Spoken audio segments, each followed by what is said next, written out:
Hello, hello, everyone. Oh, we are definitely a little all over the place. Good morning, or good night, good evening, good afternoon, wherever you are.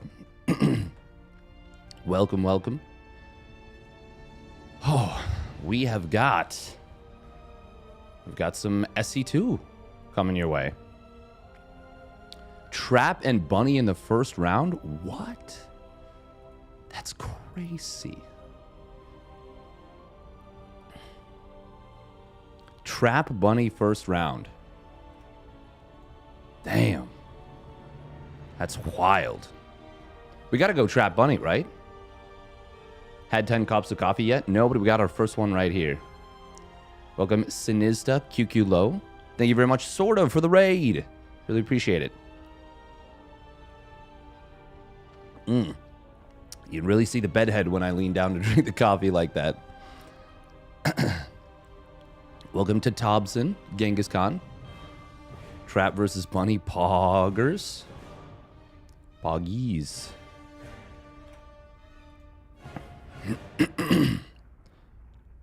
Yeah, we're obviously, you know, just getting up, just getting rolling.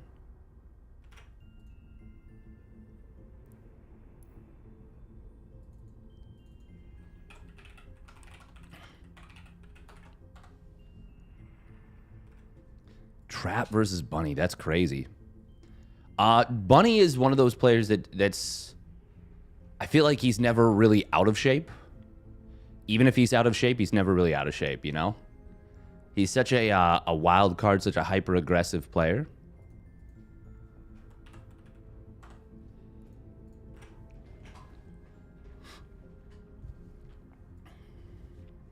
But yeah, Trap does seem to be in very good shape right now. Which is pretty cool. Pretty cool. Pretty cool, pretty cool.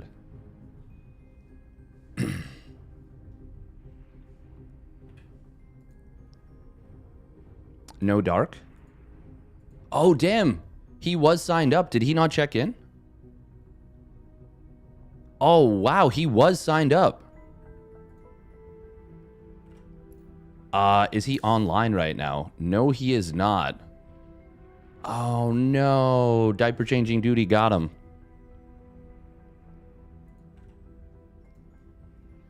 Welcome, Iogu, Bulldozer. Genghis Khan. Endless loop of sort of and professional Yapperman raiding each other. Hell yeah, raiding back and forth forever.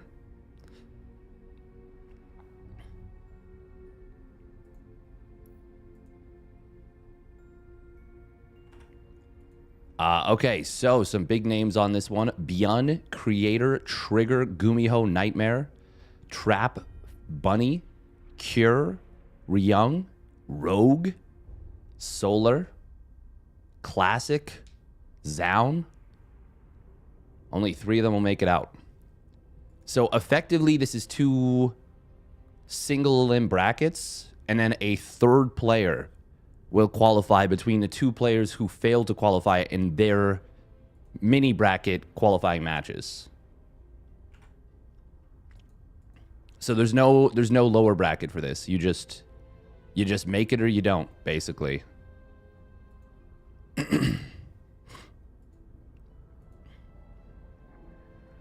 Daddy duty or sleepy time hit him? Yeah.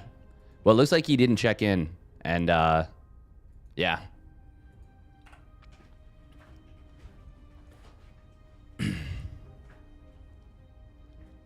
Oh, man. Rogue and Solar, the only 2 Zergs playing, but they do have a decent chance of making it in. They also have a decent chance of knocking each other out. We're definitely going to look for Rogue versus winner of Ryung and Cure.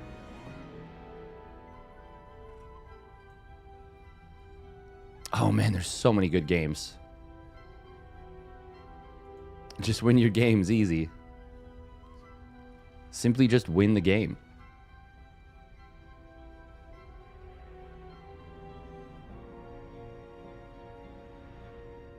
Wait, which? Crank. Oh, they're covering Nightmare Gumiho. Really? That is surprising. Trap and Zown are making it. We're going to go back in time. Oh, true. Zound did look very good yesterday. I mean, his go-to has always been his disruptor play, and he looked good. He looked decisive. He looked sharp. Granted, that was KSL, not the qualifier itself. And, you know, weeklies, bi-weeklies are nice, but they're not always as high as stakes still. Pretty cool, pretty cool.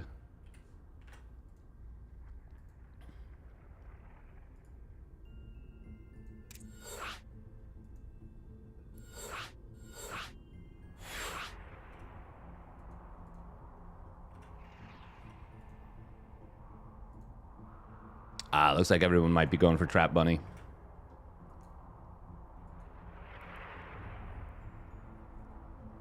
We'll split off after this one for sure.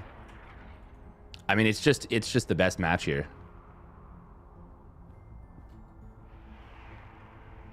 Oh, thank you, Challenge, for hosting whatever parasitic site that was. Cool. Thank you for the follow, Dragonfire 1018. Fire of the Dragon. Oh, I did not update Trap versus Bunny. PVT, best of 3, round of... What is this? I mean, it is the round of 8. Yeah, we'll call it the round of 8. Technically, this is really the round of 4. You look like you had a rough night. Like watching a best of 5 series from Hero and Dark.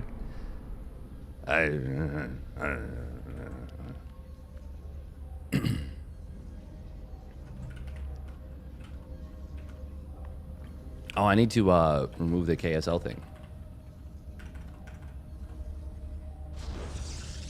There we go. Add that. Remove this. Remove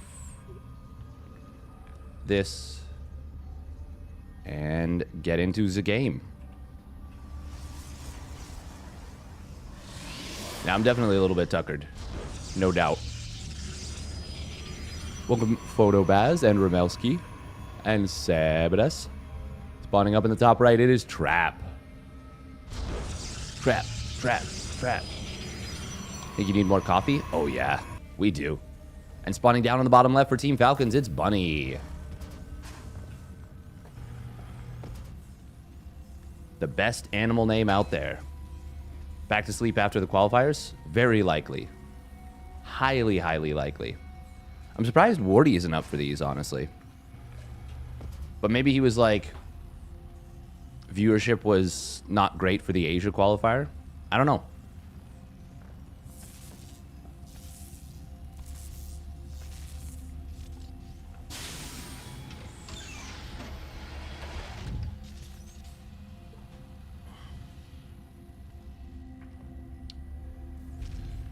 I think he has said he had plans this weekend. Oh yeah, it is Saturday.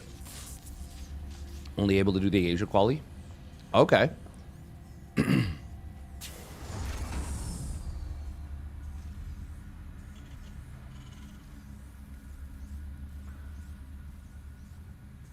A healthy work-life balance? Oh, I could never.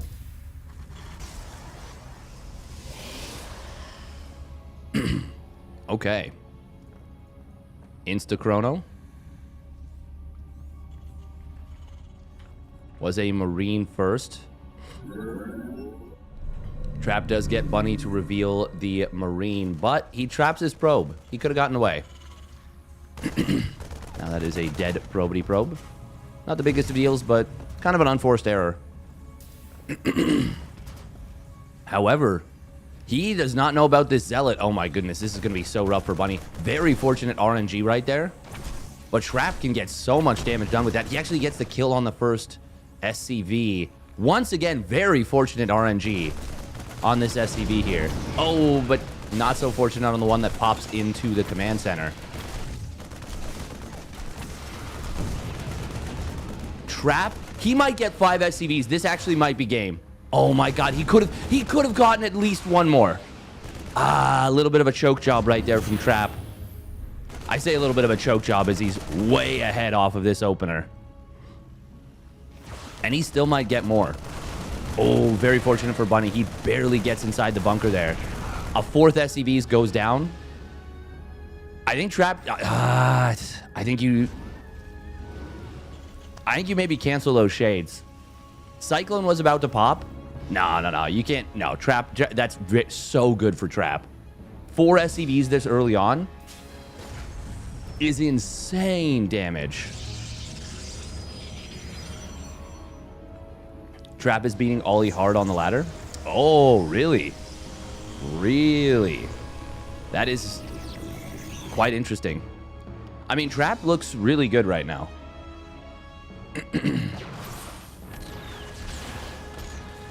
Yeah, Bunny looks out of shape. At least for the first bit there. But to be fair, the first Zealot can be really jarring if you're not ready for it. Like, we're used to Clem making it look like it's nothing to just micro your way through that. It's not nothing. It's not easy. Very difficult. This is a good scout for Trap. Very good scout. Sees the medevac pop out as well. That is really good information. Is he actually just gonna... Okay, no, he wants to heal the Marines. I was gonna say, this would be kind of funny if he heals the SCVs manually. Okay, so this is going to be a big push coming in from Bunny.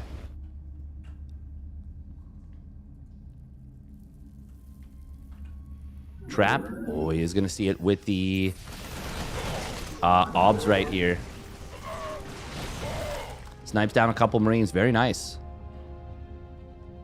This push needs to get some big value. There's no doubt. Just trading, I don't think, would be enough. Oh, nice force field right there. Oh, but the hot pickup is just in time. Sentry with a lot of energy does go down. No Guardian Shield was popped.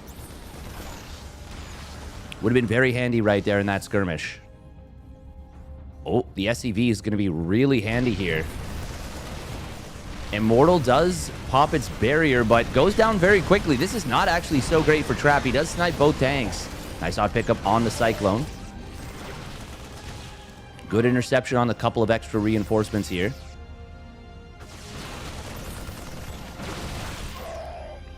This next tank is really, really important. Bunny may just have to go back home here. He does have a third CC behind this and is going the 1-1-1 route behind this. Honestly, yeah, I was going to say Bunny needs to get off the map. This is getting dangerous if he stays too long. You forgot Bunny played?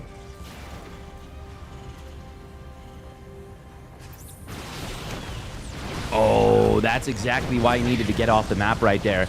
Cyclone and Siege Tank going to go down. We do see the drop on the other side of the map, trying to find some value. And it will find a little bit. Oh, nice job taking down the medevac there. Probes, though, are getting slaughtered by just the shift-click target fire. 10 probes go down in total. Trap didn't pull those probes away quickly enough, and all of a sudden, it is now Bunny with a pretty big eco lead, and Trap is the one who actually has to get something done. Did he lose a bunch of... He lost a bunch of Stalkers blinking into the main, didn't he? No? No, okay. Nope, that was from the fighting. He killed 2 SCVs. Where did he... Oh, that was with the push. Right. Okay, we got a Liberator sieging up in the main. Trap, though, does see it. Or no, maybe he didn't see it. He just adjusts for it. This will kill 1 probe. Yeah, just 1 probe. That's very good. Very good. No mineral line pull. Single probe. He cleans that up.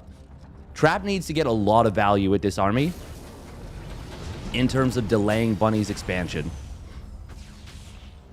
But I don't think Bunny can move out for a while, honestly. And that is... Even with this... Oh, now, especially with this tank moving...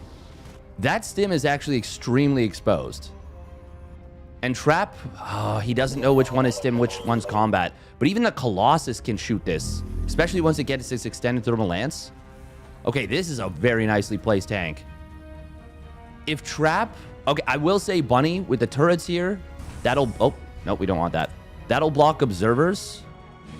But if Trap knew there was nothing down here, he might just go for a blink and an aggressive move.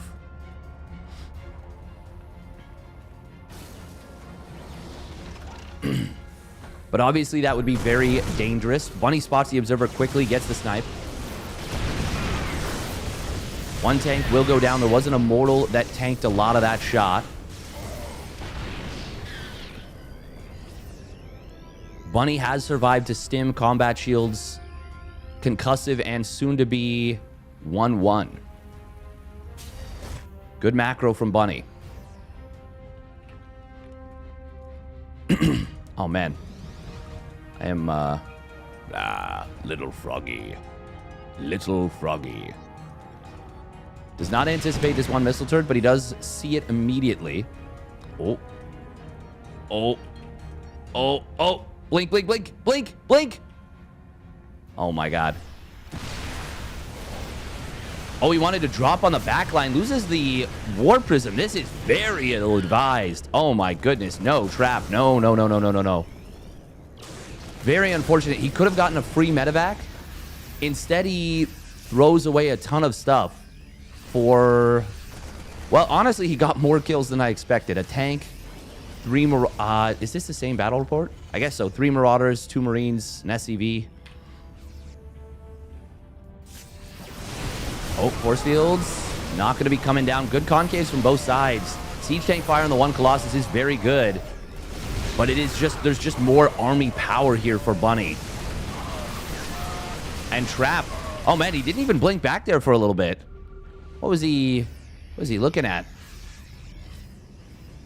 Trap making a couple of very critical blunders. Excellent little snipe on a Marauder right there. But after he loses all of his power units, bunch of sentries, couple of those stalkers as well. This just does not look great. Trap's pro production has been terrible this game. I always wonder about the Korean pros' probe production. A lot of times, I wonder if they're cutting probes. Oh, we're going to see a War Prism trying to drop in behind this. Does manage to get on top of a couple of the tanks, but the tank target fire is good from Bunny, so they don't friendly fire each other at all. And Trap is just going to get washed right here, rinsed in his game number 1 after an amazing start. He killed 3 SCVs at the start. 4. He killed 4 SCVs at the start. Could have very easily been 5 or 6. With just a slightly bit better micro, which would have been game over.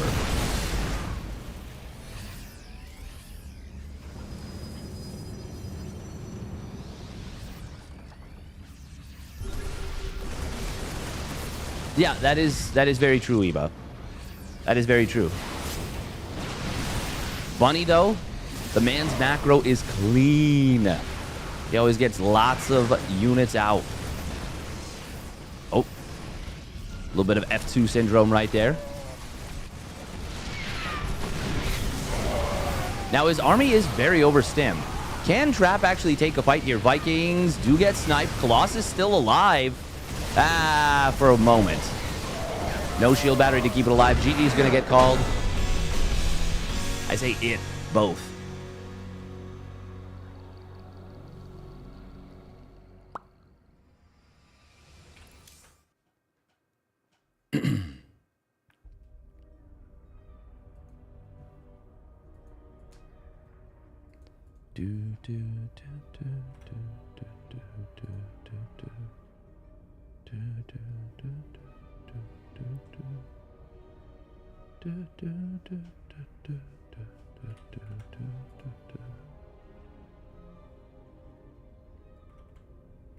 Trap had a far better early game, but Bunny getting a bunch of probe damage with that one drop after it was pretty much cleaned up. Like, if he... I feel like Trap could have really mitigated the damage from that one a lot more effectively. Welcome, welcome. Looking quite festive. Oh, yeah, we got our Christmas sweater. One of them. 2 more Colossus swipes and that might have been salvageable. Yeah, actually. He was like... If he could have saved both Colossus and then also killed the... Yeah, killed like most of that round of bio. We could have been looking at like a 20 army supply difference instead of, as the game ended, it was like, was that like 50 army supply difference?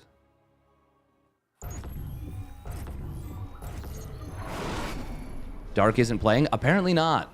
Which is a little bit unfortunate because he did play KSL last night.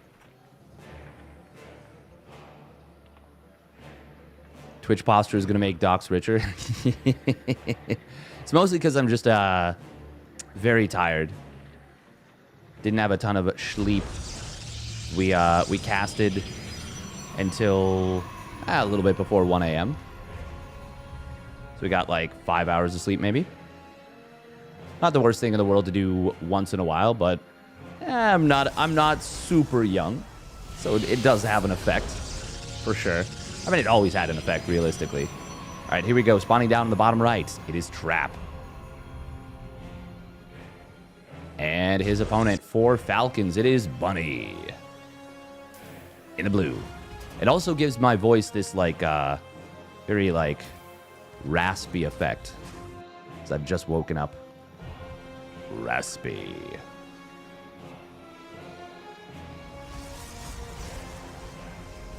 Apparently, Rogue won his match with a map score of 9,999 to 0. Just goat things. Look, Artosis was right. What can I say? The man knows how to pick 'em. Who else could win by a score of nearly 10,000 to 0 other than the greatest player of all time, Rogue? Nobody. Just 99 now? Oh, never mind. Not my goat. Hashtag not my goat. I'm such a dingus. I'm so sorry.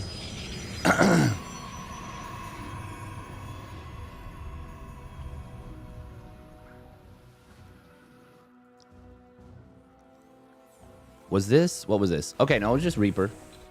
Probably should have been watching that little bit of pro harass. That's what lack of sleep does to people, folks. Yeah, it's just lack of sleep. I'm not definitely just a weirdo. This is a Gate Nexus, and that is a pretty late start on the Stalker. But granted, King's Cove is a big map. No fucks given this cast. Love it. I mean, usually my casts are they're relatively unhinged. They're usually pretty out there. Reaper, Reactor, straight 3rd CC. Both of these players are embracing the map. In very different ways, though. Well, not very different ways. Very similar ways, but very different scales. So Trap is like, haha, I can delay my Cyber Core by a second or two, which will allow me to, you know, continue probe production just a little bit faster. Bunny's like, I can make 1 unit and build 3 command centers and then a factory. Specifically, the factory makes this even greedier. Although he might just go straight tanks. Hey, welcome, Montian. Montian and Skatu, couple of Terran enjoyers in the chat. You guys must have been very pleased by Uwu Thermal's tweet. One of the spicier tweets out there. Tomorrow will be the global qualifier, by the way. I might need to restart SC2. It feels a little choppy. A little chunky, just looking at it. I do like the aesthetic of King's Cove a lot. And there is a lot of options for, like, army movement and positioning.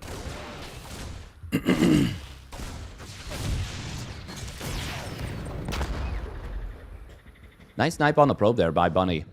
I would say that, well, he doesn't get any scouting information, but that's pretty nice.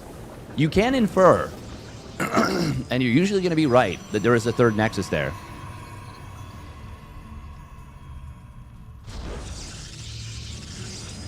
I do indeed leave the game open every time I finish casting. Yeah. Very quick second and third gas as he's getting so much tech off this. This is super interesting. Hides the starport and barracks kind of at the bottom side. This is really funky. Meanwhile, Trap is going straight up to High Templar. It is cool to see what the players are going for / utilizing the map to do. Oh, he does get the scout on this 3rd CC. Too much passion to close SC2. Yeah, we can't stop the passion.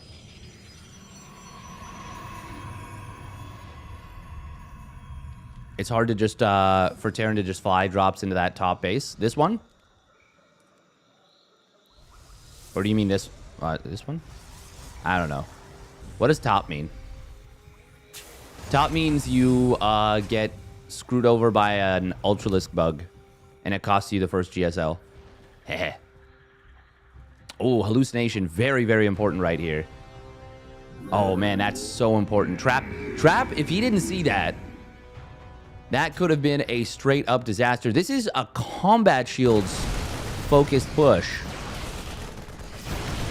Siege tank does get, or siege tanks getting that one stalker.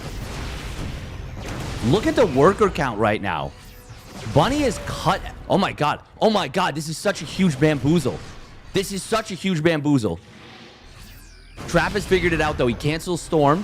He's pumping gates. He's going for charge. Nice hot pickup on that one siege tank. Oh my god. This bamboozle is so sick. The thing is, I think getting Storm might have actually been the correct call. I think canceling it is probably the big mistake. He is going to get an Archon. Oh, man. Trap needs more time. Ooh, Liberator. Can he get it? No. He will get these couple of Marines, but the Marines are going to sacrifice themselves to save that all-important Liberator.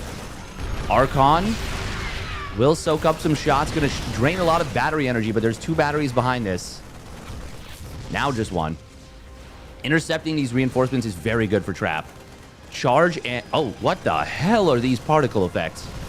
What? Charge is now done. Bunch of gateways coming online. I think Trap has what he needs to defend this. Oh, man. If he gets it, that's so good.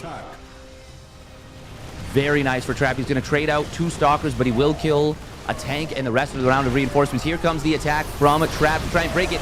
Force fields, I think, really working against him there, but it's not going to matter. He kills all the tanks. There's no stim. Stalker's still alive behind this. I think you just blink out, but he wanted to kill that Liberator, and he gets it. And GG will get called. Excellent defense from Trap. Fantastic stuff. Honestly, the read on that to figure out, it is so easy to look at something and not actually see it. But he does. He actually sees what his eyes are telling him. And he says, "Do you have too many units for this timing?" Trap big brain. That was some big brain play just across the board right there. Both of them. Both. Big brain. Big brain from one. And then Trap answers with his own big brain. That build was actually so sick from Bunny. I legit didn't even realize what I was looking at until it was already moving out. And even as it was moving out, I was like, there's nothing. There's nothing happening here. It was so big brain. They were both listening to Sea Shanty 2. Oh, hell yeah, they were.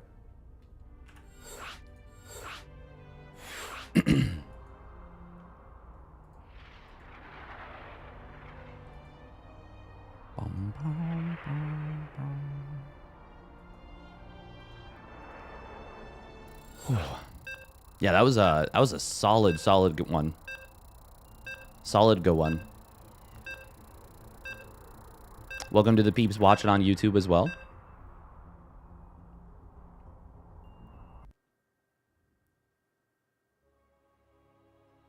What's ultra bug? Well, it's not a bug. Oh, no, that's the ultra bug that I'm referring to is something that happened to Top, who is now known as Kiwian. This is in literally the first GSL ever. The Ultralisks had a bug where their AoE started based on the target they were attacking. So if you attacked a planetary fortress with an Ultralisk, it hit SCVs repairing it on the other side. If you hit Thors, it would splash other units like equivalent to the size of the Thor behind them. So like, I want to say we saw 12 or 10 Ultralisks around 15 Thors, and the Ultralisks on one side were splashing the Thors on the other. So they were splashing, like they surrounded completely. I'll show you guys the clip after. It's dope. Nuclear chomp. Yeah. It was huge. That's the bug I'm talking about. The new Ultralisks are just bigger. Well, they're the old Ultralisks again. All right, here we go. Spawning down on the bottom left. It is Trap. in the red. And his opponent spawning up the top right. It is Bunny or Team Falcons in the blue. Yeah, Trap did an excellent job holding right there. The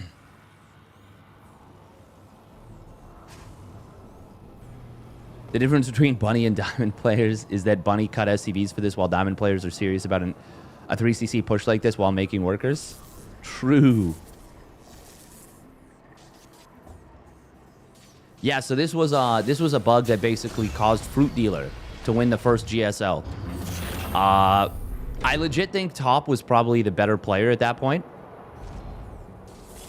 Granted, I don't think either of them were particularly good.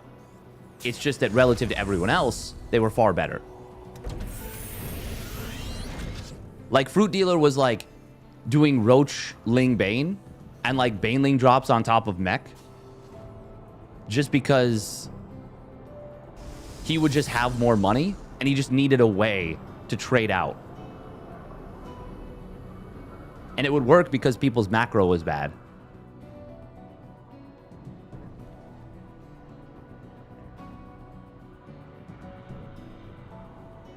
I like the word heaps as a quantitative thing. It's so wild that Trap loses the game where he kills 4 SCVs before like the 3-minute mark.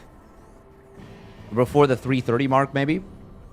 And then wins the game where his opponent bamboozles him pretty solidly. Also, I will say the I've been saying this for a while. Energy Overcharge is really good. And I legit think it's better than Battery Overcharge. So that previous game right there is an excellent example of a player that would have lost if he had Battery Overcharge, but would not have lost if he had Energy Overcharge. He won because of the new ability and would have lost with the old one. With the old one, he would not have seen that coming until his opponent hit him, and he would have died. Masters players could beat either of them now.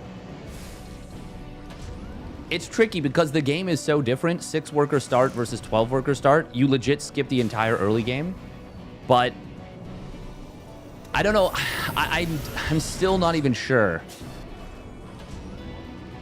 Depending on where some Masters players could. Most Grandmaster players could. And by most, I mean like the vast majority. But that's just skill for skill. That's not taking into account stage, nerves, etc., yada, yada, yada. All right, 3-gate Blink coming in from Trap, and Bunny going to play a macro game. Well, not even a macro game so much as a standard opener this time. Not going to be a 1-1-1 into 3cc. Oh, I actually see Trap's shading forward with the Adept. A little bit of an oopsie. Oh, Hallucination, though, does track the Widow Mine drop, and it's a 3 mine drop. Blink is nearly done. Trap has really prioritized it. I wouldn't mind one more chrono to make sure that it's done in time. Oh, Blink, nope, never mind. I was going to say that's on cooldown, the boost. Oh my god, he can blink after this. He can kill this. Blink, blink, blink. I think he could have blinked a teensy bit earlier. I don't know that he would have killed it, actually, because it's 3 more shots to kill right now. Bunny is like, he's like running for his life with this medevac drop. Third Nexus comes in behind this from Trap. Gonna be good stuff. Bunny, a little bit supply blocked at 62, but it's... Oh no, it is actually blocking production. That's a big block. Not for long, fortunately for him, but still a big block. We will see this medevac getting repaired up to full. Doesn't even bother unloading the mines, just says, I want this back up at full.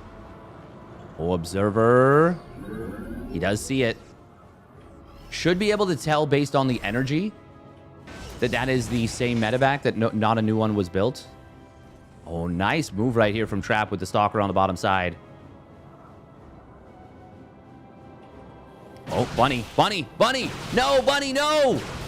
Oh, that's gonna be, yep, everything dead. Observer. Okay, that did reveal the Observer. Now we see a double drop moving out to the left side. Very cool little move from Bunny. He says, I am undeterred. I am thriving. Did Trap Did Trap miss some macro here? He's suddenly behind in supply. Is he investing into something? Why is his supply lower? Like a lot lower. Oh, that was almost a huge find. Ooh! Oh my god, this observer. Oh, this observer's big.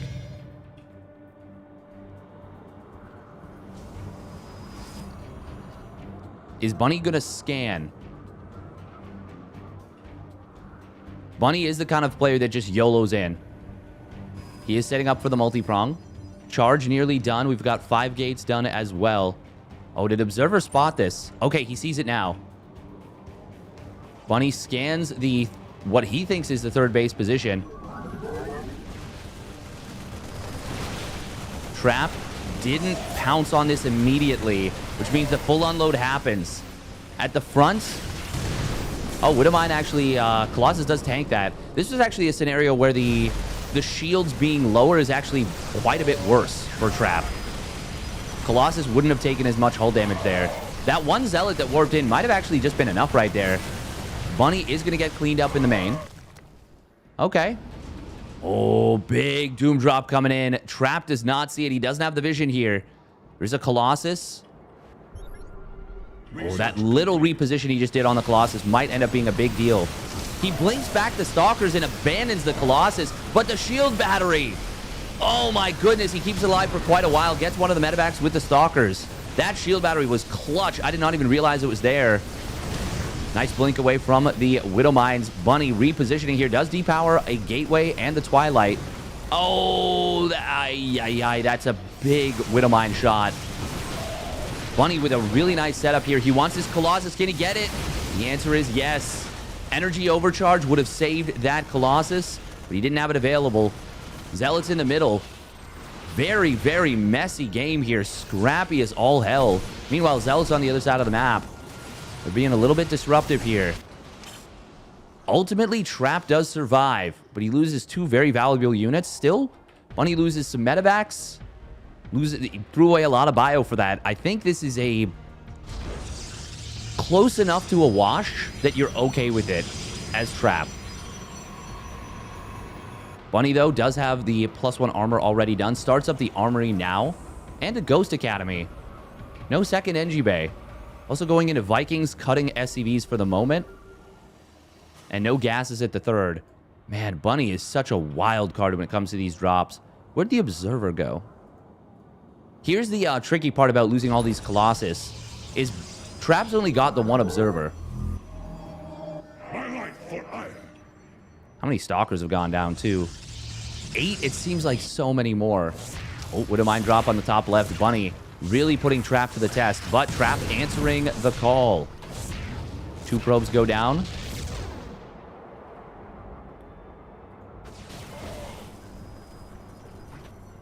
Did Trap move his Observer? Oh, wow, he's up to 3 Observers now. Where's the third one? Oh, there it is. Okay, he just popped it out. He really prioritized Observers after rebuilding just 2 Colossus. Not going up to a third. DT also being built.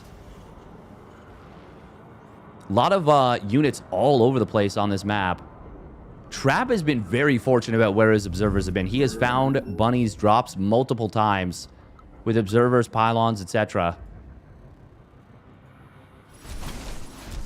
Sometimes it feels like the players just know each other very well. This will be a little bit better for Bunny here. Does lose a Widowmine, but kills 3 Zealots for it. And won't have to worry about those particular Zealots later. Trap, of course, can just send different ones. No +2 weapons starting up. Oh, this is not a good position for Trap. Guardian Shield does get popped. And hang on, there is a lot of choking up on the bio at the top side, but there's a few Vikings here. That's going to be a problem. Disruptor shot needs to land big, but Bunny with the scan. Trap does manage to find the Widowmine with it, gets some value. Bunny's supply has suddenly exploded completely. Ghosts are out as well. This is looking very scary for Trap. DTs are finding SCVs on the other side of the map, and Trap is going to find a Bunny that's not micring as a result, but it doesn't matter. There's no disruptors really to punish this. The bio can just stand and fight. SCVs are continuing to fall during this. DTs will get cleaned up. Oh, Disruptor going to get jumped. This was the moment. If he had the Disruptors when the DTs were distracting, this would have been a drastically different game. Instead, it is Trap who is on the back foot. He needs these Robos to survive. That is his only chance right now. He's way down in army supply. He has finished up +2 weapons, which means his Colossus will do well. Oh, Bunny's backing away? No. No, this is you have your opponent on the ropes. You do not let them back up. He is just rotating over, it seems. And it will find Trap a little bit out of position. No EMP on the shield battery. So he just kills it. Colossus goes down to the Vikings extremely quickly. Disruptor shot gets one Marauder. He's got one more Ruppy behind it. Another couple just fired up, but they're not ready yet. Good split from Bunny. He was on top of that. I think this is just too much. I think Bunny's done it. As long as he doesn't eat a massive Ruptor shot, basically from this one. And he will not. Probes are going to pull, but it is far too much for Bunny. 100 supply lead, and he is going to knock out Trap. Bunny looking very good right there. Trap gets it done. Sorry, Bunny gets it done. What am I? Did I say Trap gets it done? Bunny gets it done. Oh my god, I'm tired.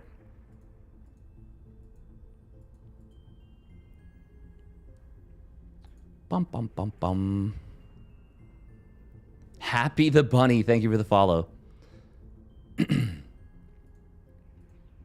Damn, no belief in Bunny there. Only 10 points on the Bunster. Okay, Zaun is into the round of 8, which is really the round of 4. Rogue waiting on the winner of Cure and Ryung. Gumiho will go up against Bunny now. Gumiho knocked out... Oh, man. Gumiho knocked out Nightmare. Not a great bracket for Protoss players so far in PvT. Not their best day. Speaking of best days, Estrella had a hell of a day yesterday. Really good day for Estrella.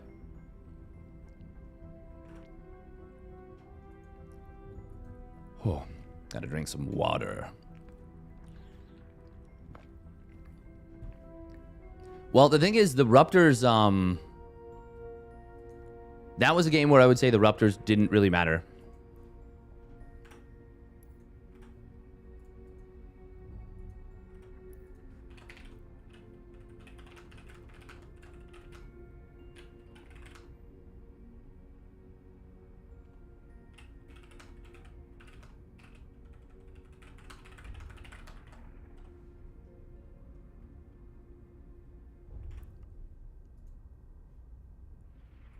Ooh, is Solar Classic happening already?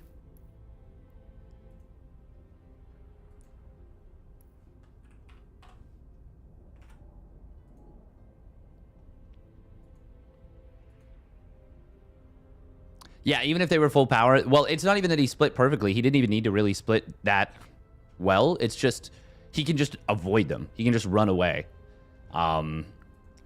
Basically, Trap was... I mean, I was saying it was a bit of a reset, but it was still Bunny who knocked out the important power units. And Trap built a lot of observers, but not enough fighting units, I think. Do you think anything else needs balanced, or are we at a good point with this new patch? I think the Mothership being unabductable is horrible. I think that is really bad balance. Really, really, really bad balance. Like... I actually think it's far worse than anything else in the entire patch. And it's probably worse in terms of balance than most things in recent patches. Trying to think of what else.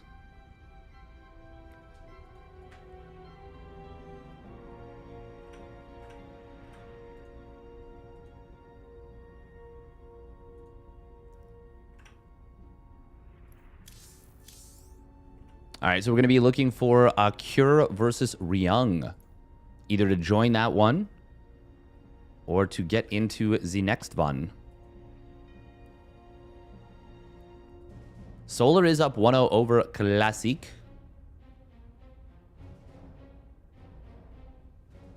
But it looks like Classic has a pretty good start in game number 2. Being 10 supply wouldn't be enough. I legit think for the mothership to be balanced in its current state, it need to be like 20 supply. Like in PvZ. Like it legit is so powerful. It is legit so insanely powerful.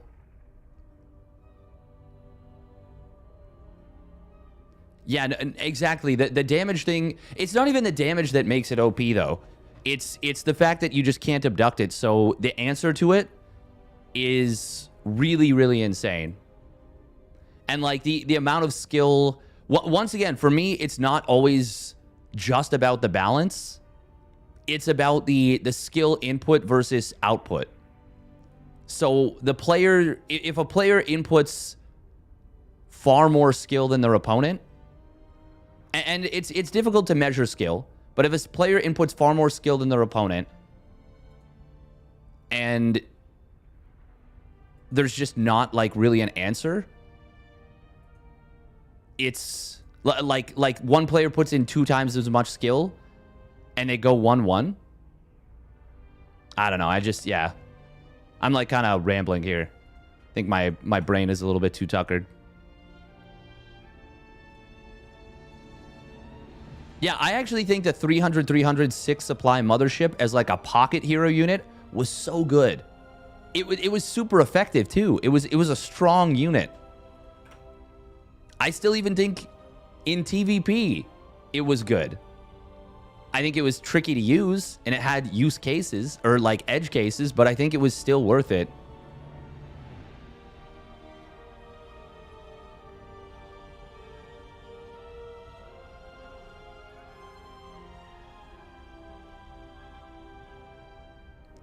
Okay, Skatu. No, let's... No. Other races also have more than one control group. Terran can too. Snipe is not hard either. It's spam rapid fire is very, very easy. It's not difficult.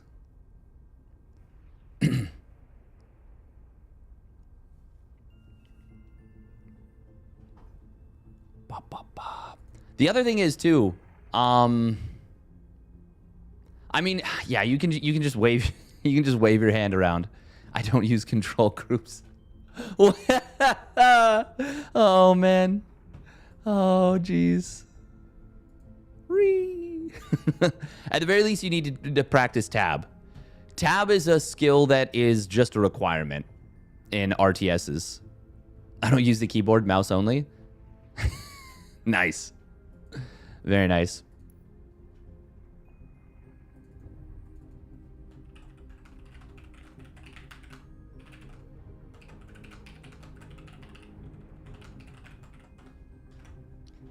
All right, we're going to get into the game with Rogue.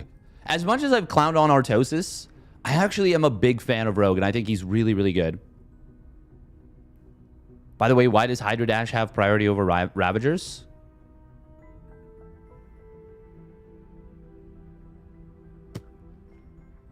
That is a really good question. That is weird.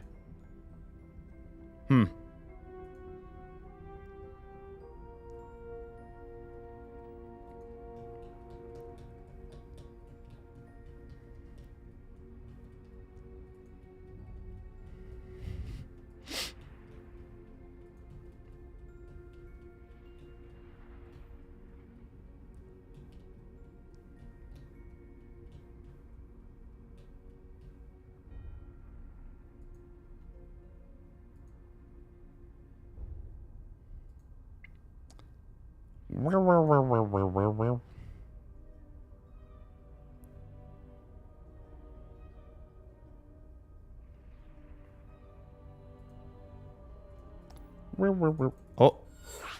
Oh. Oh, that was close. Please, please, please. Let me in, let me in, let me in. Oh, thank God. Huh. Okay, we're into Ryung. Oh, Ryung's up 1-0. Old man Ryung getting it again. You've never used tab?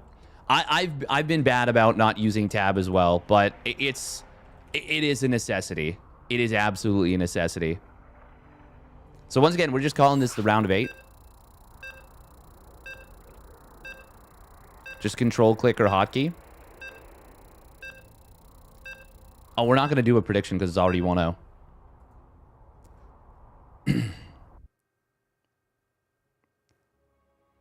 Tabbing to use Storm is definitely tricky. But at the same time, I think stuff like High Templar need to have their own hotkey. Even you can still have them in the same army.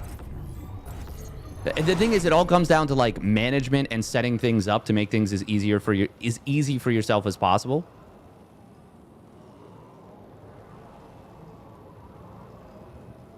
Dark doesn't use control groups. I'm not going to.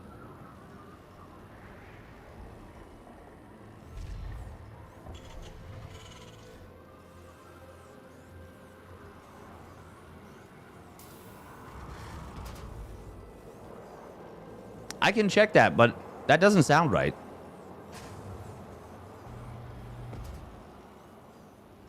You mean control group, not hotkey? Ah, true. All right, here we go. Spawning up the top right. It is Team Liquid's Cure. He's sending out a very early SCV. What we doing here, Cure? And his opponent's going up 1-0 for Vitality. It is Ryung. In the blue. Maybe meant Hero? I was going to say, Hero has some weird hotkeys. I don't think he has no hotkeys. Oh, right. Proxied second barracks. Okie dokie. This is not something Cure does often. So, okay, we talk about players that have really good Reaper micro. I feel like a way to recharacterize it is that players that have really good Reaper micro are really good at not anti-microing the Reapers. And by that, I mean they're really good at not canceling the shot of the second shot of the Reaper's volley. Because Reapers don't actually attack normally. They do have a double shot, and there is like a microsecond delay between the first shot and the second shot. And you can cancel it if you move away too quickly. Dark said he doesn't use groups. Do you have... I don't remember that.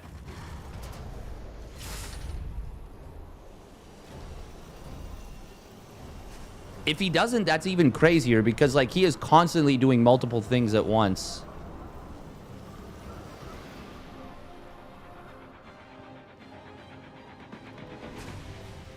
Ryung is going for the double gas opener, and that's obviously good against this. And he's continuing to build Reaper. Artosis said it.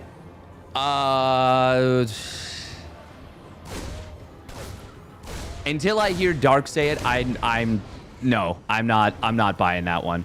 SCV does get sniped very quickly. Oh, Ryung taking a lot of damage on that one Reaper. Does pull it back barely. Yeah, no, until I... No. No. Until I hear that from Dark, no. That's... No.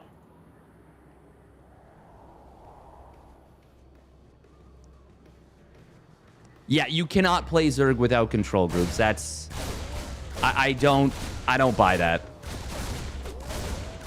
Commands are getting very low on HP. Grenade, is going to be pretty good, but Cure does still lose one of those Reapers. Ryung playing with fire a little bit, but he is the one who actually comes out a little bit ahead right there in that little skirmish. And is this actually now Cure that's maybe in a little bit of trouble? Oh, he gets very fortunate that Ryung was not there to punish that movement.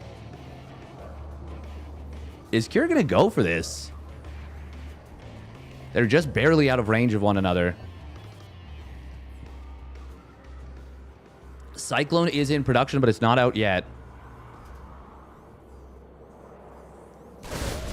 Yeah, that's the thing, is I can check the replays to see if he does or doesn't. I would just be blown away. The thing is, I can't just take that at face value. I can't. Cure, this is actually looking really good for him now. Excellent move right here. Gets in just before the Cyclone. Cyclone is out now. And unlike the previous Cyclone, you can't kill this with Reapers and Hellions. You can't.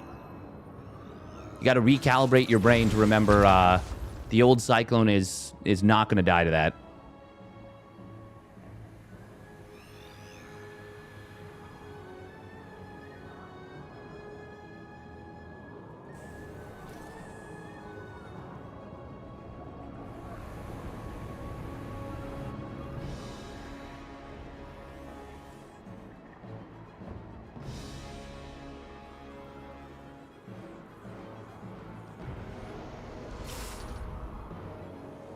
Yeah, I struggle to believe.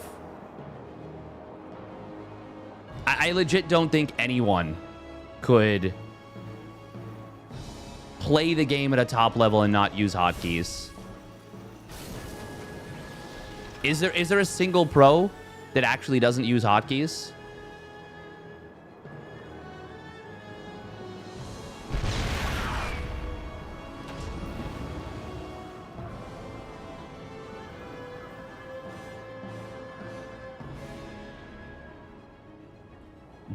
Goody's not a pro.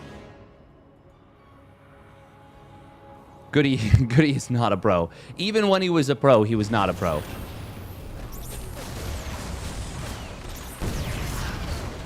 Nice little snipe on a couple of Reapers there from Ryung. Ryung has pushed this back, and he has, you know, he's got a decent... Well, no, I actually do think Kier got himself ahead there, yeah. Third CC faster, a couple SCVs up. What if the only hotkey they allowed was F2? If Artosis said then I'll take it at value. That's... So you think Rogue's the GOAT then? Like, Artosis is great, but... Like, no, you can't... Like, no. Dark is too good of a player to not use hotkeys. The way he plays the game, it would actually be like orders of magnitude more difficult for him to do the things he does without hotkeys than to do them with. Like, so much more difficult. This is an interesting little scout from Ryung here with the medevac. Very cool movement right here. Really utilizing the map features to get good vision of his opponent's army. Cure, though, will still be able to secure the position much faster. I mean, hey, I understand. This is just a good example. The thing is, I can't even certifiably prove that what you're saying or what you're repeating is incorrect. But this is a really good example of why it's important to, like, check things out for yourself. Like, really, really good example.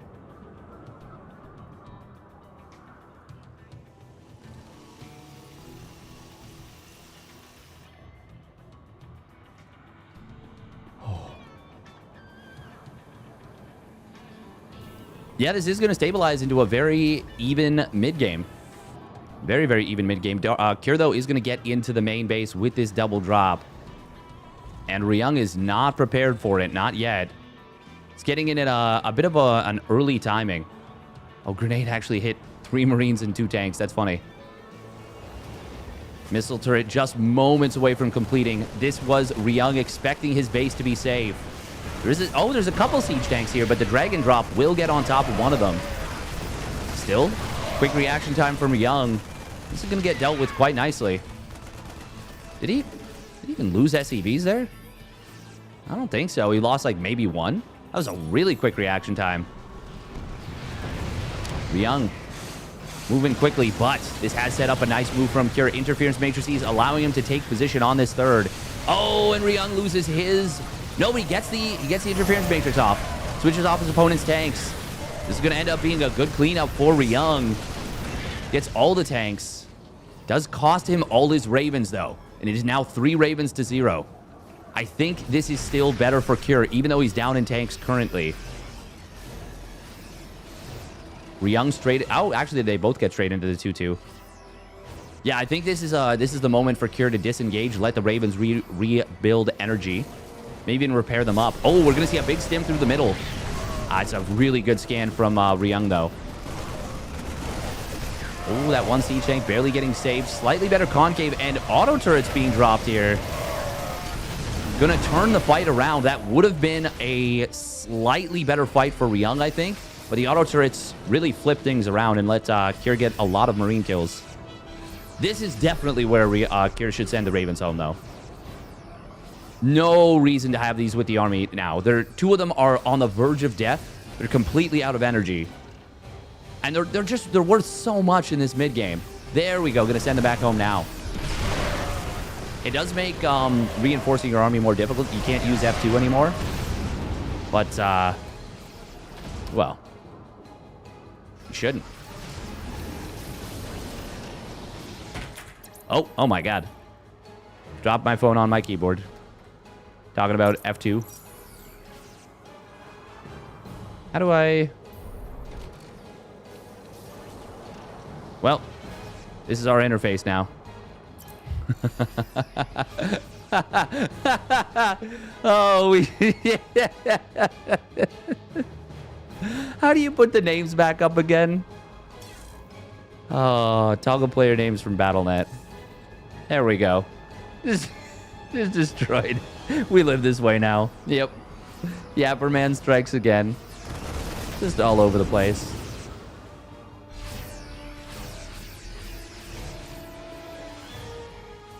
Could get 200 upvotes.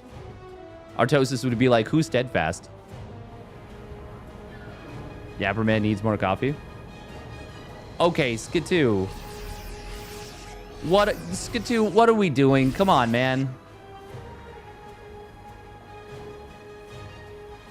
What, Skitoo, what are you, like, chill.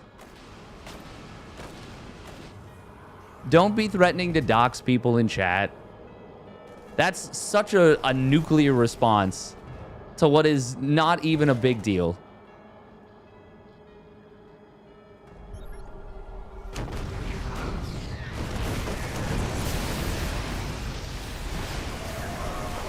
This is going to be a really big fight. Nice interference matrices coming in from Kier, salvaging. Those tanks for Ryung looked very, very dangerous. Ooh, attacking to the planetary, not so great. Counterattack on the other side. He's going to go for it, and he gets it. Tanks and Marines, they do be going burr. This is the 16 racks, or 16 Marine at a time version out of Cure. He did lose all the Ravens for that. Cure, that is, but he gets a lot of value out of it.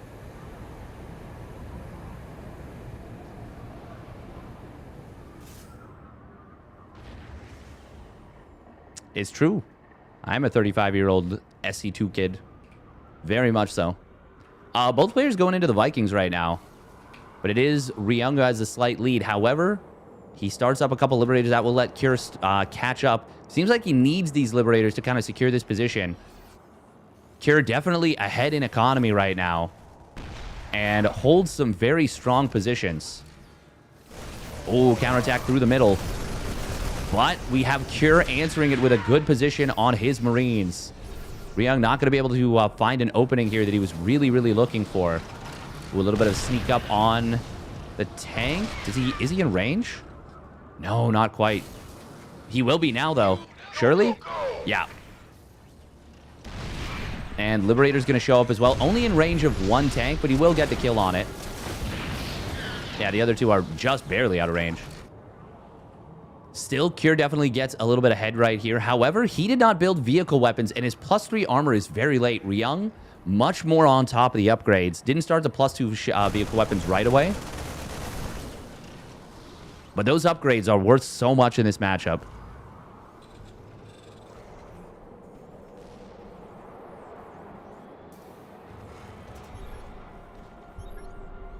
In some places, doxing someone is also illegal. In this chat, it's illegal. In this chat, it's illegal. If you do that, I will throw you out. I will perma you with no chance of parole if you dox someone. Because I consider that to be a threat. Just to be clear. Consider this the first and only warning. Oh, very awkward army movement here from Cure.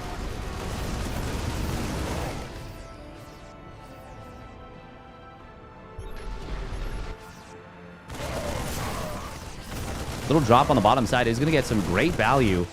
Cure stimming over a lot of his units and actually going to leave so much of his base vulnerable right now. And Ryung going to capitalize on this in a big way. Cure getting caught super, super hard. Does he lose this command center? Ryung can kill it 100%, and he will get it. Not as many SCVs going down as could have gone down. There is a command center being built behind this. I don't think Ryung's going to anticipate that. Good maneuver from Ryung, but as much as anything, just punishing a really big mistake in terms of positioning. Base on the bottom side did survive, but... Well, I don't think Ryung can do anything more with this army. Viking lead is handily in favor of Cure at this point. Oh, and now it's Cure's turn to try and make an equivalently crazy maneuver. Well, not even crazy, but an equivalently big maneuver. Scan in the middle, sees the army coming back home. I think you want to drop another scan to see if it's continuing. Siege tank will get taken down. There's a couple more behind it. Only one of them siege, though. It's going to be a base for a base. Meanwhile, on the other side, there are tanks sieged up for Cure, but is it enough? I don't think so. Ryung is actually going to charge right through them, and he will get the kills. This could turn into a base trade, a full-on one. Oh, there's like nothing in the main base. If Ryung knew this, if Ryung scanned the main, he would see that there's no defenses. He could go straight in. But instead, he is going to slow play it a little bit. He wants to kill the starports for sure. You never want to overcommit. And obviously, if he tried to drop in there, the Vikings would just murder him. Man, an absolutely bonkers game right now. Both players spending a lot of their banks. Command center trying to be saved. Oh my god, it's so low on HP. It's burning now. Wait, oh, the Marines are not attacking it. Command center and the natural went down. He's actually switched targets, I guess. This one command center that was never found may end up being a huge deal. He actually gets both CCs, though. The one that was on the ground and the one that was in the air. Ryung, oh, be careful here. Getting baited into a lot of tank shots, and now his army is kind of surrounded. Going after the Liberator is going to be really important there. Ryung has a lot of army supply that feels very, very trapped. Cure, though, is supply blocked. He's building quite a few depots. How many orbitals does he have? Only one. 2 orbitals for one for the other. So losing those 2 command centers is actually a big deal because he could have muled the crap out of that base. Once again, a snipe on the Liberator. There's really just no way out for this army from Ryung unless he relieves it from the back, which is what he's going to look to do. Vikings landing. Both players coming in at similar times here. Oh, but Ryung is not going to be able to get on top of the tanks from behind before his opponent's reinforcements show up. That's a huge moment for Cure. Tanks sieging up for Ryung. The tanks are murdering everything. That +2 vehicle weapons helping out so much. But Cure's unsieged tanks get on top of everything. What a crazy game here. Very cool maneuvers from both sides. Oh my god, that was dope. That was really, really cool. Ryung, though, has Ravens. Has Vikings, and everything else is pretty much even. I think Ryung is taking control of this game. If it weren't for this base, I would say this game is kind of over. As it is, Cure is still in so much trouble.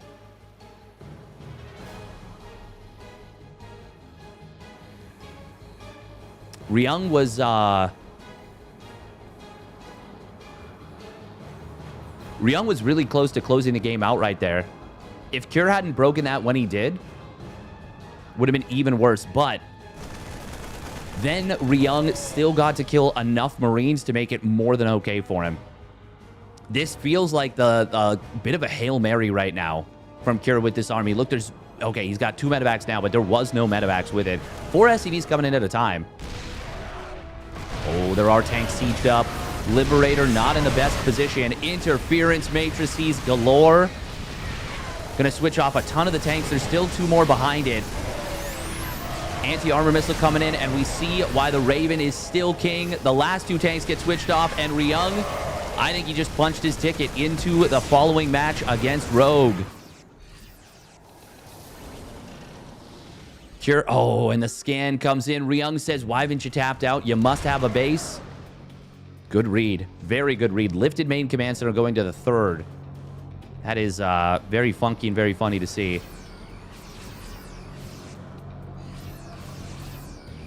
Ryung is such a sniper in this matchup. He's so good at TVT.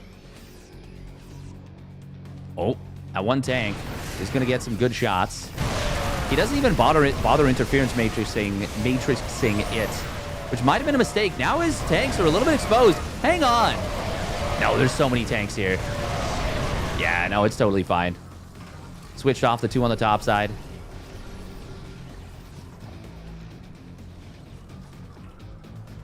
Yeah, Ryung's got this. I don't... Even with that being about as bad as it could be for Ryung, no Marines left over, tanks kind of exposed. The +2 vehicle weapons kicks in. He slaughters the rest of the Marines. Ravens are obviously generating energy at a crazy rate. I think this would take a pretty colossal throw, I think, from Ryung to lose this game. And I think his TVT is just too good to let go of a game like this. Still, very entertaining game overall. Ryung, I thought, was way worse than Cure. Not in TVT for sure. Ryung Tuna has the biggest brain. The Korean Lambo.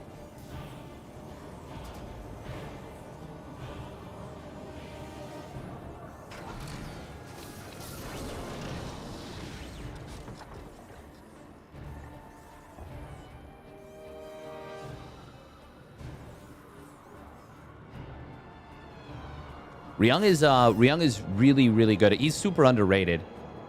Oh. Moving around Ravens in a separate control group, perhaps? Oh. Oh, maybe just a bad rally, actually. These poor Marines just being sent into their death. Cure is building a lot of stuff. And, I mean, this is his only out right now, I think. He's actually... Oh, my God. He gets into the main base with a triple drop. Hang on. He is going to deny +3 vehicle weapons. That's not a big deal, but it's not nothing. Finds an orbital as well, and that means less scans. Finds the factory as well. Hang on. Very good value drop. Meanwhile, he's moving across the map on the other side. Excellent concave as well. Even anti-armor missiled. Getting some good trades there. And now he's going to move in on this base. He's going to be able to take this down. Holy crap. I was just about to say how Cure is doing the best thing he can to give himself a chance, just powering up on Marine tank medevac. Finds a great maneuver. Ryung. I mean, he's kind of got to make a move now. Ravens are abandoned. Loses 1, almost 2. Oh, that is... Wow, this is not going to work out for Cure. He just doesn't have the numbers on this bottom side. Saves the tanks. Ryung, though... Oh, hang on. Fight on the top side. Curak. Oh, my God. What is happening right now? What is happening right now? I called this game over, and Cure took that personally. I mean, it can be difficult to move out with an army that has Ravens in it because you have less army supply elsewhere. Especially if it's two big armies fighting. Oh, this is a nice find for Cure. Finds the tank in the backfield. Gonna also get the last orbital? No. There's 2 more behind it. Ryung's been replacing. This, I think Cure is managed out of nowhere to carve an actual victory condition out of this game. If he collapses on this army on the bottom side, there's only 2 Ravens. These units come in from the bottom, or from the top, I guess. These units come in from the left. I legit think he can do this. Is this going to be a situation where it'll be worth it to bring an SCV with you to build a sensor tower? Speaking of which, nice snipe on said sensor tower. Oh, tank's going to get interference matrix because they were left alone. And now Cure's dreams of crushing this just got a little bit... Well, they just got not dashed, but they got interrupted. Only 5 Ravens left. Ryung lost a lot of Ravens during that fight on the left side. Ryung's unit control has not been great in the last little bit. Sometimes it's not a colossal throw, but it's a series of just worse engagements, bad fights.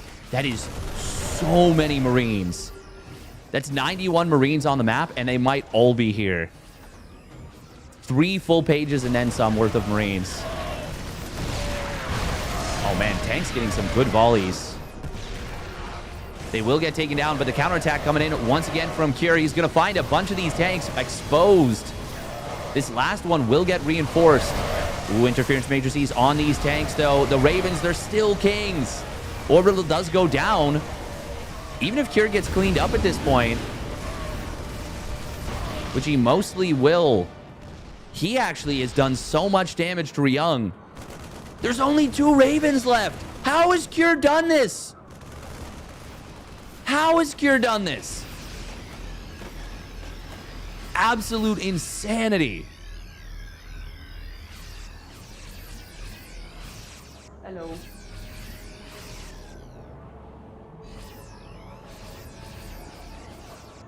Hee. Special delivery from GF. Hee. Lot of tanks sieging up here from Ryung.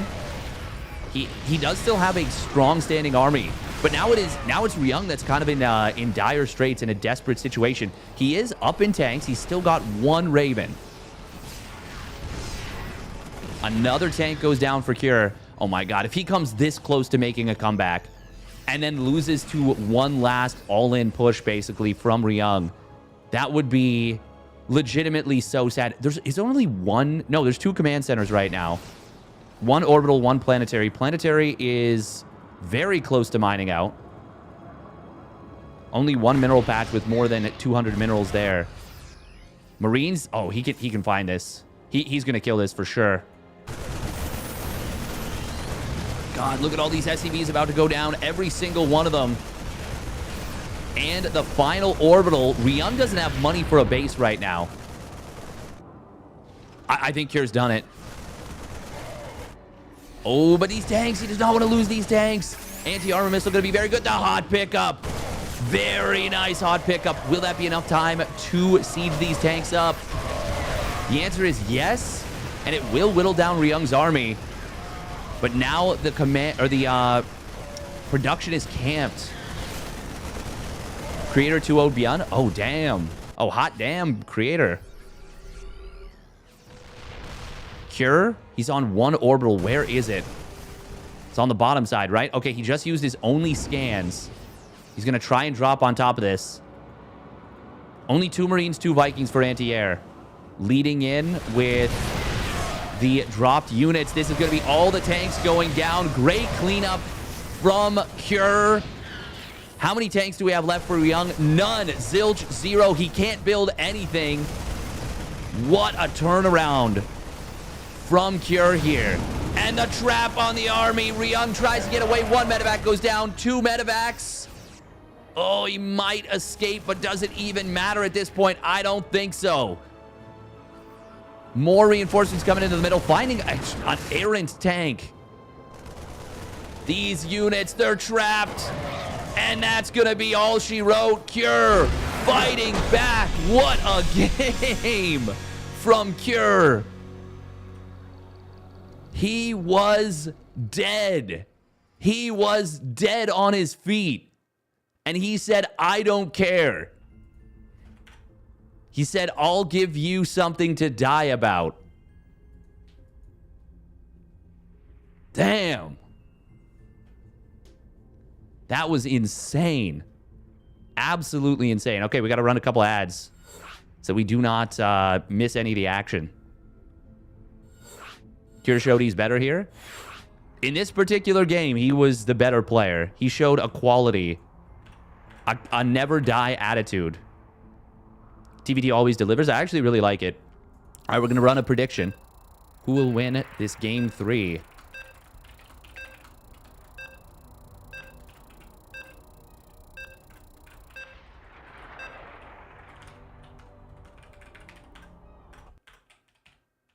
That was Maru-esque, that comeback.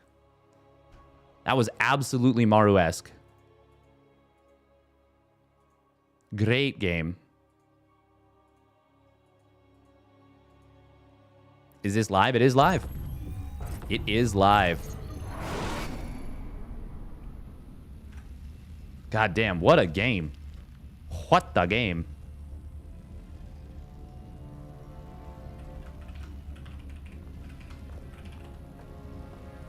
All right, here we go. Spawning up the top right for Team Liquid, it's Cure.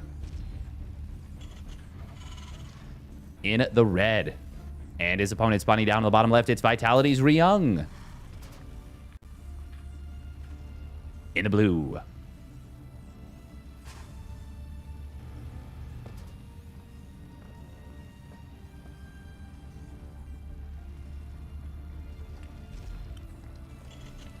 Yeah, technically the game has not happened yet.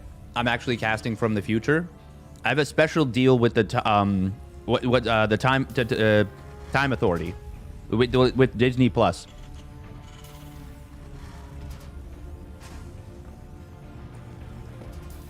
So even though Loki's a show, TMV, yeah, time variance, something. Hey, thank you for the 1 biddy. Throwing pennies. Hell yeah.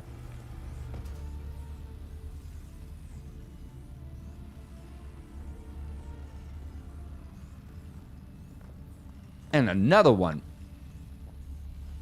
Yeah, I have a special deal with TMZ.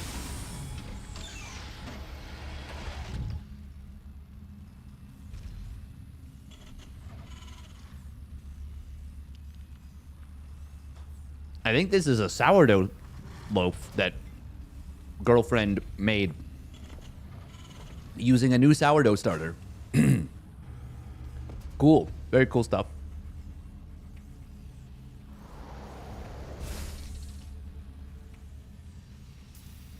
Mm-hmm.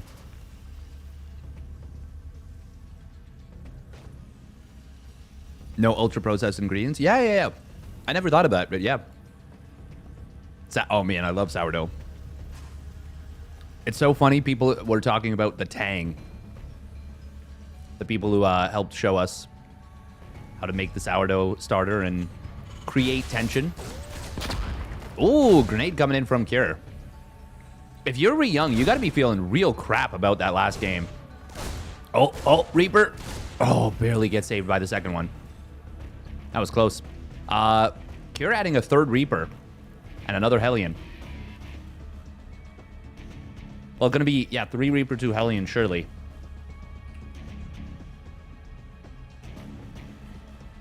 But he was a little bit late to start his second Hellion, so it's actually not going to time out super, super well. There's a book, Ultra Processed People, really shows how our diets are so bad for us. Ah, true. And it's great for your gut. Really? Lots of probiotics. Gut health is super important. Oh, man. Really good start for Cure so far. Gonna take a command center lead, killing that SCV, as well as, well, it's gonna turn into an SCV lead. Oh, my God. This is a long delay on this. Oh. Cure with a very awkward rally on the Hellion, though. Not the biggest of deals, but also not a great situation. We do see the triple Reaper going to jump into the main base. Going to be able to take down a Marine. Oh, does lose the second Hellion. I mean, sniping the SCV and delaying the command center is still quite good, so... I still like this early game a little bit better for Cure. I am really curious to see how Cure versus Rogue will go. Gut health is tied to mental health. That's true. Honestly, everything's all connected in the body. My favorite was the dentist commercials as a kid that were just like, if you don't take care of your teeth, gum disease will kill every part of you. And I'm like, haha, I'm 8. But you can't tell me what to do, TV.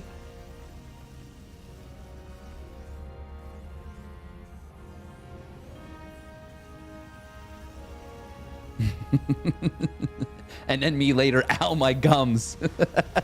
Ouch, owie, my gums. Oh, man, I didn't even realize Ryung's doing a 2-on-1. Oh.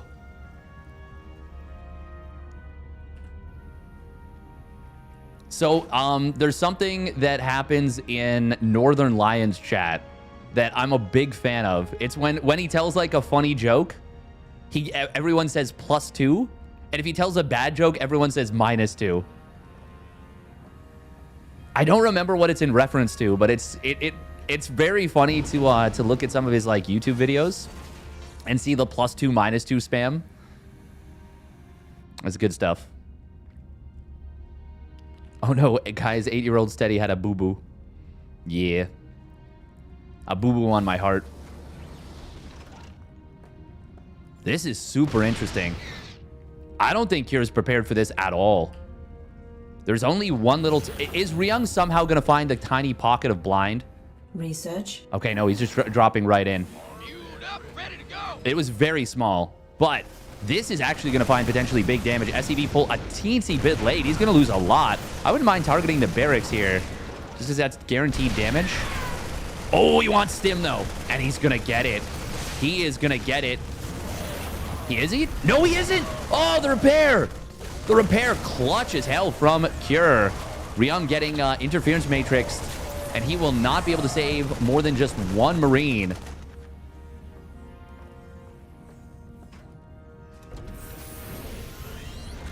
Still, a lot of lost mining time. Man, the fact that he saved Stim is really dope. That Reaper actually soaking a Cyclone lock-on was really, really nice. Cure barely stayed in the game there. Yeah, seriously. That was... Well, I mean, actually losing Stim wouldn't have been the worst thing in the world in TBT because obviously tanks are so good. Oh. Cyclone lock-on will get one medevac, but good job from Ryung. He uses the medevac that didn't have a Marine inside and says, well, you drew the short straw, my guy. All right, you go first. Ladies first. Oh, that's very kind of you. Oh, we're experiencing a little turbulence. It's weird. It sounds like missiles. Odd weather we're having today. Ryung does have a big lead in the 1-1 timing, which is quite nice. And his third base gets to get up uncontested. But Kira, oh my god, 5 mules at once. That's going to be a big spike in income. Big spike in income. Oh, Kira, though, supply blocked. Definitely being a little bit discombobulated by what happened there. Now, oh my god, double armory. Wait, what? Oh, no, okay, that was an oopsie. I was like, that's crazy. Yeah, and he's like, you're right, that is crazy. I'm not doing that. I would never.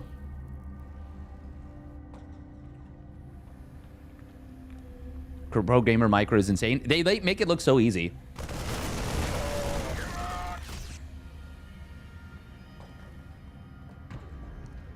But steadfast as a fat man and looks like to be super healthy, then what he eats is his own business.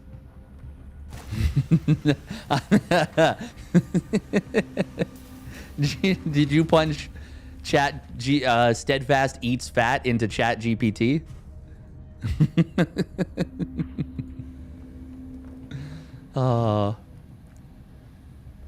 They don't be say it is like it, but it do.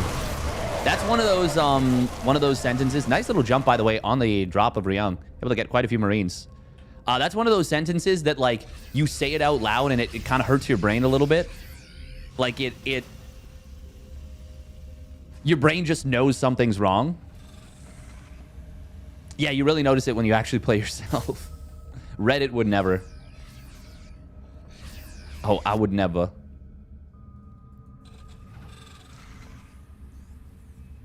Might be in English as a second language speaker. Absolutely, absolutely. And that's why I'm not going to give, like, too hard of a time.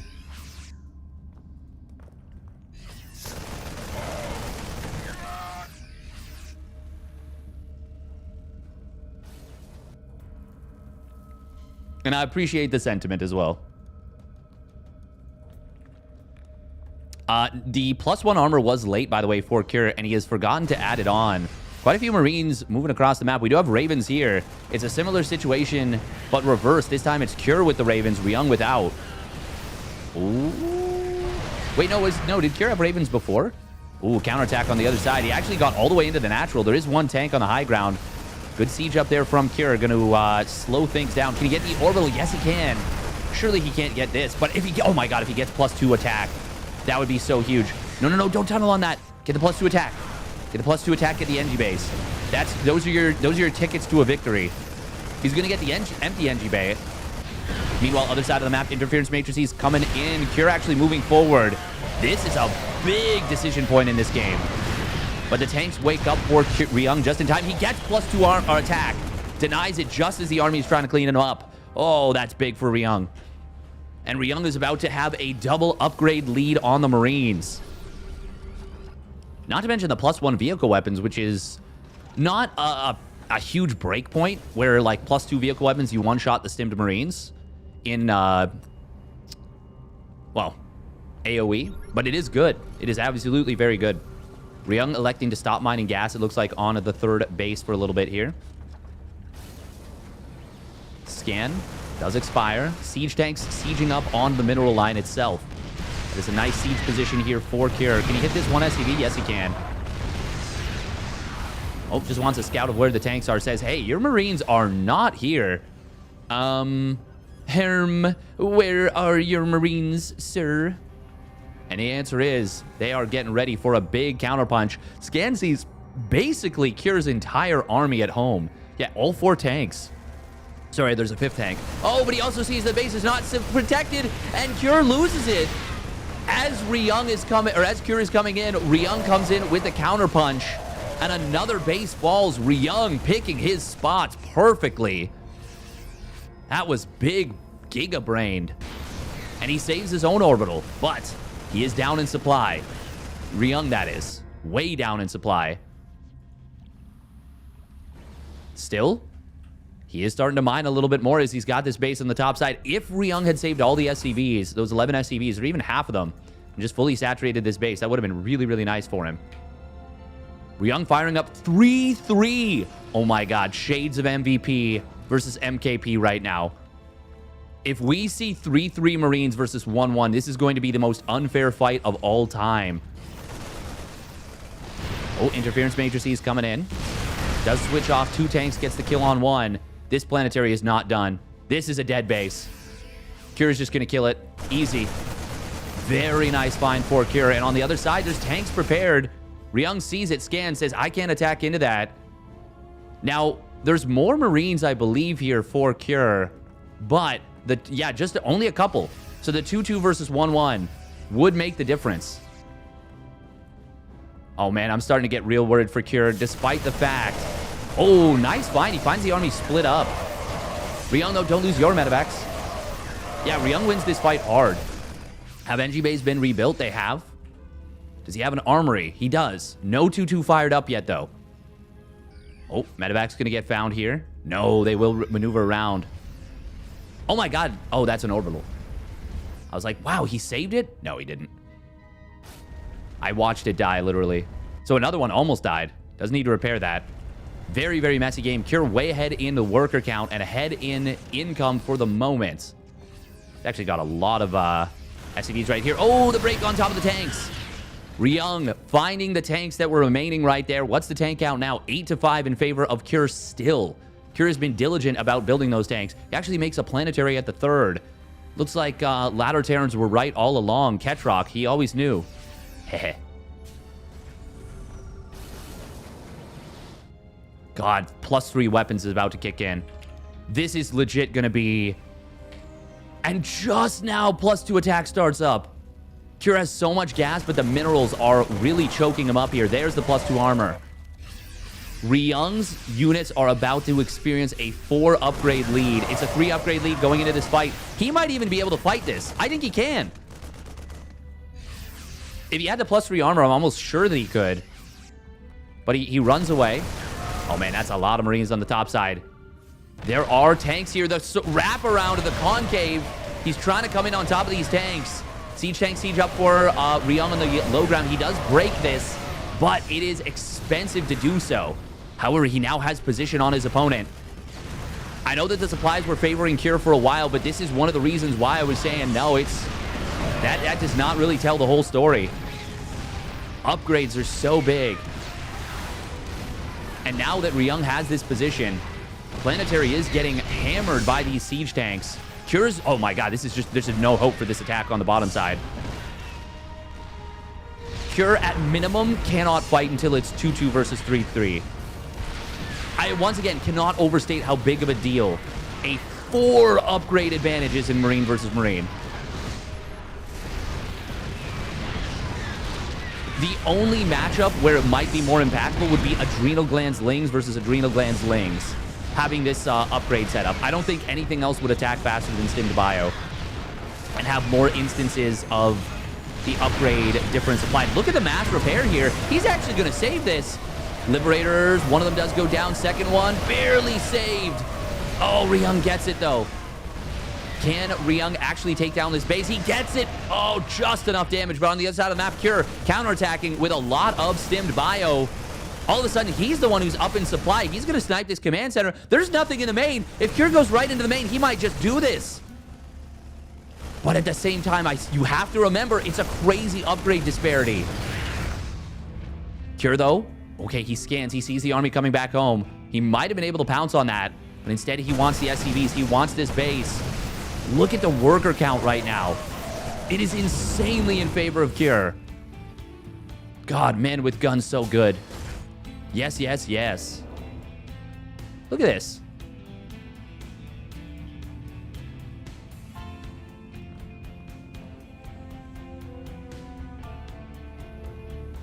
Star Wars Episode 10 looks great. I don't know. Was that a -2 or a +2? That was probably a -2. Cure actually he finished up +2 vehicle weapons as well. He's the one now with the better tanks. 3-3 also fired up for Cure. I cannot believe what we have seen here. Absolutely mental. This series has delivered in a big way. Man, TVT is such a fun matchup when both players are like really, really good. There's just so much room for explosive, crazy powerful armies. And even when you lose a lot of stuff, lose big armies, as long as you still have a little bit of economy and a lot of infrastructure, you can rebuild very quickly. Marines are just not that expensive. Like, honestly, when mules are in play, you can pump out a lot of Marines off of a couple of mules very, very quickly. Oh, this position from Ryung, even as he's way down in army supply, he finds Cure a little bit out of position. Sensor tower will get potentially taken down. Oh, he wants that. Liberator is going to be costly, but it's actually not as bad as it could have been. Nowhere near as bad as it could have been. Cure, though, this army on the bottom side is going to be looking to end things potentially and punch Cure's ticket in. Look at this. It's a big army supply advantage. The income has just been huge for Cure over the last little bit. And these Liberators are going to hold the line. We're going to see this command center getting gunned down almost instantly. Ain't no way you're saving that, even with the mass repair. And he didn't even go for it. Cure, man, again. What a series from him. This has got to be exhausting to play, though. Such a cerebral matchup right here between these two in this one.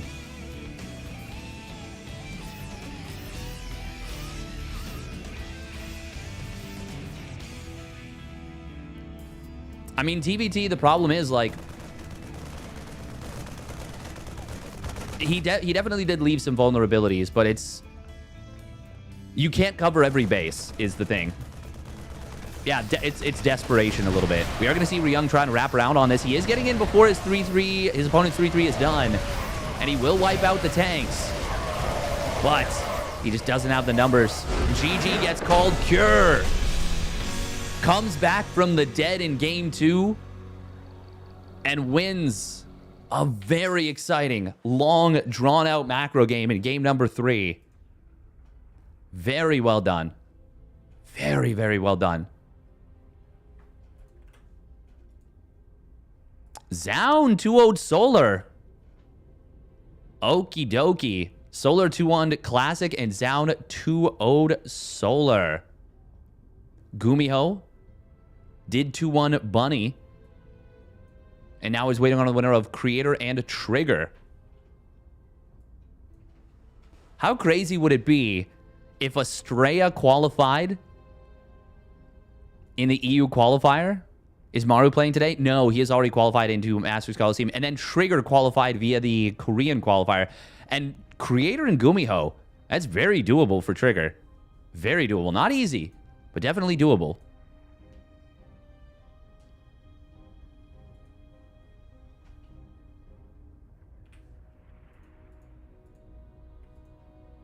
Is Zound still teamless? A lot of players are teamless right now, unfortunately.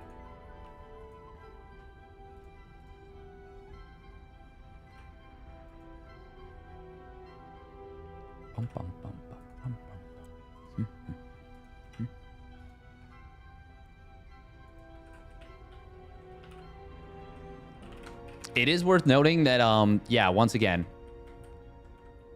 Cure is probably pretty exhausted after that series. Although I gotta say, I don't feel like he is the kind of player that gets super exhausted, per se.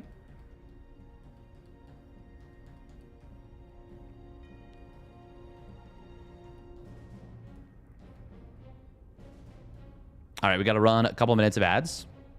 And we'll get into the next one when it's ready. More Marines, more Marines, more Marines!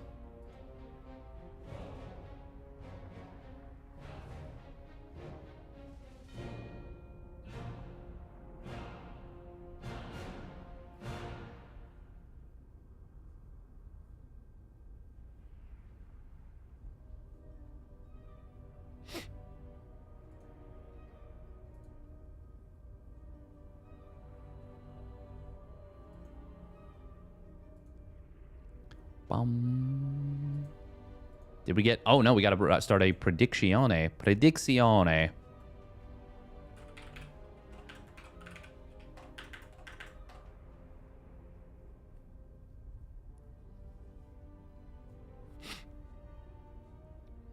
I do think EWC will include SC2.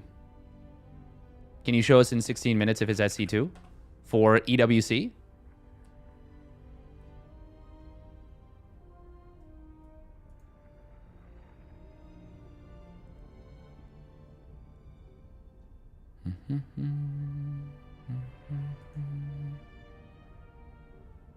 Bum, bum, bum, bum, bum, bum.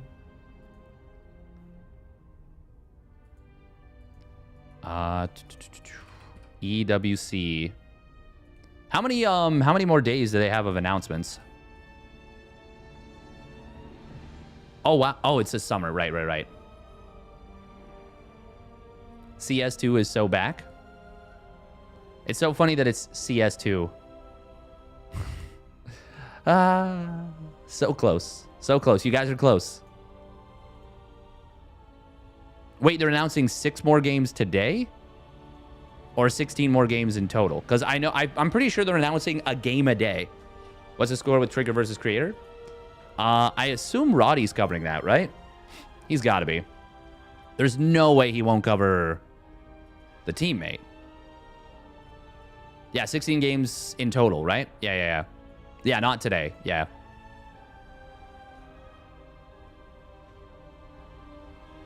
It's a pretty crazy qualifier. Oh. Did I just pull something? I think I did. Pretty sure I just pulled something. Nice.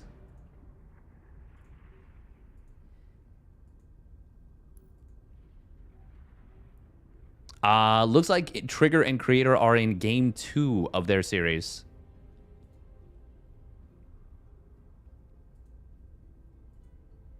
I would really appreciate it. Weird flex, but okay, I guess you can pull. Hey, welcome, Ravi. It's 5 a.m. for you, no? Are you still awake or are you getting up? I mean, but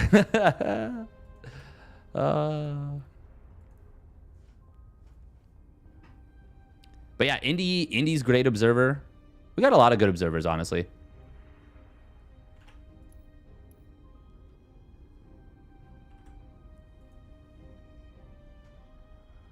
You got up at 4:30 a.m. to work out? Oh, damn. Good for you. How often do you work out a week these days? I know you've been focusing on your fitness, which is pretty awesome.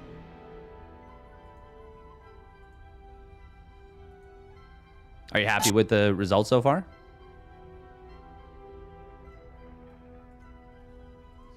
Four to 7 days. Oh, man. I don't want to tell you what to do, but 7 days is a lot. That's... Your body does need rest.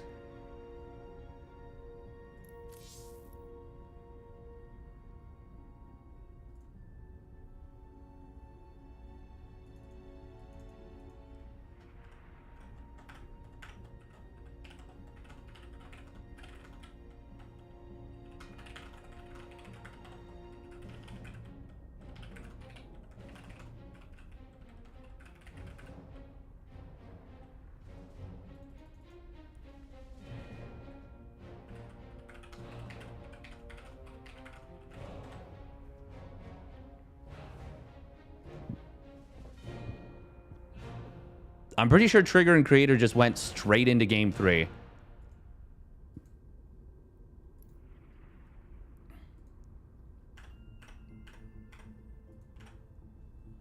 Stretching ain't considered working out. Some days are just running or stretching. Well, it depends on stretching, because yoga is pretty much just stretching, and I would consider yoga to be... it's weird, because working out is kind of colloquial anyways. Colloquial. Like, it depends on how you define it, because if it means lifting, then, yeah, that's obviously not going to apply. But if it means, you know, any sort of physical exertion with the intention of improving health or making yourself stronger, then yoga absolutely applies. And especially if you consider, even just in a traditional sense, yoga as like hot yoga.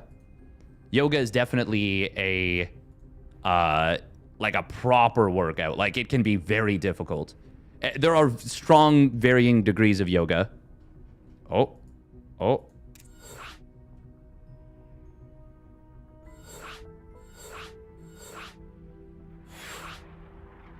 Okay. Whew.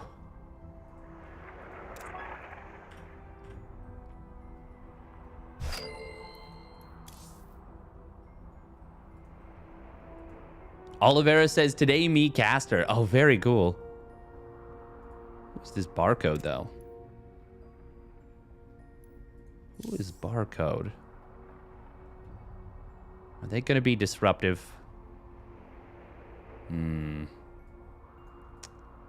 Let's hope not. Y'all should do sprinting at least twice a week.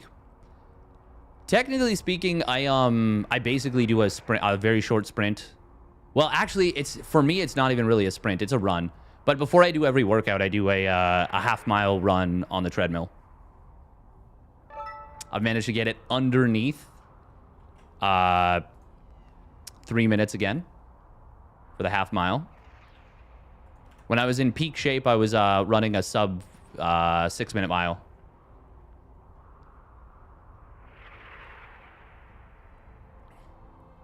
Some days I rush to the toilet. But yeah, I used to also do a little bit of sprinting. The dream was obviously well, not obviously. The dream was to get down to a 4 minute mile, but I mean, a 4 minute mile is like, you got to be in some ridiculously good shape to do a 4 minute mile. I can run a 20 minute mile. It's a start. It's a start.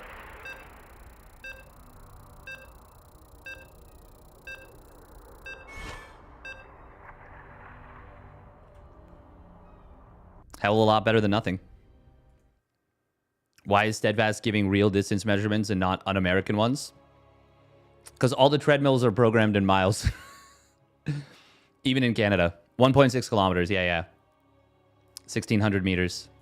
Is it 1,609? I mean, we just rounded to 1,600. It's close enough. 400 meters is a quarter mile, which is a lap of most. I think standardized tracks. All right, this is going to be a banger. All your treadmills are in kilometers? No, they're not. That's so funny. 4 minutes for 1.6 kilometers? Yeah, that's exactly it. which is fast. So you're running a lap or 400 meters or a quarter mile in a minute 4 times in a row. All right, here we go. Spawning up at the top left for Team Liquid. It is Cure in the red. And his opponent spawning down on the bottom right. It is Rogue in the blue. Rogue is a part of Falcons, right? Let me look this up. 20 minutes a mile running. I think they were being a little cheeky. I'm just saying that even people, if you are not in good shape, but you're still trying, you're still doing your darndest, that's good. That's good. Everyone has to start somewhere. Rogue is Falcons, yes? Okay, I thought so. Yeah, Team Falcons.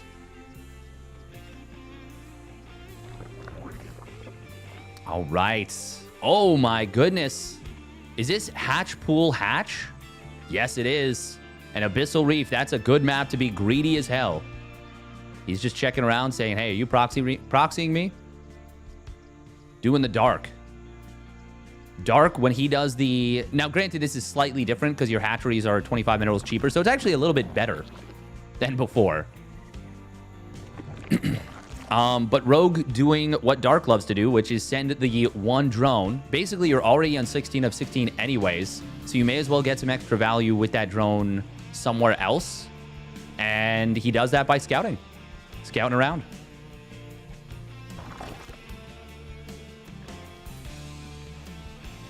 Someone asked him if SC2 is coming to EWC.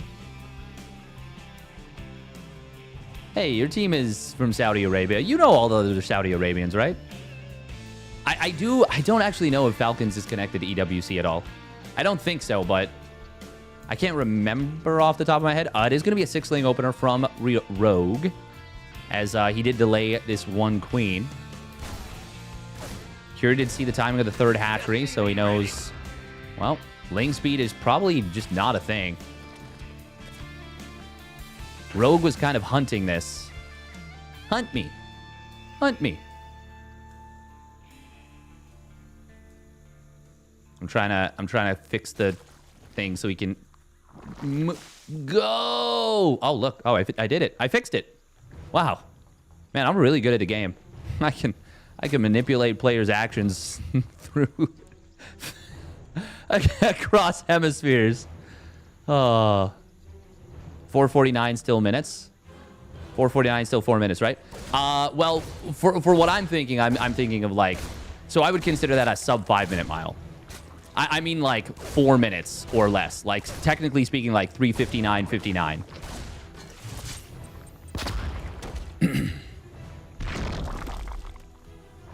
Like that would be the goal. Do you guys think there's even a chance SC2 is not announced for EWC? I think it is so unlikely that they don't announce for EWC. I give it like... I honestly don't know. I love this command center on location, by this way, this 3rd CC in response to the gasless 3 hatch. I would give it like below a 1% chance that it doesn't get announced at EWC. The main thing is, do we have a circuit around it? That's like Olympic pace? Yes. It's elite athlete. I mean, if I could get a sub 5-minute mile, I would be ecstatic. I haven't even run a full mile in a while. And I'm quite sure that I could not do particularly close to a 6-minute mile. By the way, this is not a full wall, but I believe it blocks out Hellions. You can get away with some pretty crazy greed. Already a very nice drone count for Rogue for this stage of the game. He is one of the faster/fastest players in the business.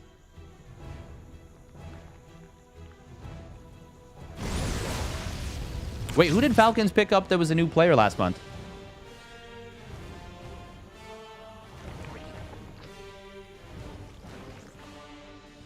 Falcons did win the team part. Oh, yeah, they picked up Solar. Right. I keep forgetting that Solar's on Falcons. Oh, nice snipe on a creep tumor. Good find there. Oh, this is kind of funny. Rogue saying, I don't want to deal with... Oh, this is nice, actually. This little Evo chamber block. I don't want to deal with potentially losing this Evo. I want it to be sackable. I've got a good enough start off of this setup. Let's see where his drone count is at 6 minutes, because I'm thinking he's going to be already... Well, actually, we're at 5:30. He's already above 6. Yeah, he's got an insane drone count already. Cloakless? No, he's getting cloaked. Okay. Ooh, Cure, very important to fire up that +1 weapons. Super, super important. Speed. Rogue will play 1/1 Roach Ravager with Lings sometimes. He's very good with it. Rogue, also a big fan of those big Roach Ravager pushes. Overseer pops, immediately drops the Changeling. Gonna just be sending it around. Kind of nifty. Okay, Infestation Pit. All right. So this, yeah. Okay, 12 more drones fired up. Absolutely going to be a transition behind this. Surprised we don't already see a Baneling Nest, honestly. Since you do want to fire up that Baneling speed as quickly as possible, if you're going to go for a transition like this. Banshee's going to look for an opening in the natural. Do find, quite a few drones already. 3 drones. The funny thing is, Abyssal Reef actually really masks the Zerg problem, which is that queens are more expensive and you don't want to build queens as much now. Ooh, this is a nice little Hellion run by, able to get a great couple of shots here. Ling speed, Roach speed, not quite done. That was a perfect timing for Kier to come in and sack these Hellions for some drones. Very nice. 13 drones go down. I think the Banshee's only got 3 of them. Maybe he got a couple more. Now drones being forced away from the 4th. Oh, this is some very nice damage. Solid as heck. Oh, and even finds another drone that was in the middle of nowhere. And behind this, Cure also taking a 4th base. So I've griped about this map a lot. It's because Abyssal Reef is stupid. It's a stupid map. You get 5 free bases. It's just dumb. I just don't like it. I think it's way too easy to take bases on this map early on. Now, I don't... The players have got to play the map to the best of their abilities. By the way, this double drop is actually potentially going to get into the main base and find a lot of damage. Rogue just now seeing it, it looks like. He does respond quickly. Oh, and actually, hang on. The medevacs are a little bit trapped. 1 queen falls, 2nd one as well, but he does kill a medevac there. Okay. Well, Rogue responded very nicely there. Could have been so much worse for him. Good job. Ooh, double cloak Banshee. But a nice quick drone pull there from Rogue once again. Yeah, I just don't like how turtley this map is. So easy to turtle.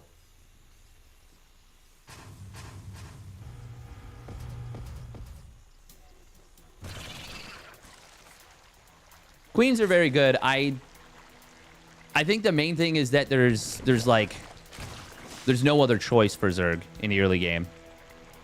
This has been talked about ad nauseum, but like, you just have to make them. You just have to make them early game. Now, if they were still the best option and there were other options, people would obviously still make them. Ooh, Changeling. Gonna see the push. That's very nice. It's to see exactly how this is setting up. Cure not really noticing. I do love the creep spread here to let the Spore get to the bottom side. Spores are so good now. Finally, that Changeling gets sniped. 1 Viper with a lot of energy. Yoinking over the rocks. Very nice for Rogue right there. Getting that early tank kill to, well, before the fight even actually starts. Little Ling counterattack on the top side. Not going to be able to find too much, but applaud the effort. Still gets swiped away easily. Rogue definitely wants to charge up energy on this 1 Viper a little bit. He's currently sitting at 2 Abducts, moments away from a 3rd one available. There we go. Just gets up to 150 energy. That's 2 Abducts or a Blinding Cloud. Oh, instead it's going to be a Parasitic Bomb. This is a good position for Cure, but he's got to be careful about overstaying his welcome. Adaptive Talon's about to complete. Abduct grabs that 1 tank, and this is kind of what I'm talking about.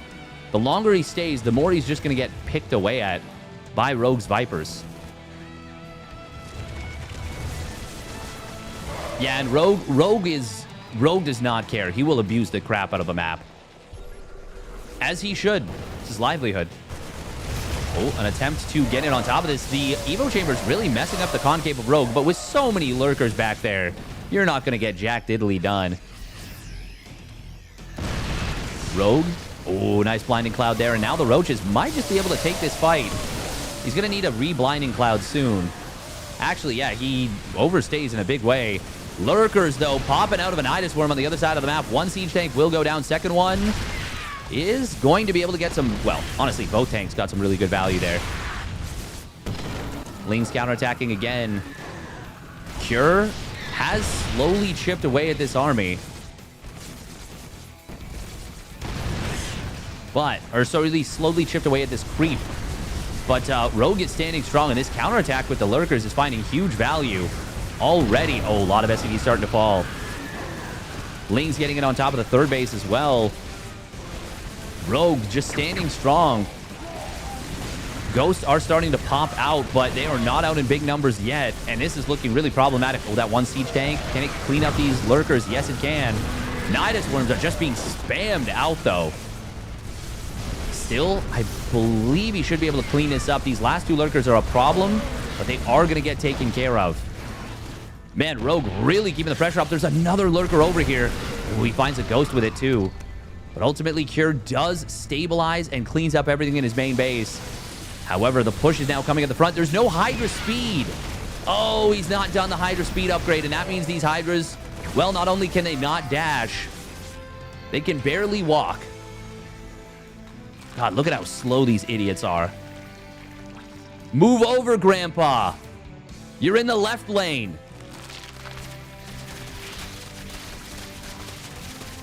It's an advanced green. You don't have to wait. The other cars can't go yet. What? Oh, abduct on a couple of these Liberators. 3-3 going to complete here for Rogue. It did kick in a little bit earlier for Cure. Very important that Cure saved his NG base. Oh, man, the Hydras are so slow. They're trying so hard to reposition, and they just suck at it. But now Hydra speed kicks in. Oh, he wants that tank. Does get it. Will take some big shots from the Planetary. Oh, Mass Repair, where is it? Ghost Academy is under threat. This Lurker Concave is huge. Rogue has set up a monster position, and you just can't even touch this. You cannot attack into this with Bio. I don't know if Rogue needs to attack in here. I actually think this is... I mean, he's already killed the base. Why go deeper? But he is threatening the Planetary now. I don't think he can kill it, but he's just applying so much pressure to Cure. And Cure has begun to crumble. Rogue, though, is starting to run out of money. Cure is holding... Oh, EMPs were not available. Well, he didn't drop them on the Viper. And two Abducts come in. Gets another high-value unit. 2 tanks and a Ghost going down there. And now this Planetary might just get broken. And by might just, I mean there it is. It's down. Cure. He just doesn't have what he needs right now. He's going to go for the counterattack with a quad medevac play, and he might be able to deny this 6th base. Or is he going to try and wrap around on this? I mean, this is another thing. This is a really tight, choky area. Changelings, by the way, for Cure, or for Rogue, giving so much vision. Depleted. These Lings, they don't have Adrenal or +1 melee, so they're not going to do too much here. Cure will get the kill on the 6th, and that is going to keep the game at least economically a little bit competitive. But Parasitic Bomb on the Medis, he cannot afford to lose these. Nice split. Very nice fast split there. But it's still going to be 2 medevacs going down. Would really like to see the Hydra Dash upgrade being researched. Baneling speed is in production. 10 more Lurkers. Yeah, I mean, I said it's keeping it even economically. Not really. Not really. Cure can't secure a 4th base again. I was wondering about Rogue's decision to move in here on the 4th, but it is really crippled Cure completely and totally. Oh, Ling's actually going to tank for the Lurker, but unfortunately they then also provide the splash damage to get it killed. Nice repair here from Cure. On top of this, oh, and Oh my. Oh, there is vision, but it's very minimal. Our SCVs It's are only under technical attack. vision. He sees it now, but not. Well, actually, no. He's going to be able to respond to this. Good job from Kira. Didn't even stim there. So nice work. Second Nidus Worm being produced here from Rogue. He says, I want the ability to double Nidus you. 2 Nidus Worms and I would have been able to unload there. Rogue hasn't spread creep in a while. He's been really focused on this. 13 Overlords. Oh my god, are we doing mass changelings? Are we doing the mass changeling strat again? 15 Overlords. That is a lot of money. But oh, that's a lot of lurkers too. Blinding Clouds moving in. I think Rogue's just done it. I don't think Kira can hold on any longer. He's been on the ropes for so long, and there it is. GG gets called. Rogue takes down game number 1. Once he started to make inroads, it felt like Kira just had no chance. No chance whatsoever.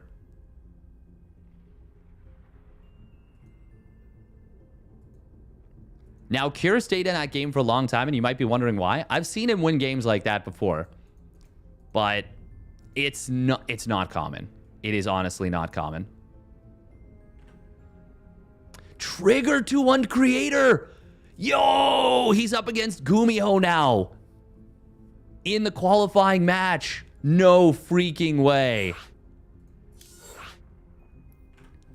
No freaking way.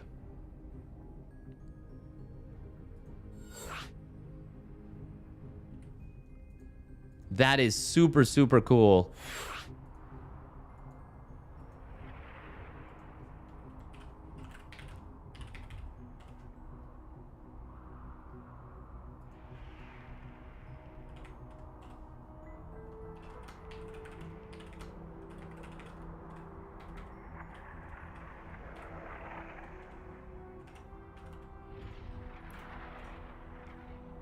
That is really, really impressive, especially after, man, Creator doing a bit of a solid there for Trigger, taking down Beyond.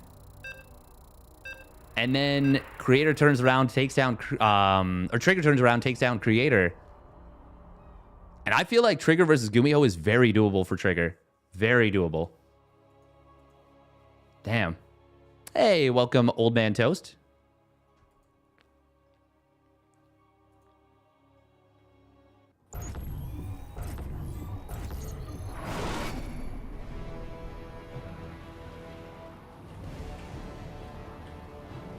Yeah, Rogue is really good at being decisive at ending games, at recognizing win conditions. He's strong. He's a strong boy. All right, here we go. Spawning up the top right for Team Liquid. It is Cure. In the blue. And his opponent spawning down in the bottom left for Team Falcons. It is Rogue. In the red. I just realized these were the top 2 performing teams at EWC. Liquid doing extremely well. I'm pretty sure they came second, right? Yeah, they came second in the club points heavily due to the fantastic play of Clem and his victory there. And of course, Falcons won the whole thing. Is that right? Esports World Cup Club Championship. Nope, not explained. Nope, not 2020. Oh, no, 2024. Club program. Yeah, Team Liquid. Yeah. Yeah, they, yeah. Man, Falcons absolutely ran away with it. The thing is, it sounds as though, the way... So, I don't take this as gospel. Take it with a grain of salt. But it sounds as though the way that they've done the EWC... is this year is that they've changed it so that if you want to be eligible, you need to have a team compete in every single tournament, unless I'm mistaken, which is, if that's the case, that's kind of crazy. Before it used to, it was in the last year, you had to have 2 teams or players finish in, I want to say, top 8 of your game. SC2 was actually the only exception, because They didn't do a top 8 per se. I think they had a top 9 for SC2 because the bracket was just super, super weird and really out there.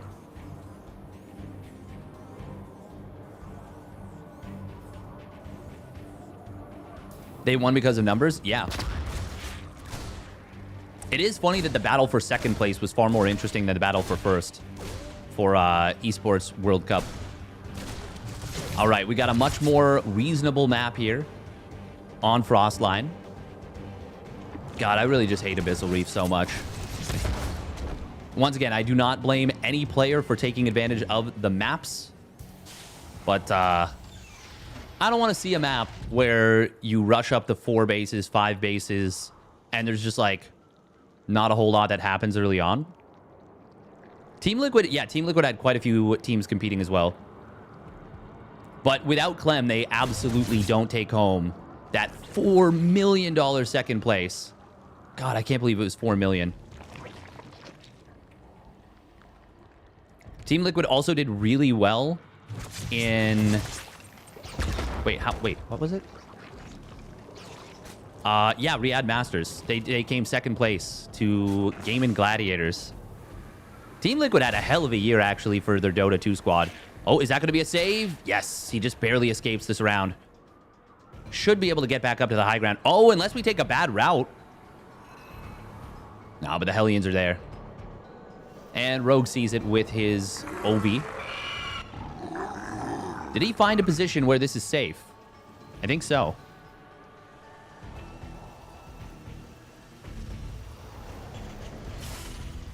Clem should be on a 6-figure salary now at least.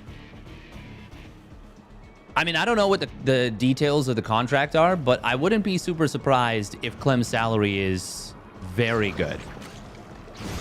I know Team Liquid... Well, a lot of the players stick with Team Liquid for a long time. To be fair, it's like... I've seen the facilities in the Netherlands, and I know that the facilities in, like the Alienware training facility in the Netherlands, Alienware training facility in Brazil?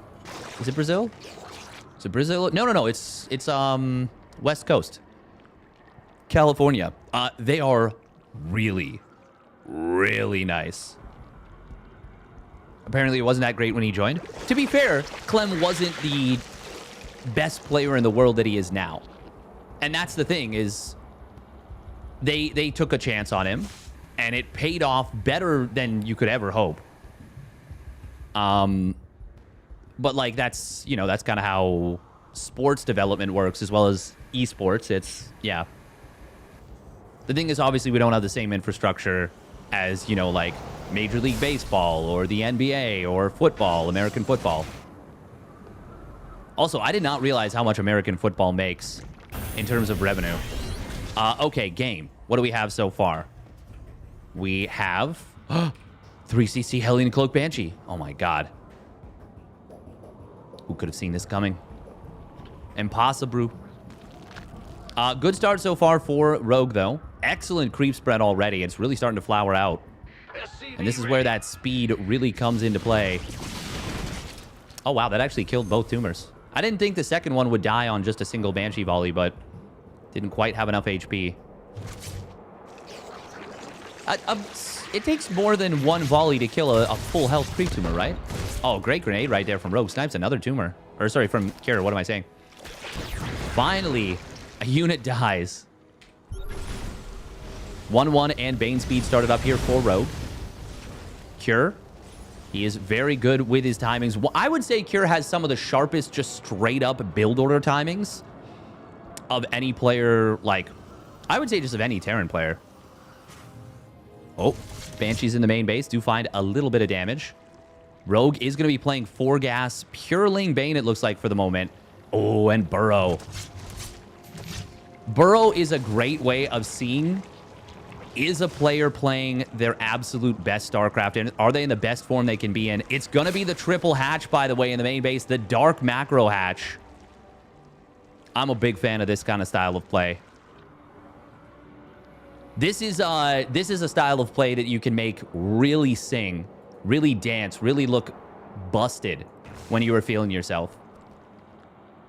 By the way, the fact that Cura has cleaned up quite a bit of creep, Rogue's been a little bit slow to respread creep. I mean, a little bit slow. It's funny to say that, but it's no creep spread respread here. There we go. Get some up on the top side now. Rogue, big counterattack on the top side. There is a full wall, but not for this position. Oh, that's going to be a lot of dead SCVs. SCVs being put on hold position, but there was nothing to draw the aggro away. Little bit of a leg spike there. I don't know who that was. What is happening right now? Game paused. Oh my god, I think it's the barcode. Someone's doing something on purpose.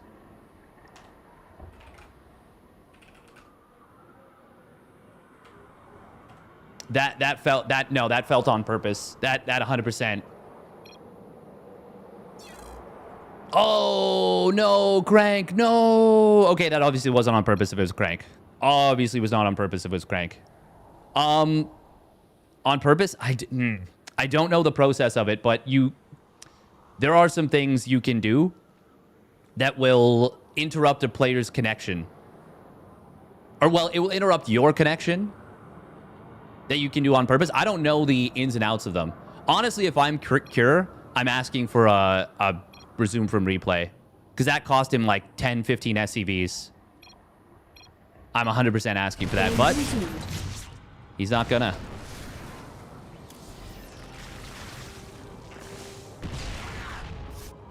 Yeah, that cost him so many more SCVs. I do not think that was Crank doing that on purpose, to be clear. I don't think it was. But initially it felt... Because I've had people get into games, sneak into lobbies that weren't supposed to be there, and they've lagged them like that. But that obviously wasn't something Crank was trying to do. Great cleanup here from Rogue. Cleans up the whole main army. Double Banshee on the top side, trying to be disruptive. Where's the Overseer? If he doesn't have an Overseer here, he's going to be in some trouble. Dropping to the main base will be a bit of a problem. Counterattack on the other side of the map. Cure has been rebuilding SCVs. This game has turned super chaotic very quickly. Nice positioning here from Cure. Gets himself into a very tight choke.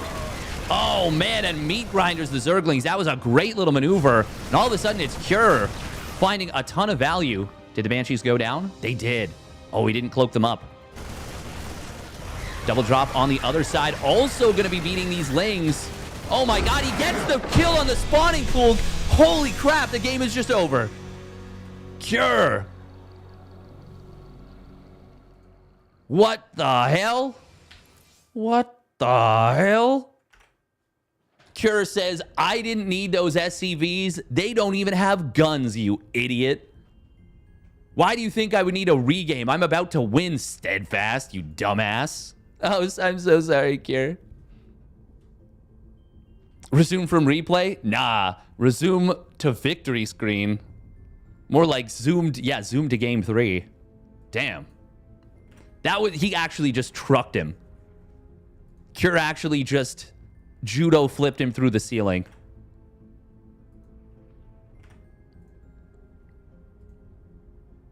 Insanity. All right, what's happening with Trigger versus Gumi?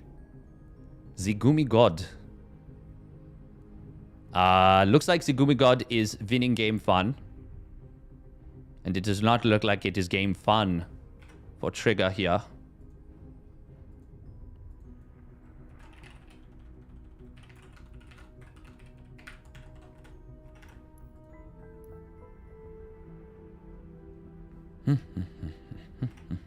Yeah, obviously Crank would never do anything untoward.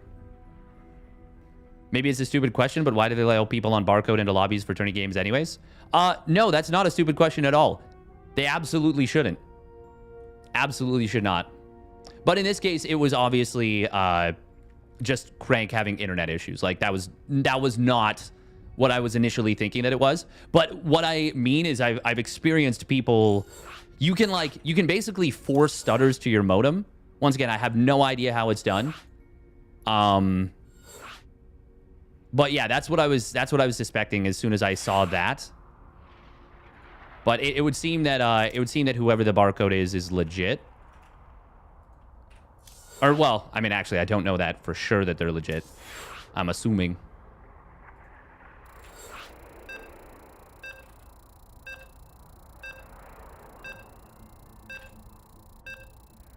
Oh, yeah. Okay, yeah, no, they absolutely are. I should have just looked it up. It's F91. Yeah, that's one of the SC boy guys. They're 100% above board. It was me. I was the barcode. It was me. Just DDoS yourself? I think it is actually legit something like that. It's basically... I think you just shoot so many packets of data at yourself that it, like, stutters your internet. But it doesn't quite... Because you don't want to disconnect it is the thing. I shouldn't be describing how to do it. What am I doing? It's fine. I was running ads, so nobody saw it anyways, right? It was me, Mario. No, why are you apologizing? I'm the idiot that's like, well, here's how to make a bomb. No, don't. No. Okay. All right, spawning up at the top right for Team Liquid, it's Cure. And if we still are on Twitch by the end of this game, for Team Falcons, it's Rogue. In the blue. Hi, FBI. I influenced it. So you're an influencer. Nice. Congratulations. Okay. Amygdala is going to be the map. Man, that was well done from Cure. The little wedge he got into. Not even wedged. The way he wedged himself in between the gases and just barely got the Marines to body block, and they just held the line with that drop of the main. Really, really nice. That was looking so good for Rogue up until that point. So good for Rogue. I promise I'll retire afterwards. Can someone show me? The thing is, that won't actually get you to GM. Because you still need to do moves that will, like, take advantage of the fact that you're causing your opponent to lag. Or you're causing both of you to lag.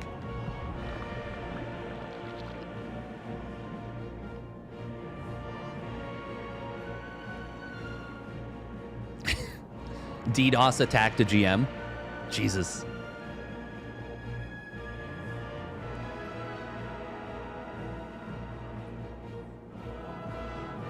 Oh, wait, someone's at my door. Oh, no. No. I am really glad that they... Oh, we can see the raw... Oh, yo, let's go. They used the version of the map where you can click on stuff through... Yo, I love this stuff so much. You can click through the fog of war.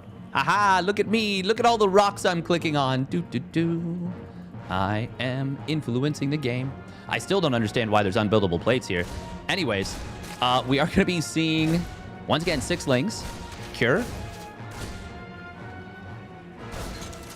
Yeah, I feel like 6 lings is just like... It's just a good way to play sometimes. Because...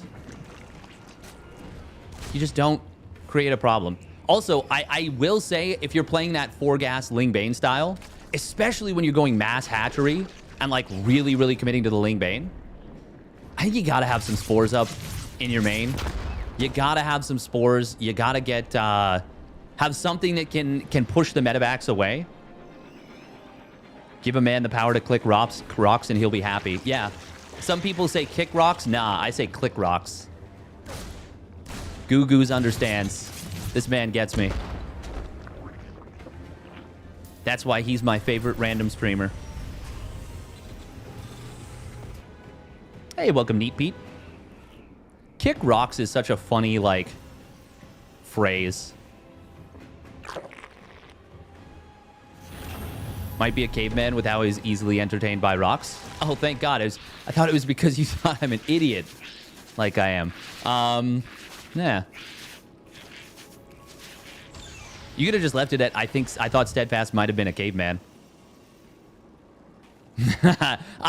I've seen him stay on mid-game tech against Sky Toss and complain about balance. Thank you very, very much. Family Fantasy RPG for the follow. My Hydralisks won't beat his carriers. Oh. Literally me. You mean he is Sue? It's actually crazy that Sue won a world championship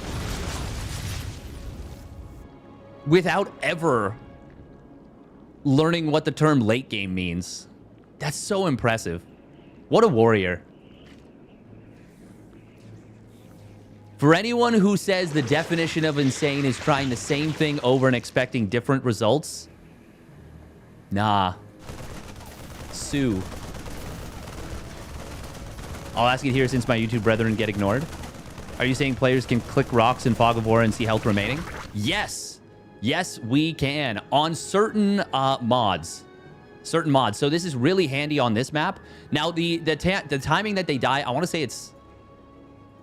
Is it 7:56 or 7:53? I think it's 7:56. But yeah, you can click through it. I wonder if they'll disappear through the Fog of War, or if you actually need vision. Because you can see that you can't see the health bars. But there's no visual indicator that they're damaged. So I'm actually really curious about that. Hopefully, at that timing, there won't be anything going on. Hopefully, the game will last that timing for sure. First of all. Oh, these Banshees are going to try and slip in. Rogue. Oh, he is going to lose 3 drones right away. Wait, is it? Oh my god, did they not make with Game Heart? Surely they did. Surely it's just the weird bug that only happens to me where it sometimes doesn't work sometimes. Either way, 3 drone kills. Oh, Hellions. Look at that, I'm actually looking at the mini-map now. Imagine that. Oh, this is a nice timing for these Hellions. Oh, he almost got a creep tumor there. Wouldn't have mattered because there's so many more, but he will scan, clear up a lot of these. Almost any time that you can scan and clear creep as a Terran is almost always a good decision. Oh, he's attacking the rocks. No, you're ruining my perfect timing. Ah, Cure, how could you? The Debris.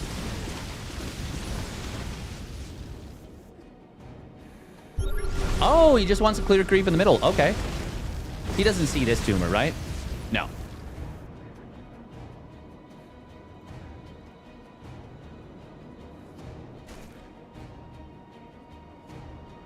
Rogue respreading creep on the bottom side. 5th base. Well, 4 bases are very secured right now for Rogue. 5th base is going to be the point of contention. Cure, about to have 1-1. Combat Shield still a little bit of a ways away from completing. This will be a free pickoff on this base. Ain't no way. Yeah, it's even being contested. Oh, Baneling speed not yet done. Queen a little bit awkward right there on the positioning. That combat shield is actually quite late for Kira. Oh, he's going so far onto creep, though. Ah, his whole top half of the army getting kind of surrounded and just gobbled up there. Okay, I want to see. Ooh, Drilling Claws being prioritized before 2-2. He has the money for 2-2. Cure? Hello? 2-2? Oh, Siege is up off creep. Rogue, a little bit of a spread before this. Ooh, tank fire on the Banelings. No, there's just too much Zerg. Hellbats do get some good trades, though. Rocks did die. Oh, they die off screen. Okay, cool, cool, cool. So they do remove even without vision. Nice. They remove through the vision. Okay, I want to use this mod.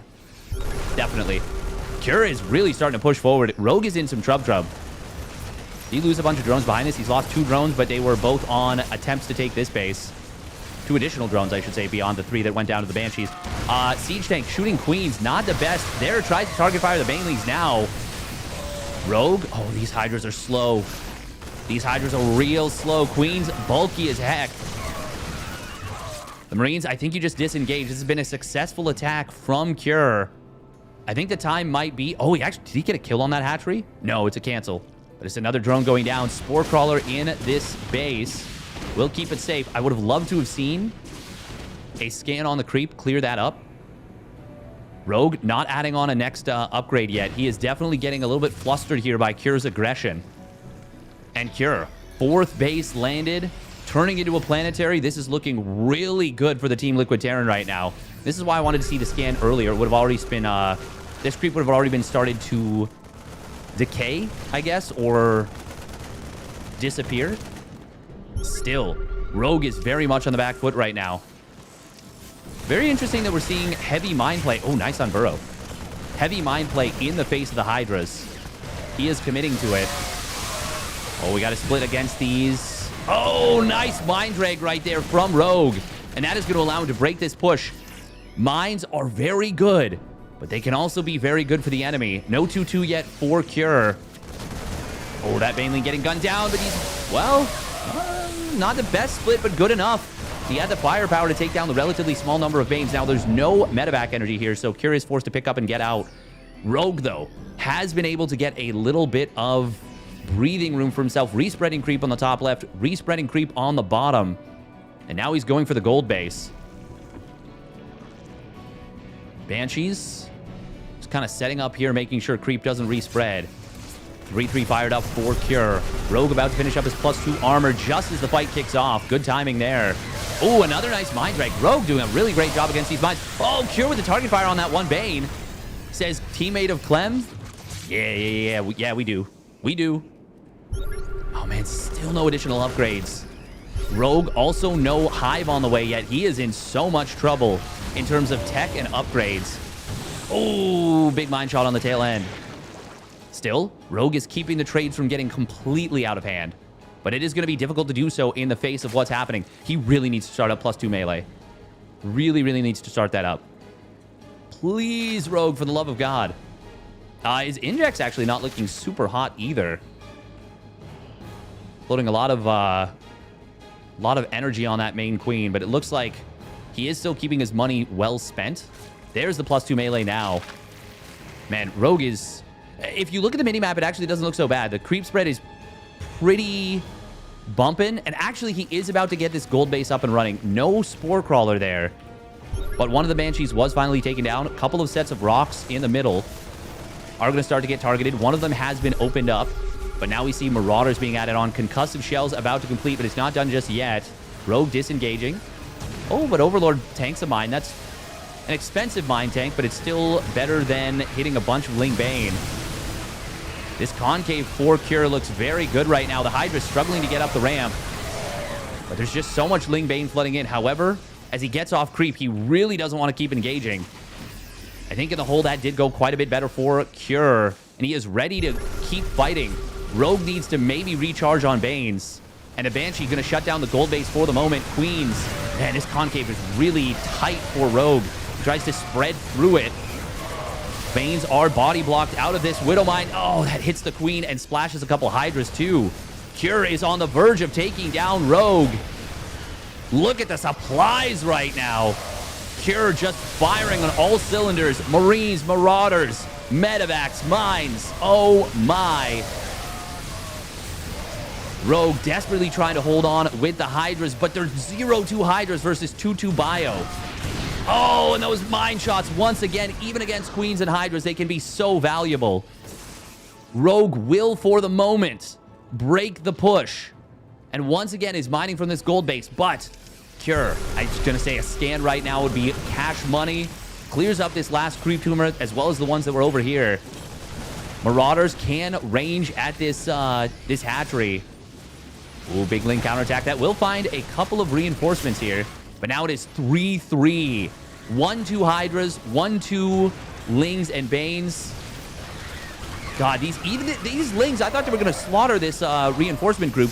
The upgrades are just so uneven that a huge number of Lings barely cleans up a Bioforce that was maybe half the value. And Rogue loses even more stuff. Cure up in workers, up in economy, way up in army supply, way up in upgrades, and even now adding the ghosts. I would say this is a... Well, actually, no. His opponent has lurkers. He needs ghosts. Can Rogue get enough lurkers out to stabilize on 5 bases? I mean, if you can survive, this is his tournament life on the line. There's no loser bracket for this. He needs to get to the next match to be able to lose and then still be in it. But even now, Cure, not missing a beat, Liberators as well as those ghosts. Oh, and these... God, yeah, there's the transition from Cure is on point. He is playing so freaking well right now. Changeling. Gonna spot this main army. A little bit of derping on the textures there. Even Widow Mine's just all over the place. Look at this vision. It feels like we're watching a Protoss with like 17 observers. Gold base also going to fall. Yeah, Rogue. I mean, we've seen Rogue do some pretty crazy stuff, but I don't think it's happening here. Mass sensor tower, now mass command center coming down. Cure even starting to kill some of his own bio. I would actually say he can even sack some SCVs, maybe go down to like 65 SCVs, just have a stronger army.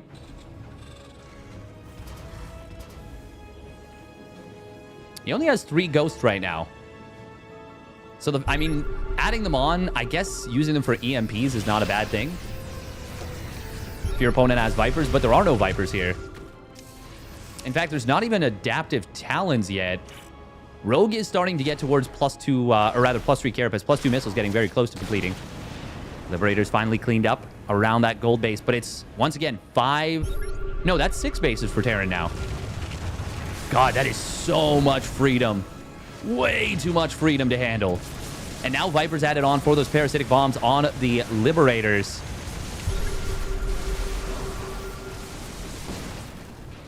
Even with most of the Liberators not being sieged up where they particularly want to be, this is a problem. Also, these are +3 armor Liberators in a moment.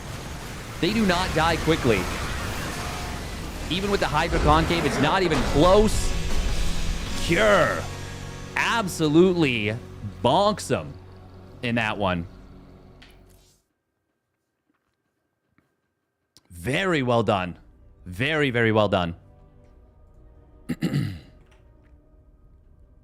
Wawa-weewa. Hey, thank you, El Jefe. Appreciate it. And Cure moves on to the following round. Very well done from Cure. All right, what's going on with Trigger Gumiho?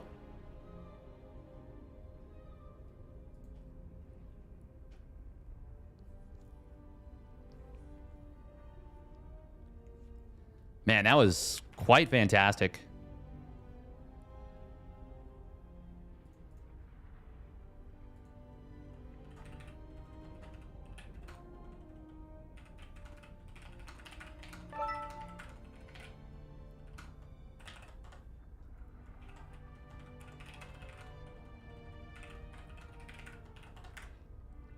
Did Trigger and Gumiho finish up?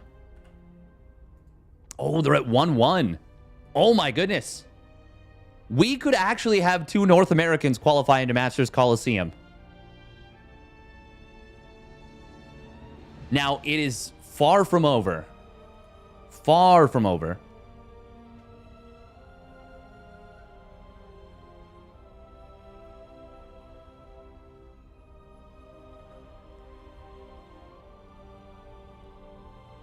N-A. Okay, so it is going to be Cure versus Zaun. Yeah, I gotta say, I'm not surprised to see Zerg's not making it through here. I'm not surprised at all.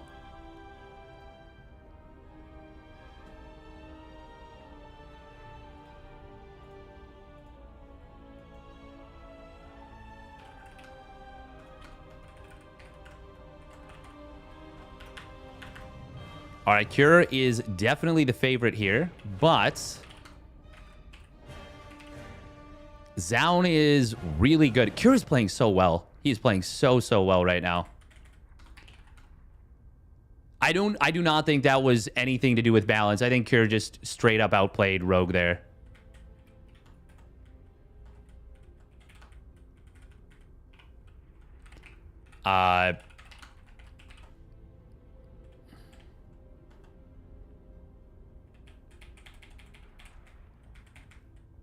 Yeah. I just think he straight up outplayed him.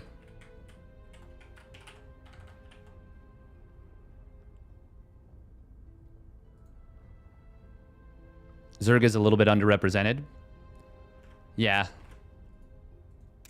I mean, honestly, it has been outside of a few players for quite a while. Like, it's just that the players that have represented it are players like Cyril and Raynor and Dark. And they all have different ways of making the race look really, really strong. By the way, I'm so sorry. Thank you very much, Agaroth, for the 2-1 resub at 34 months. We were deep into that series. All right, I do have to run a couple minutes of ads. Yeah. We don't have Dark anymore. We probably won't for the next set of big tournaments. Oh, player. I actually don't know if I'm so sorry, Old Man Toast. I didn't see this. I don't know if players can click on Rocks and Fog of War and see health remaining. I don't think so. I don't think so. I think it's the funny thing is that we are classified. If you're an observer, you're classified as a player. That's another reason why. So add it to the list of many reasons why I think StarCraft 2 needs a remaster. We should, as observers, not be characterized as players. Now, to be fair, the amount of resources it would take to clean up the absolutely garbage spaghetti code would be really bad.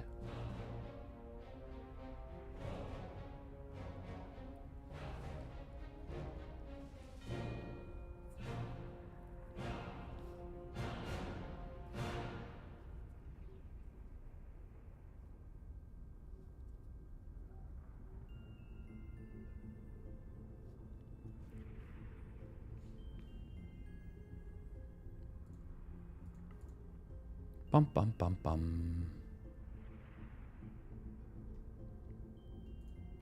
I gotta say, by the way, lovely sweater. Thank you, Alpha Q Snake. It's cozy. It's cozy.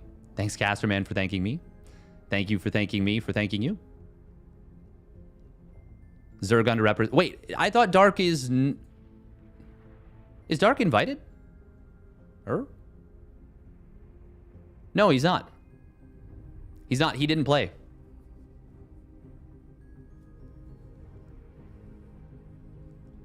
The thing is, the main thing for me is that we don't actually really have any upcoming Zerg players, you know? And we haven't for quite a while. The only upcoming Zerg players that I can actually even think of at all are Fiant, Iba. I mean, do you still consider Mixu an up-and-coming Zerg player? I mean, he is up-and-coming, but he's been around for a while. And 3 Point. And that's if you can include Mixu, who has, once again, been around for a decent bit of time. But players that, like... Oh, Young Yakov. Young Yakov might actually have the highest potential and the highest, like, commitment of all of them. So that's a huge oversight to miss Young Yakov. But I don't think... Shin is far from up and coming. He is far from up and coming. He's literally gotten top 4 at World Championships. Like, Shin has arrived. Shin has arrived. He's been continuously improving, don't get me wrong, and continues to impress in very, very awesome and cool ways.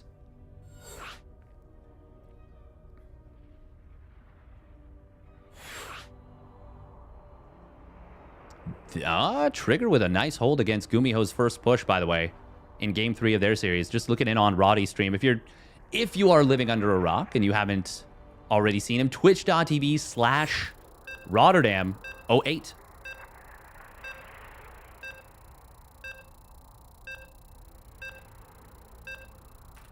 And you can see Trigger versus Gumiho. Also, if you're watching on YouTube and you haven't already subscribed yet, would very much appreciate it if you would subscribe. And if you're on Roberdan, never heard of him. If you're on Twitch and you want to support the stream just in general, you can subscribe here. Means different things, but obviously, you know, I am full-time content creator man, caster man, yapper man. I've been letting myself get down a little bit, like feel bad a little bit. I really want to get back into a much more consistent schedule. Yeah. Hey, thank you, Cutie Dasserin, for the 1 biddy once again. I think that's up to 4 biddies. Just throwing pennies at the stripper. No, I appreciate it, Cutie Dasserin. I appreciate it. Thank you. I can't get the image out of my head of just like literally just throwing pennies At like a stripper.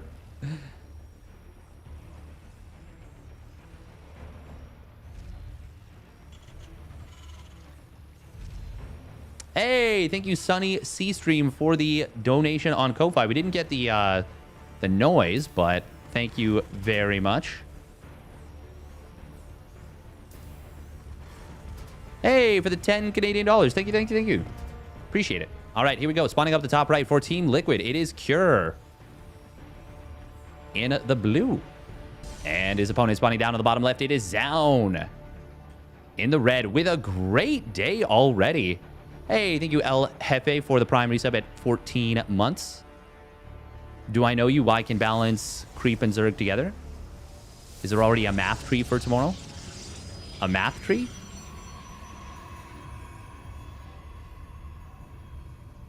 Hey, thank you, Old Man Toast. Appreciate it. But yeah, Zown taking down Solar. Very nice result for him. And I do think Zown's PBT is pretty darn solid.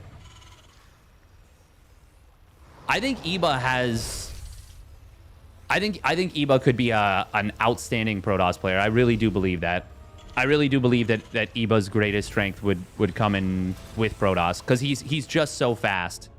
He's just so fast. And I know that that's weird to say, but I do legit think that Protoss benefits incredibly from speed. There's so many different styles you can play that are really, really good if you are a super fast player. Phoenixes benefit from incredible speed and good map awareness. High Templar drops. Obviously, Disruptors all over the place. Like, you can, unironically, you can do very, very well being fast as a Protoss player. Ko-Fi only takes 5% of everything that goes through them, I believe. I could be wrong. Yeah, I think it's not much. Like, I think that it's the best option, is my understanding.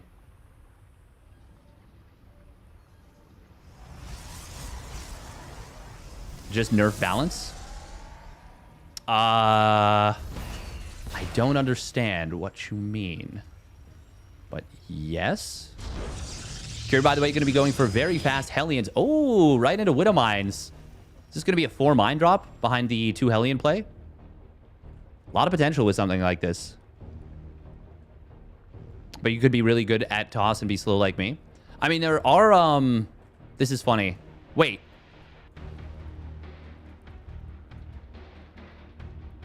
Was this always blocked by rocks? Hallucination is going to see a couple mines here. Was this always blocked by rocks?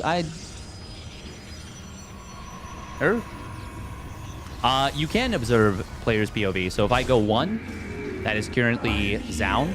If I go 2, can watch Cure. The thing is, it's very frantic.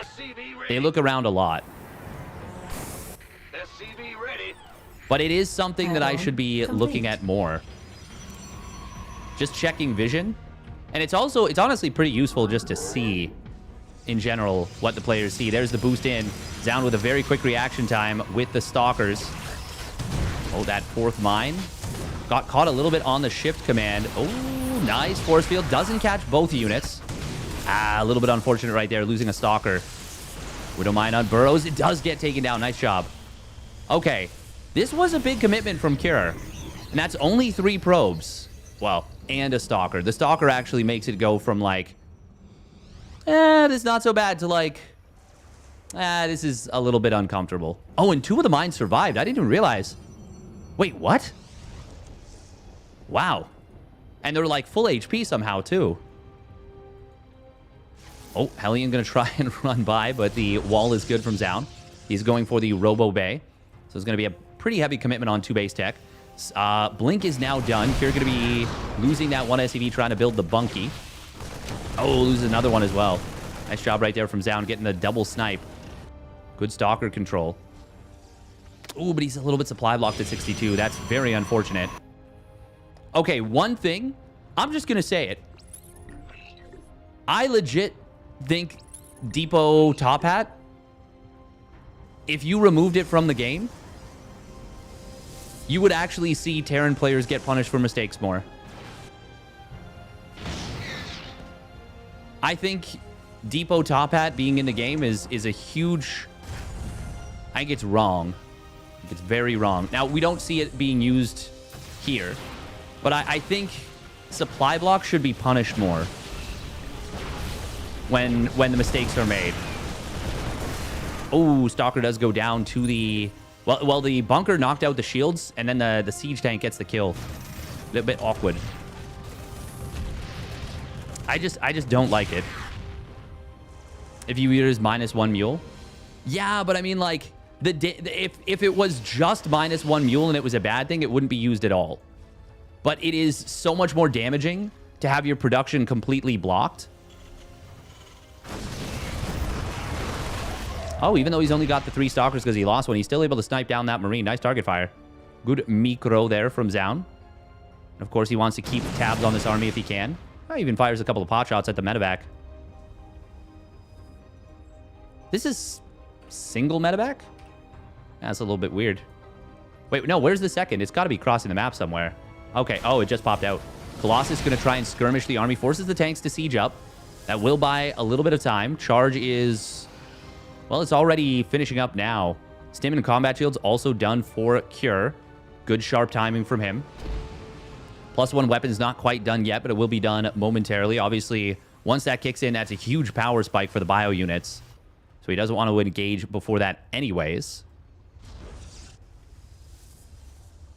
This is 10 supply that is occupied by just the remnants of this drop that already got a decent bit of damage.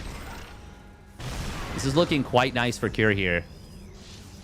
Zaun also, his additional gateways were quite late, so he's only on 4 gates right now. Oh man, this siege tank setup. Very nice. Concussive shells also now kicking in. Cure continuing to reinforce everything to the front.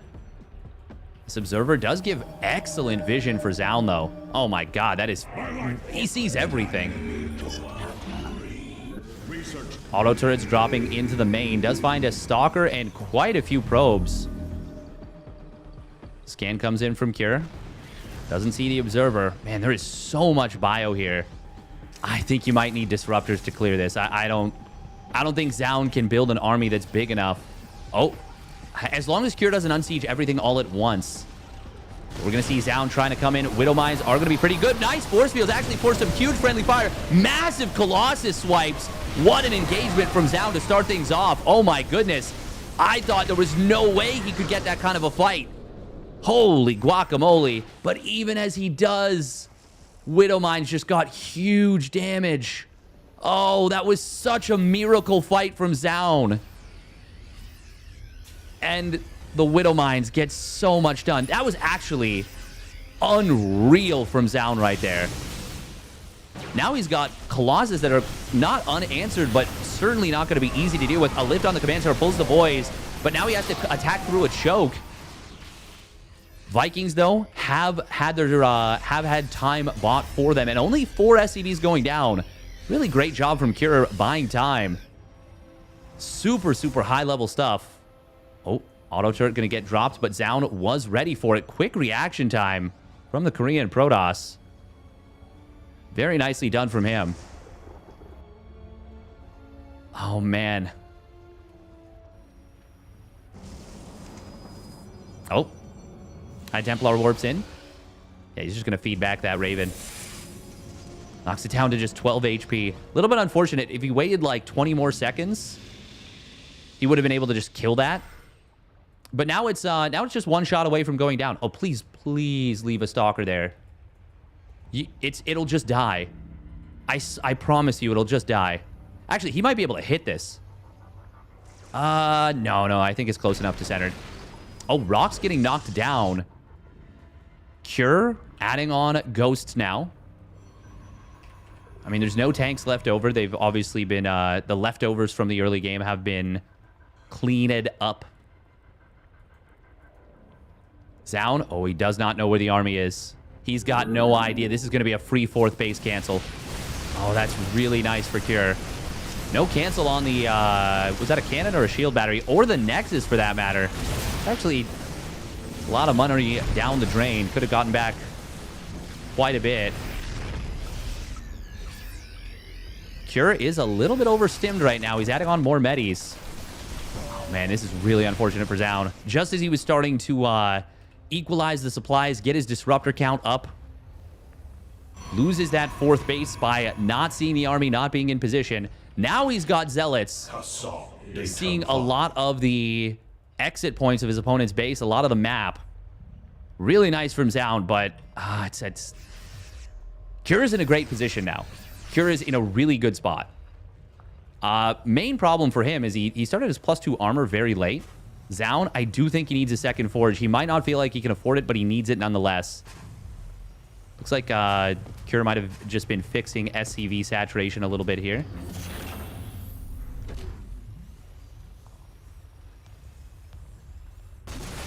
Zoun moving across the map. Actually going to find a couple of units, including a very valuable ghost. Oh, but he doesn't get the kill on it.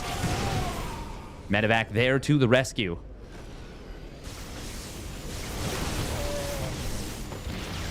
Ghosts are tanky, tanky boys. Oof. This is a scary phase of the game against Zoun. Even with the disruptors not being, one shot, one kill on Marauders anymore, they're still very good. Oh, Zoun gonna knock down those rocks. He says, I don't want to get surrounded. My Colossus will do better in a singular choke. Cure is gonna be able to avoid this. Zoun with some really great army movement. Cure, honestly, great army movement from both. Cure setting up for aggressive flanks. Zoun, I love the blind fire disruptors. 1, they give you vision. 2, there's always a chance your opponent just doesn't expect it and runs right into it face first. Zoun has now set up his 4th base on the right side and a 5th. Well, I guess this is the 4th.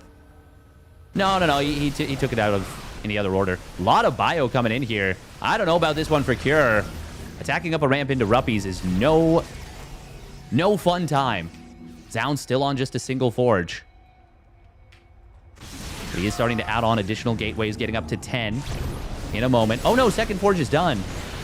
Cure with, once again, a big stim, but this time he's got a ton of medevacs. Well, no, it's only 6. One of them was sniped, it seems. Yeah. No, it's 8. Or the other 2. They must have just popped out. Yeah, they're in the natural. Zoun does get a little bit of a positional advantage on this left side. Now, there is a planetary here. Killing that is not going to be easy. Zoun wants it, though. I don't think this is going to work out. EMPs landing on the Archons and the army in general. Vikings take down one of the Colossus. This is looking like a big overcommitment from Zoun. Oh, disruptor shots, though, covering a little bit. Getting quite a bit of damage done and allowing for a nice recall. Huge disruptor shot there on the tail end. Zoun, this looked really bad for him, but he manages to cover the retreat beautifully. Still, Cure is going to be able to find a lot of these units on the retreat. I honestly thought Zoun was going to lose like almost everything there, but he timed the recall perfectly with that one disruptor that Cure had to split against, and it still landed a big shot. Really nicely done right there from Zoun. Fantastic stuff, honestly. Oh, and now he actually finds a little bit of Cure's army kind of on its own-ish. He doesn't have enough to chase. Disruptor count was dropped quite low. Now, there are a lot of Vikings that are not going to be super useful here. But, of course, they can always land into a fight. And that bonus versus mechanical is, well, it is pretty significant. Zealot Warpin. Oh, if he realizes that Zealot Warpin went this direction, he might just go for a snipe attempt on this base. But instead, looks like it's going to be a Doom drop into the main. 3-1 upgrades getting very close to completing. If he were to find these forges and snipe them, it would be monstrously huge. But I don't know that he's going to. This is going to turn into a base trade. Cure will lose the command center. Zoun, oh, he's going to lose this one forge, but the +3 weapons will complete just barely. That is huge. Attack attempted up the ramp. He's going to go into the Liberator's advanced ballistics, finishing up, but they're already sieged. +2 ship weapons done, though, for Cure. And these are getting kind of... well, they actually do still go down. Oh, Disruptors on the backside. He's going to try and land to body block them, and he will! Guns down the Disruptors right there with the Viking bio. Zoun going to try and kill off this command center. He'll get it, but man, oh man, is he going to lose just about everything for it. 35 SCVs go down, but Zoun will lose the entire army. Oh, that Viking land was so sick.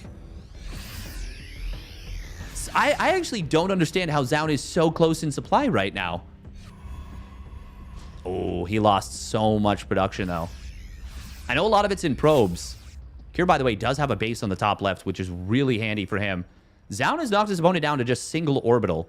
And there's 3 CCs that are not morphed yet. They're about to morph in, and that's going to be 3 orbitals again. And a planetary, for that matter. Man, what a game from both players here. Disruptor shot coming in. Oh, the fact that it doesn't one-shot Vikings feels weird. Can we do a plus bonus damage versus Vikings on disruptors? Feels like they should one-shot Vikings. Oh, that was a big disruptor shot. That would have killed a lot more in the previous patch. 3 more Marauders and that Viking would have gone down before. But I do think this is just going to be too much. Zaun has fought really valiantly from a pretty uncomfortable position for a while.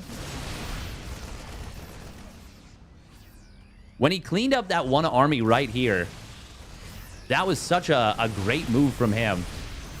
But unfortunately, he wasn't able to just straight up, well, either A, win the game on the counterattack, or B, find the equalizing damage that he needed to, because he did still lose quite a bit of economy to the mine drop that got into the third. And Kira will close this game number 1 out. But man, oh man, this game 1 was super worthy of a qualifying match. Super, super worthy. Absolutely incredible. And that was just game 1. All right, what happened with Gumiho versus Trigger? Looks like Gumiho did take it down. So the back-to-back Home Story Cup champion is able to qualify into Masters Coliseum. Very impressive. Very impressive. Trigger will still have a shot against the loser of this series. So we are guaranteed a Protoss through regardless, even if they lose both of their respective TVPs. Ted v. Ped.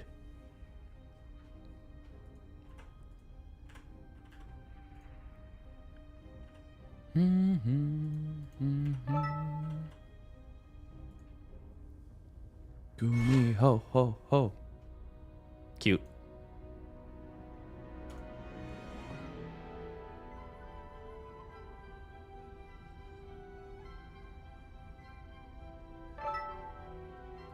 You know what I'd like to see? A caster roundtable of the worst games of 2024 sometime in early 2025. That would be fun. That would be really fun. It would honestly be really fun to do a, hey, thank you Old Mentos for the 10 buckies on YouTubia. Donka. The old super chat. Super sticker. Oh. That's a cute little thing. Oh my god, the controller levels up. That's so fun. That is super fun. Gumiho. Gumiho.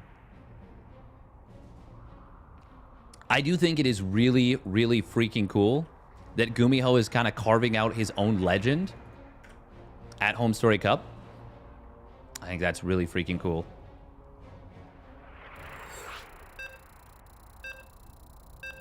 All right, so winner of this makes it through. Loser will still go on to face Trigger in the qualifying match.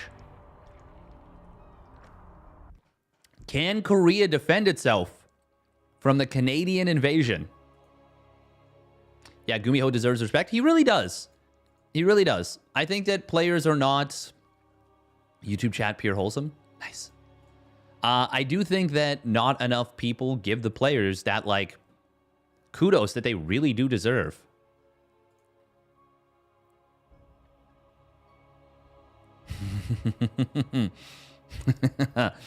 Exactly, Frosty Shake. Exactly. Kelazur's Aligulac is awful.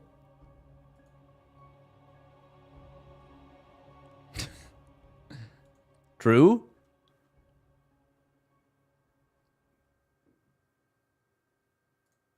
But he's a very, very good player.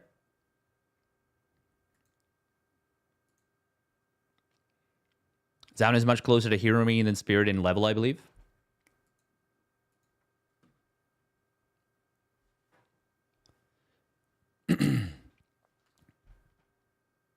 I mean, Aligulac doesn't necessarily give the whole story. I mean, I say doesn't necessarily. It definitely doesn't give the whole story.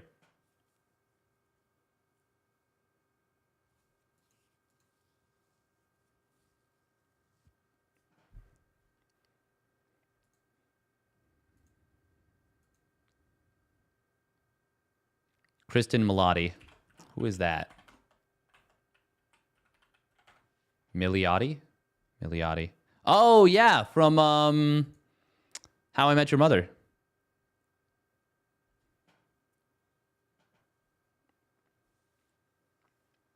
Yeah, I've heard the Penguin was phenomenal. Wait, what else? She's also in something else. Palm Springs. Yeah, she's in Palm Springs. Wait, Black Mirror came out in 2011? Oh, God. I don't like that at all. I don't like that at all. I actually have no idea what this means. Looks like somebody did get disconnected, by the way, so I wonder if we'll remake. Zound is super underrated. You're right. He is the only player to have taken a series off Cyril during a 2-year period. I remember watching that one and thinking like, oh man, yeah, like Zound's like still in it. He's still in it. He's still in it. And like this was at a period of time where I think people forgot that Cyril could lose into ZVP. But like the game was actually like Zound was playing really, really well. But like we just weren't used to Cyril losing ZVP. So it's like, oh yeah, Zound's like the supplies are even, the banks are even, the base count's even, but like Cyril's probably gonna win. And then it was like Zound just like kept his Tempest alive indefinitely and just like kept playing really well. Oh, Cure disconnected, so we're definitely remaking. And then yeah, he just kind of eventually won. Like Cyril just kind of bled out and we're like, wait, what? I was like, huh? I think Spirit and Hero Marine is a lot flashier. It's a lot easier to look at Hero Marine and be like, Hero Marine's a better player than Spirit. But I would actually agree with Thermi. I think they're very similar level-wise. I think Hero Marine has higher peaks for certain aspects of his play, which is what makes him look like a much, much stronger player. And honestly, in tournaments, I think makes him a more dangerous player. But I think Spirit is a more evenly balanced player. Like, I think across the board, Spirit does better at well, I think he does better on average. So, like, if, let's say, players have a 10 categories. 10 is just an arbitrary number, but I would say Spirit is more like everything's a 7.5 or an 8, whereas Hero Marine might be like 9 or 9.5 in micro, or what, like he has more like peaks and like slight valleys. And I don't necessarily mean micro, macro, whatever. I mean like, let's say decision making during a base trade, or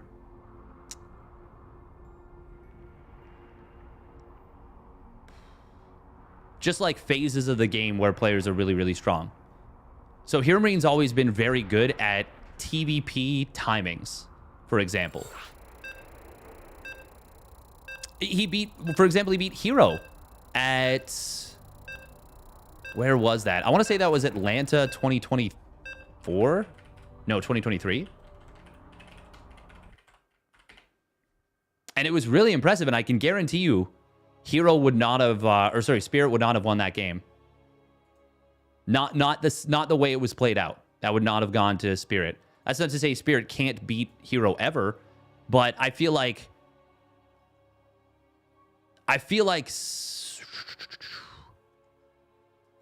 Hero Marine can take games off of players that are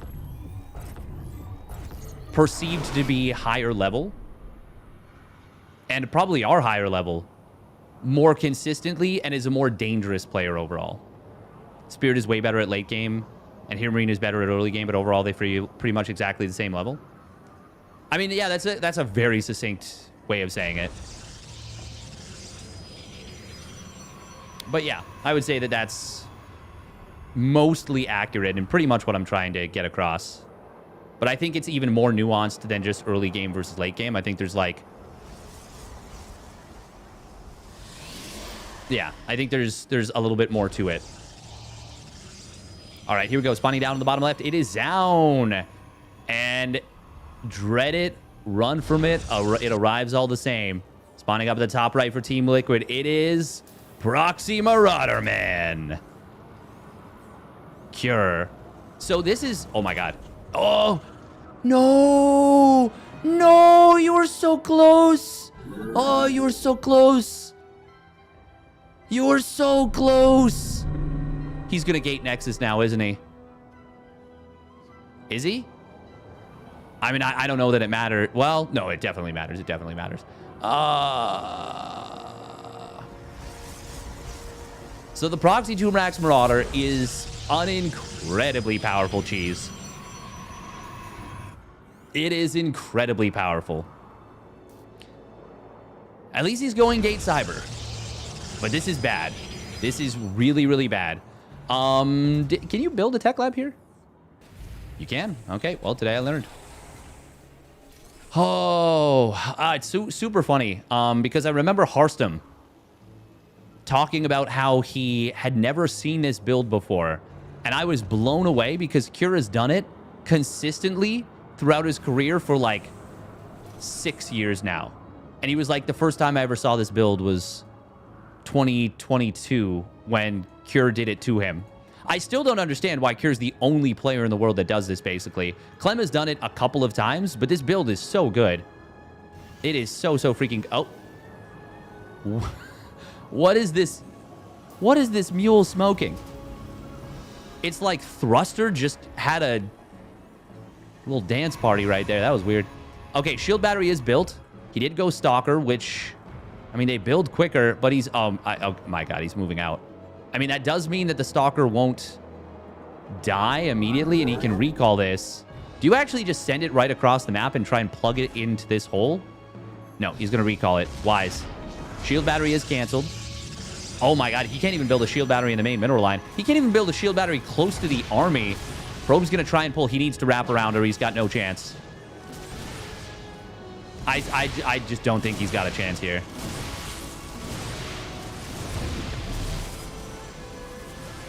Cura is just going to take his free Nexus kill, I guess. No, okay, he's just going to go up. Third Stalker will pop out. That's a nice body block with the probes.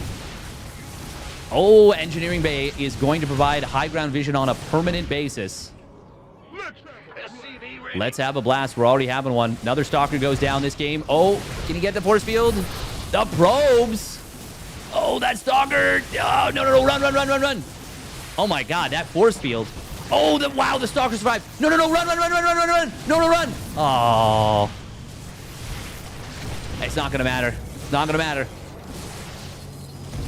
You need to see this build coming, I think. Zown, the thing is, the scout, as close as it came, was worse than nothing. Because it wasted minerals, gave him no additional information, and gave him an illusion of safety. And he even built a Twilight Council. Like, there's absolutely no way. Absolutely no way. Even with the force field on the ramp. I wonder if Zown had, like... Was there somewhere he could have, like, stacked the probes up through this? Another Stalker gonna fall. And I think the final one will die as well. Warp Gate is actually completed, but it just doesn't matter. Just does not matter. GG gets called. Cure will qualify. Bit of an underwhelming, sad way for Zown to go down.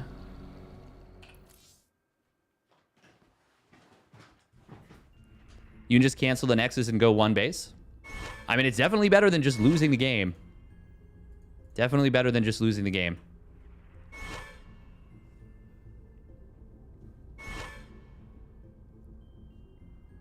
It's not over if you lose the Nexus. It's very uncomfortable. Oh. I forgot to change scenes. Got myself tunnel locked. Wait, why did a bunch of people leave the party? Don't... There's another match. There's a third place match.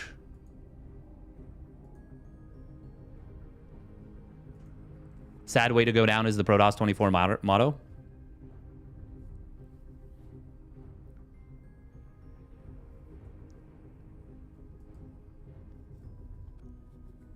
I mean, yeah, you can... There's a lot of things you can see. You can see... A regular base scout will see... It'll see everything, basically.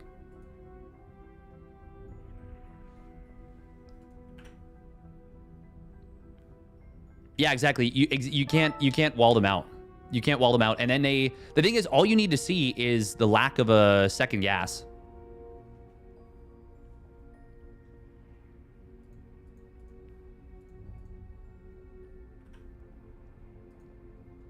Lack of a second gas, lack of anything at home.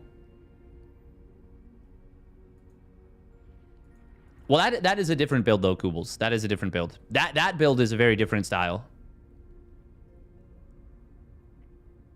I think if it's a proxy 1-1-1, they'd already have double gas by that point, though. I mean, you're addressing Euthermal, and I'm talking about a different point, but still.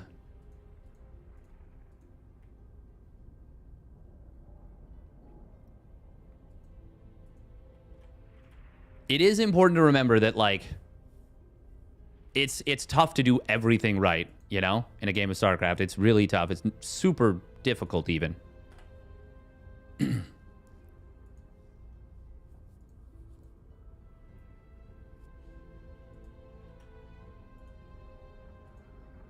All right. Zaun versus Trigger. But, like... Yeah, if you don't see the build coming, I mean, there's not a lot you can do.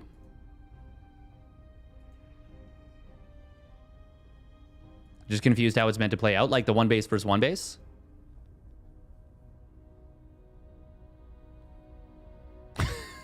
Thorn.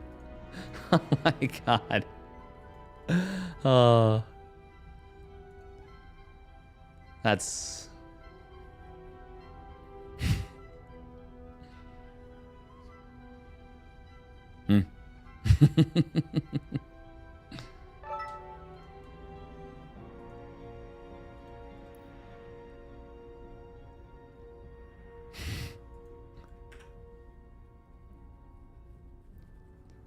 I mean, it's once again, it's more dynamic than they're just the same level, but like I get the concept of the statement. They're just stylistically very different. Oh, Bellum Gens Elite. What are they streaming? Nidix versus MSRM on Neon Violet Square. Ooh. One of my favorite of the new garbage maps. Out of the 3 old new maps, it is easily top 5. Poor Euthermal's just gonna like be like, well, fuck this, I'm out. Don't want to deal with this shit. It's too early.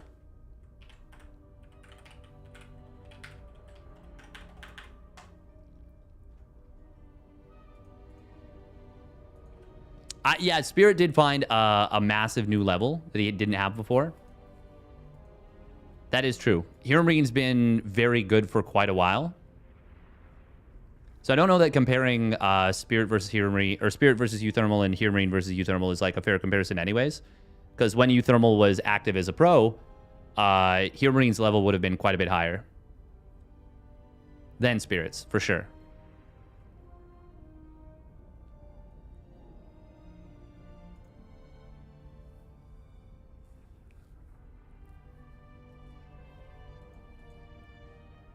All right, Amygdala, Ultra Love, and King's Cove coming up next.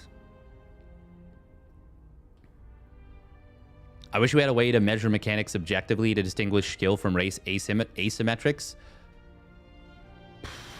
That would be nice. We don't, though. We really don't.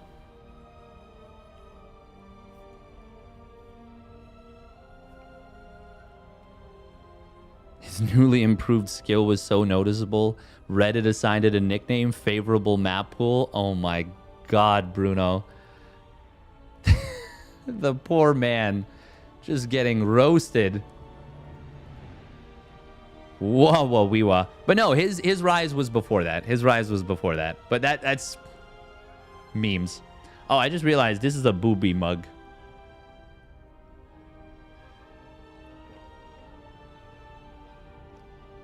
Gotta put the thumb out for the boobies. The best kind of mug. Agreed. Sir Muggington. House Mugsy. Yeah, I know you're gonna get banned. Exactly. Yeah, that's just a tough way to go down. But you gotta give credit to Cure for well, I mean, for just being a dangerous player. And you win a macro game like that, your opponent's probably not thinking about the Proxy 2 Rax Marauder. Cure busts that build out at like the perfect time every time, it feels like. It's got milk in them, safe to show. True. And I have milk in the coffee? Yeah. This is just nutrition. Jesus Christ. What is wrong with me? Oh my god.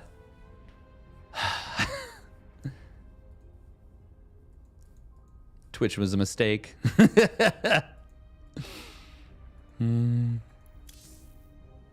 It's me. Twitch. Casterman on that lack of sleep? Oh, hell yeah. Hell yeah. So one of my housemates and very good friends is ripping PoE 2 right now. He's very, very excited about the new PoE 2.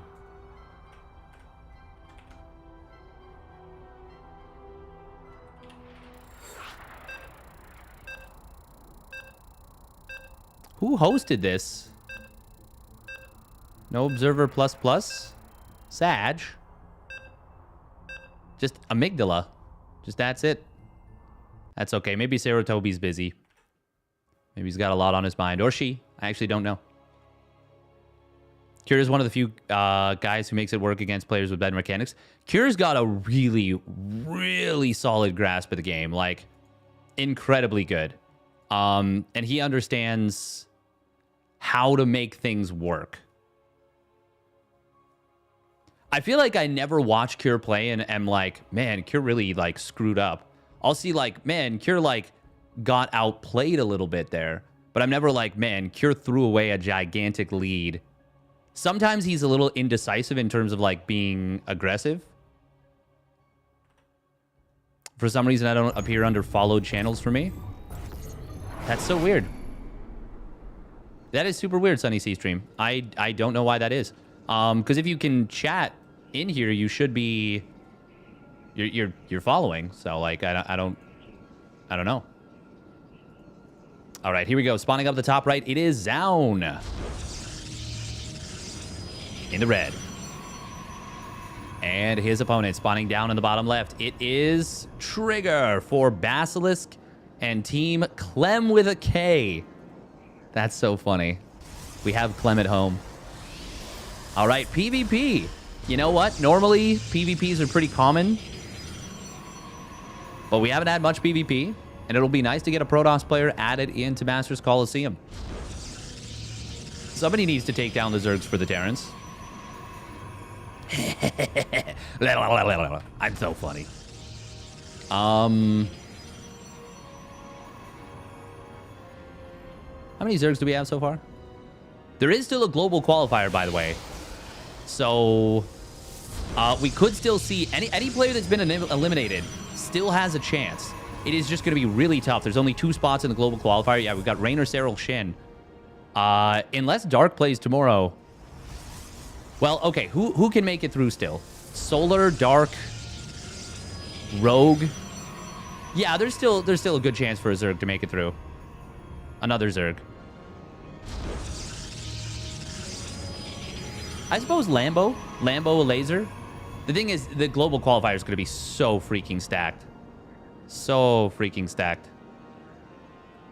You're up late last night and got up early. Why are you sacrificing yourself on the altar of pro StarCraft? Because it's been a while since I've done that, and we do it for the fans. We do it for the fans.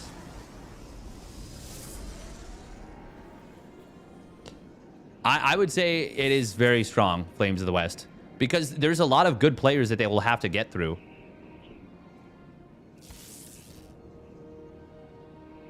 I do think if Dark plays, there's a really good chance he would qualify, but I don't know if he will play.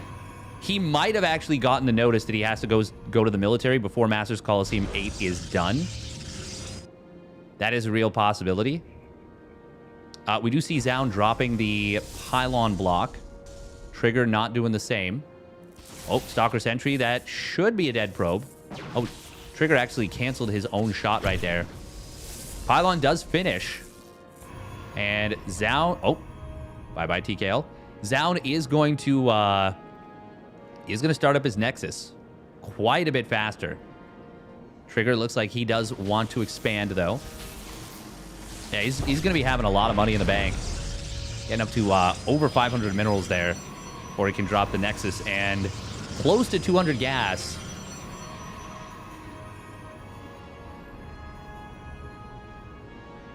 So doesn't throw down the tech super fast. Yeah, Trigger's... I mean, he was continuing to build probes, so that actually will kind of make up for the difference in the Nexus timing, and that's a good way to cover yourself. Because Zaun, obviously, it does cost you some money to get that Nexus up. He's already going to start to be mining from the natural very quickly, though. That means Zaun will take a small eco lead going into this mid-game. Well, actually, hang on. It's not going to kick in until... right now, Trigger's actually mining more. That's funny. Oh, there we go. There's the transfer of probity probes from Trigger.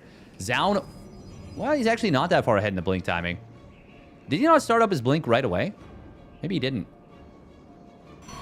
Trigger relying on the Nexus for to get unsupply blocked, and well, it's going to work out just fine for him. And by the time the Nexus of Trigger is done, probe count's dead even, so Trigger overbuilding those probes early works out just fine for him. Zaun, though, very fast third Nexus. Trigger went for a quick robo. Is Trigger going to try and move out? Like, he is up in Stalkers by a little bit, and there's nothing actually keeping him at home. Oh, looks like Trigger's just going to take his own quick third Nexus. Might decide to build a Prism, maybe. You could make a strong argument for it. Build a Prism. Well, I mean, Blink would kind of make any kind of Sentry play invalid. But even an Immortal into a Prism to try and pressure the third wouldn't have been the worst play in the world. But Trigger's going to let Zaun get this third Nexus up and just accepts that he's a little bit behind in the timing. Zaun's cutting all the right corners, in my opinion. He knows that he didn't need to build that Robo. So he gets the quicker third Nexus. He knows he didn't need... Well, he knows he can get the quick Forge as well, which is now going to put him ahead in the +1 timing. Trigger is a very fast player. That is for show. Trigger just needs the minerals. There we go. Fires up that +1. Oh yeah, I've got to be extra mindful. There's no game heart, so I can't check income, etc.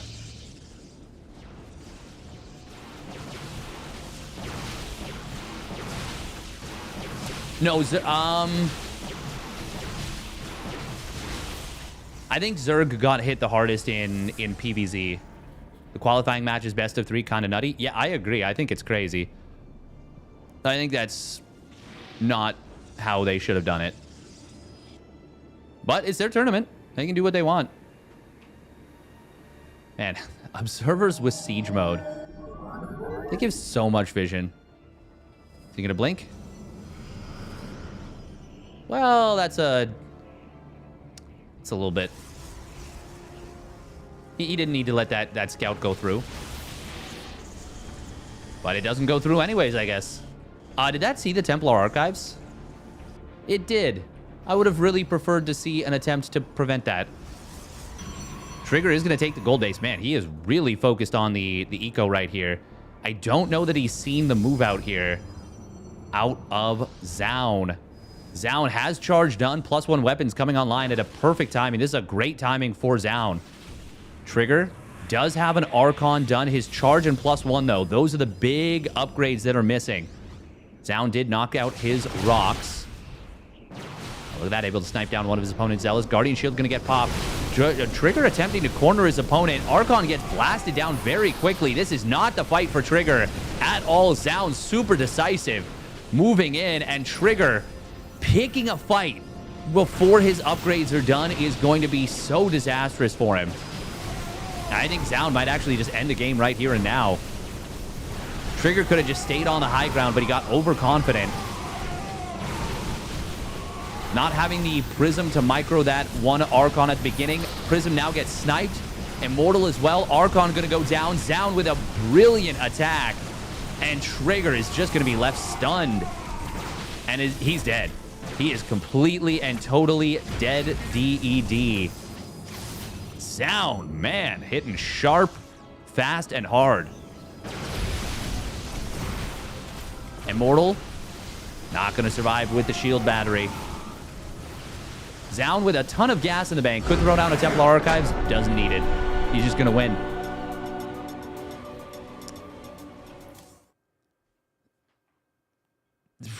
Wow.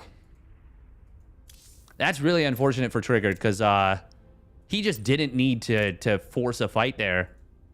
And if he had just waited for charge and +1, would have been a drastically different situation. But yeah, sometimes you think you can make a little move happen. You're like, okay, I can just move out. I've got an Archon. You don't. You have a decent number of charge lots. I can pick this fight. And nope. Nope, he could not.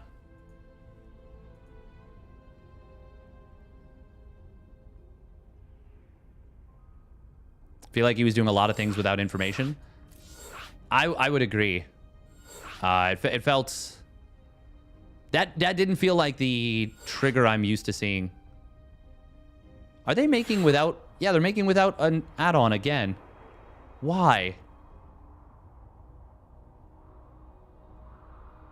Why are we... Okay. Like, it's the... They're the ones... It's not the players making the lobby. I'm super confused.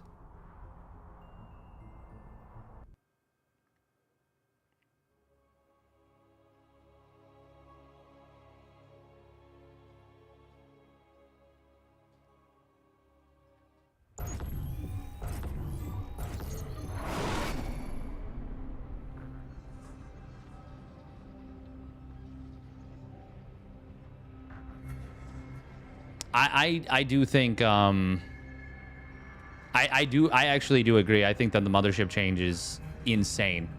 It is absolutely beyond bonkers, out of your mind insane. I think it's the biggest nerf. Well, it's the biggest buff in a matchup, I think, in a very long time for one race. All right, here we go. Spawning up at the top right. It is Zaun in the red. And his opponent spawning down on the bottom left. It is Trigger for Basilisk. Can he bring it back? In the blue. Need reindeer antlers? That would be so kick-ass. Nice. That would be fun to attach them to the headset.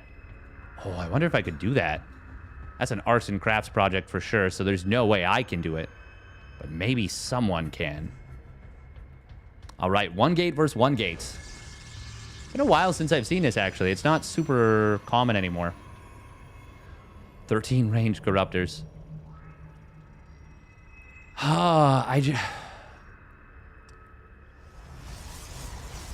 Yeah, I just really don't know what the answer to the mothership is anymore. Like, for Zerg, like, there just really, really isn't one. If Protoss can't win Master Coliseum, I don't even know what to say. I mean, Protoss has gotten a lot of help over the years, and they still haven't been able to win tournaments just because players like Clem exist, players like Cyril exist. Like, it's... the thing is, the balance is still very close. And there's still far too much skill expression for balance to dictate who will win tournaments when the balance is not completely askew. And players like Serral are going to be able to find timings that will kill Protoss, even with the new mothership. They're also going to be able to find ways to make opponents make mistakes. Serral is so insanely good at late game. Like, ridiculously good in ZVP.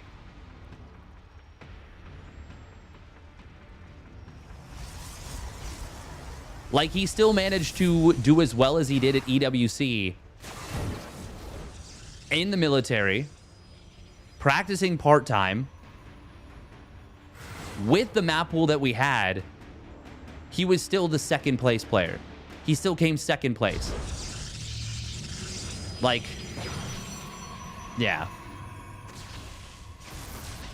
Also, what Zergs will make it into the tourney? At this point, it looks like no Zergs will qualify unless they... Well, definitely not unless they go into the global qualifier. There is still a chance we get Zergs qualifying, like, actually qualifying through the global qualifier tomorrow. This... Okay, the Adept shows up. I think Trigger wins this fight. Yeah, he does.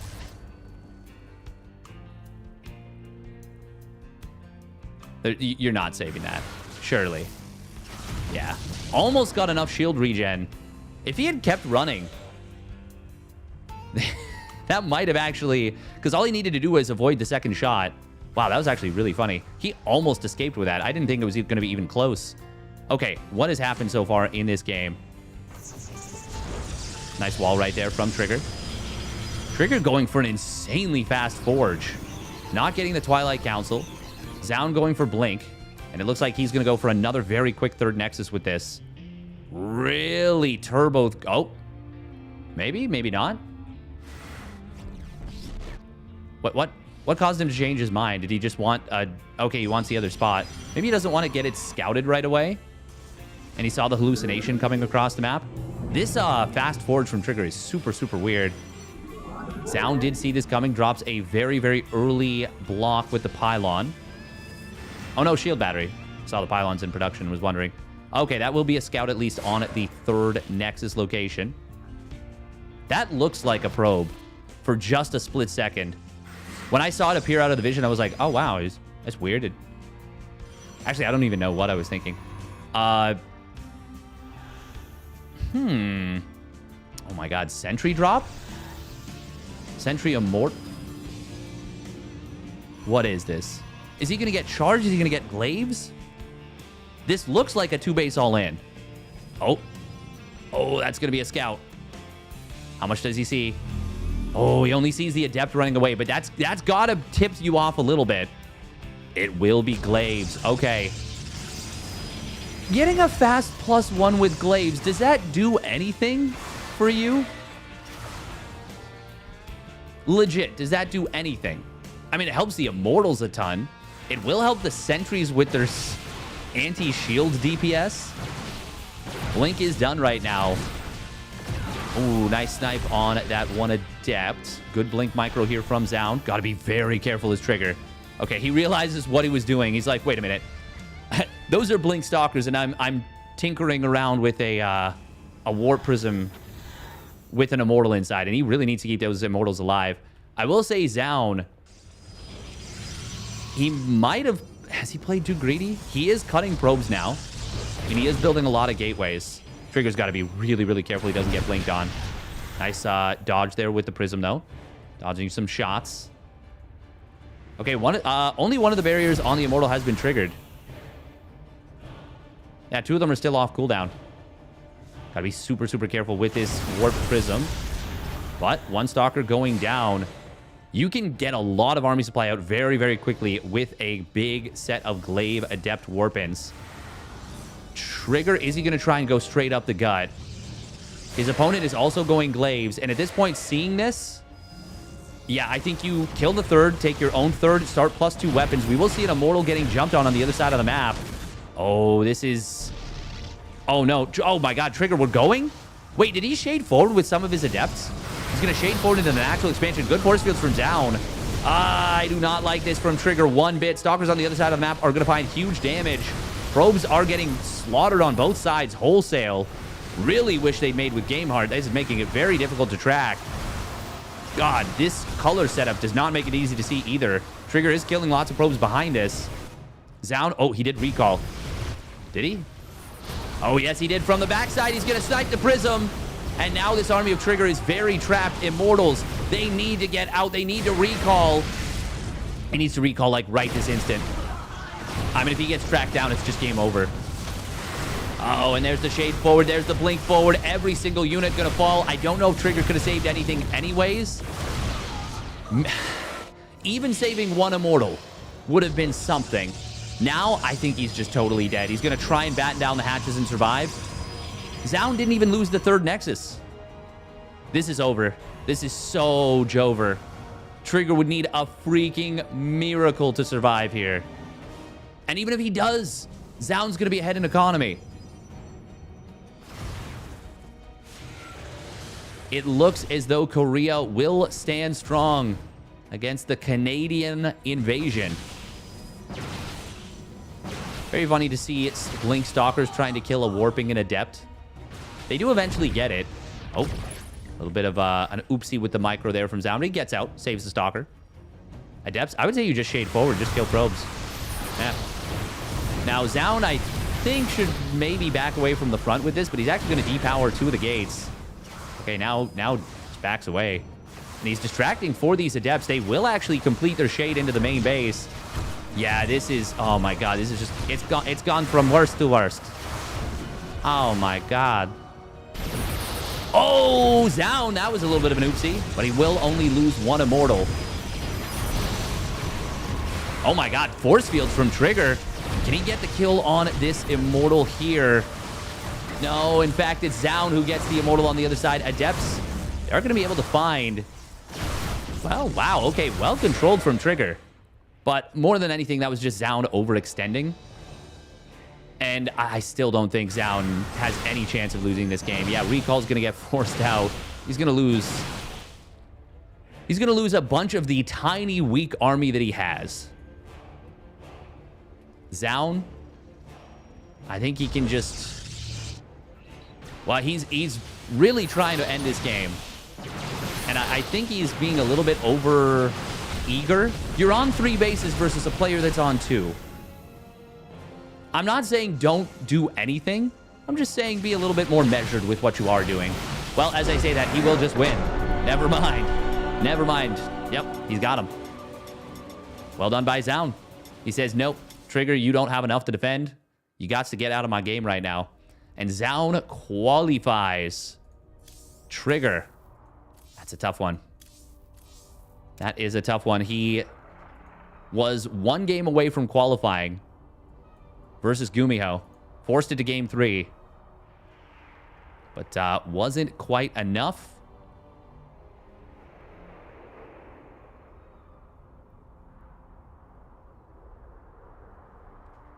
Very well done. Yeah, for me, Thomas Ko, Maru versus Serral at... When was it? Was that... It wasn't Katowice. I want to say it was Atlanta. That was the 4-0 in the finals, the second one. That one was... If you're a Maru fan, that one had to have been pure depression. Because that was... Yeah, that was Dallas. It was Dallas. It was Dallas, wasn't it? Yeah. Yeah, cause yeah. You're right. Yeah, that one was pure depression. I wanna. Okay. What was Post Youth? Post Youth was the map, and my God, Maru made some insane mistakes that he just doesn't make, and it was. Was it Atlanta? No. That's okay. That's 2022. It was ESL Masters. On Liquipedia, it's ESL Masters. Okay. Premier tournaments. Was it ESL Masters Spring? Yes, yes it was. Yeah, post-youth, my God, that was something else to behold.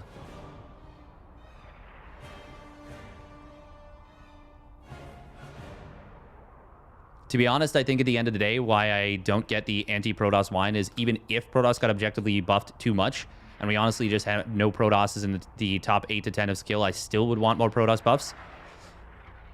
I think we're already teetering close to that.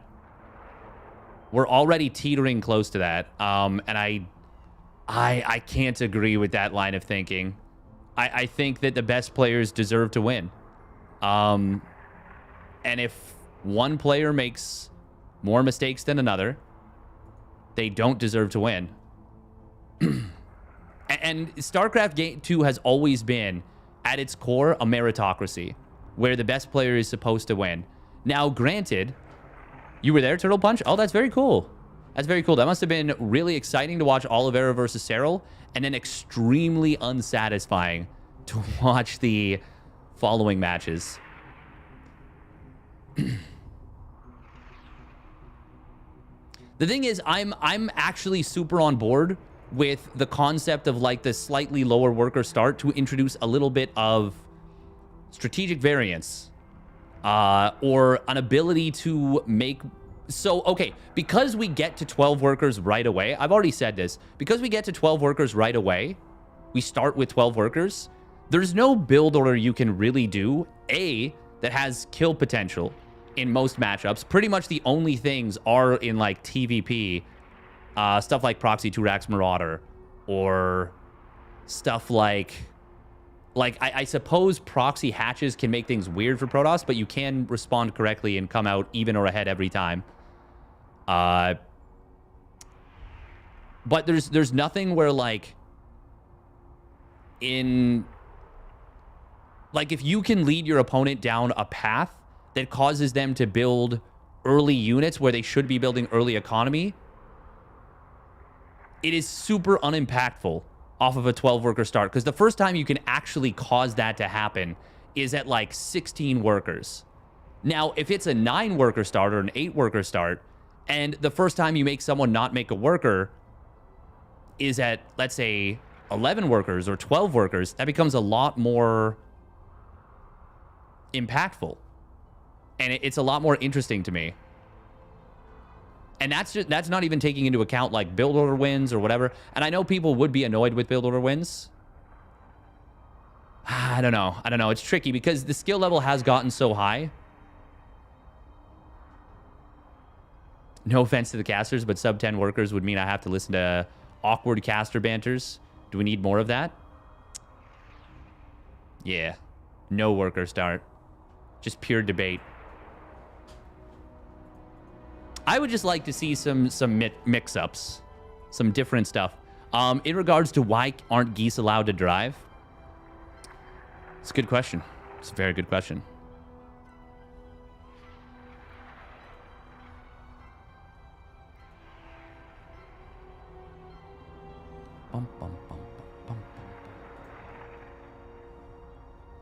But yeah, I do think Zaun played very well and definitely deserved to qualify. So I am glad he made it in. I didn't see his games versus Solar. I don't know what happened there. Solar did take down Classic, though. And Zaun then taking down Solar. Zaun looked really fast today. He looked really fast. He looked really decisive. He looked sharp. Cure looked insanely good today. And he had an incredibly hard road. Oh, that's weird. It says 2-0 for him over Ryung, but I don't... No, he won 2-1. He won 2-1 over Ryung. But yeah, congratulations to Cure, Gumiho, and Zaun for qualifying. Very impressive. And the way they've done it is quite nice. Actually, what was Gumiho's qualifying run? 2-0 Nightmare, 2-1 Bunny, 2-1 Trigger? That ain't bad. That ain't bad. Nightmare is very good, in my opinion. God, Nightmare is so close. He is so close to figuring it all out. And legit becoming, like, just an insanely Strong player. I've always felt that repair feels too strong.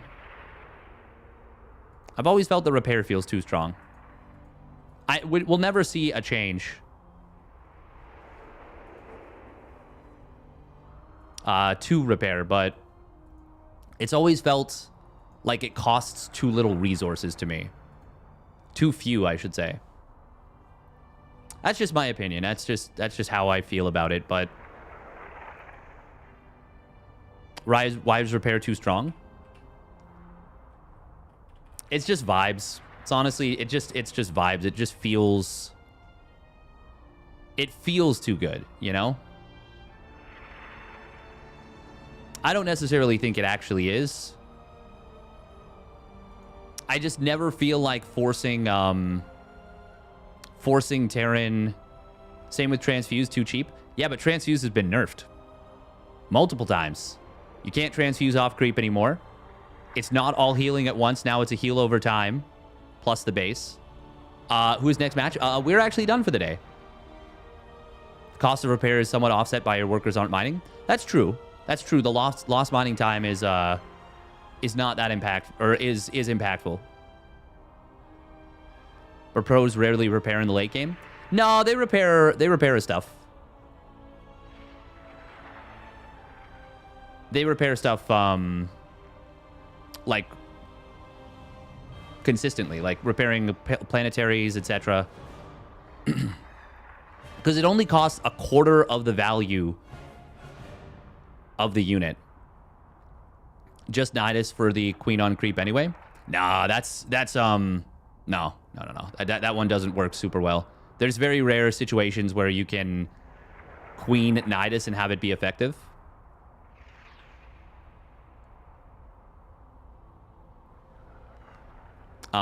Also, the cost is quite significant. Like 150 minerals, 150 gas. Xenoblade Chronicles 3 on the Switch, start a long play series. That would be fun. I mean, I do want to do the...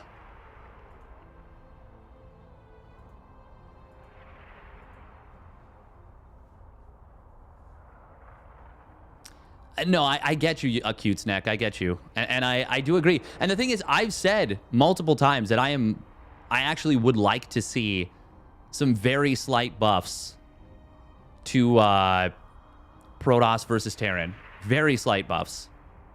But I do think it needs to be like less, like it can't be heavy-handed. And I legit think like the mothership being unabductable is straight insane. It is just not a reasonable change.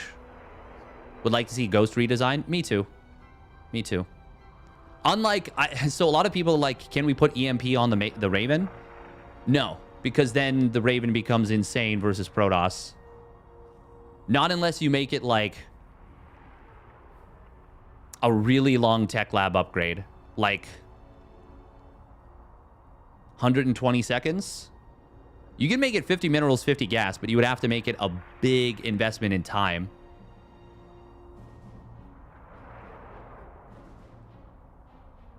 Yeah, yeah. Feedback already makes the Raven non-viable. No, because you can fly in from any direction, and you just need the EMP to go off, basically.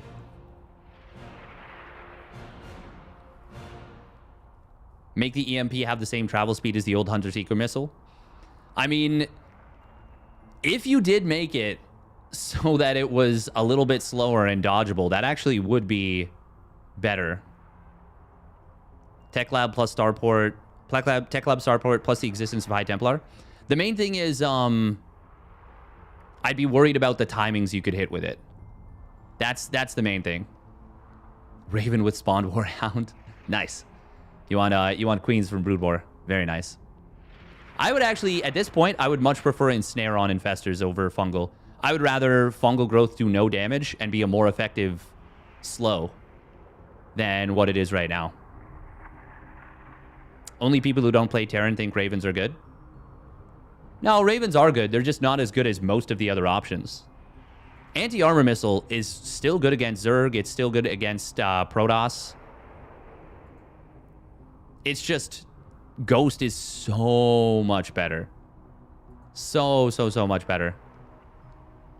You'd rather they reverted to deal damage again? Raven in this Roach meta, though? Oh, no. You would never. You would never. I'm just saying they're not bad units. Have you tried microing all that shit with a Raven as well? The thing is, though, like the other races have... I do think there's a lot of...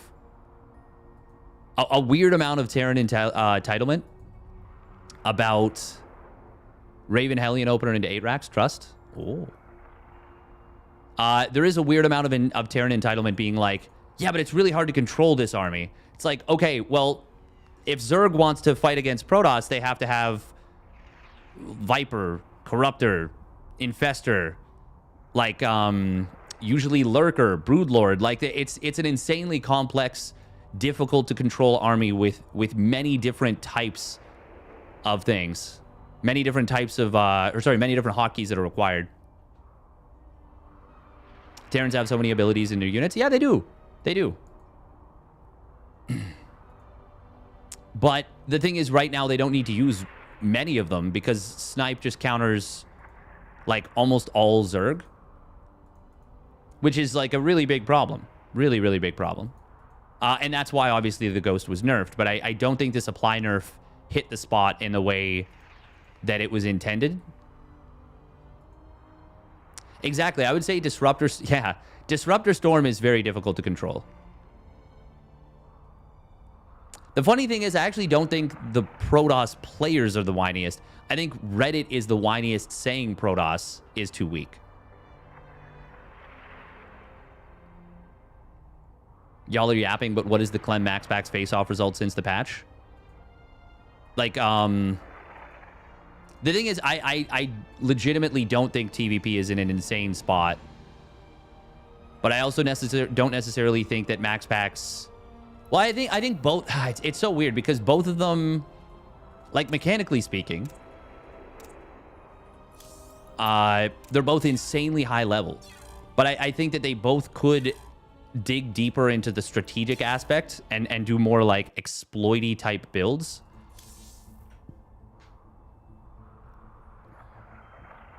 Yeah, the new ability has... the new ability is really, really good for Protoss.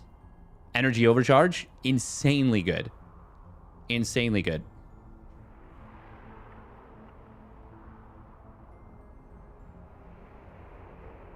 Oh, I knew Energy Overcharge was going to be super dank.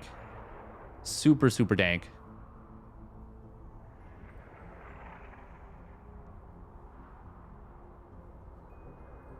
Just want to see some matchups like in Brood War. Me too, but I also want the players that perform better to win. Now once again, it does feel like versus the top level Terrans, it is very hard for Protoss players, but yeah, I don't know.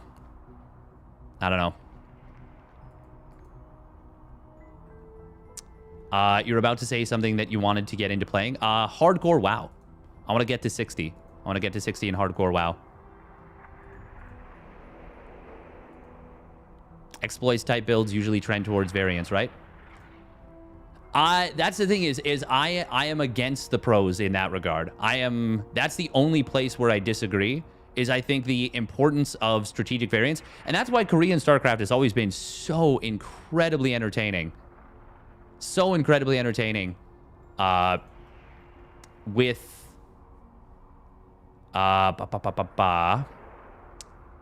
just the ongoing meta that exists in Korean StarCraft. Like there's constantly crazy stuff happening because they have such a deep layer of metagame, and they're always playing different styles. And like somebody like Gumiho, people crap on Gumiho's TVP, but it's really quite good. It's just he plays all over the place. He is all over the place with his styles and his builds and everything that he does.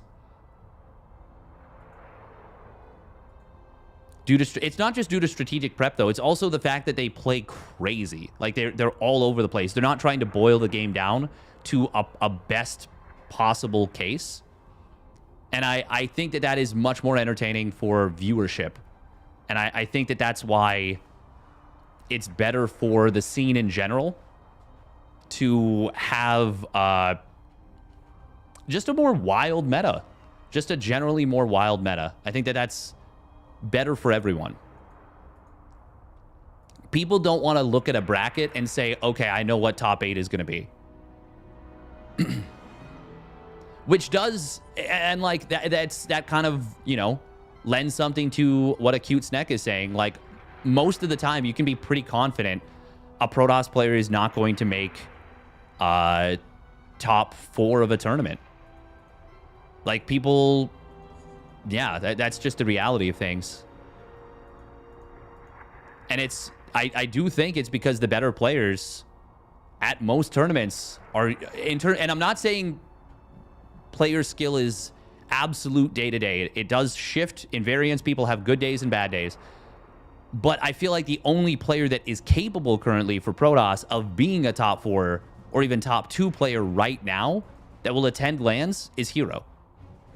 And the data supports it. I mean, he won Atlanta in 2022. He got top 4 at EWC. The only other player that's come even close is Classic. I don't know how I feel about the Queen changes. People seem to be undecided about it. Yeah, I don't know. I'd be really curious about how PVT would look if we still had parting. It's really interesting to think about that. Parting, Zest. Because I feel like both Parting and Zest would do really well in a high multitask, high, like, activity meta that really favors active play. Like, the other thing is too, Zest and Parting were playing with the old Widowmine. They were playing against the old Widowmine when you could just lose games because mine drops were so good. So good.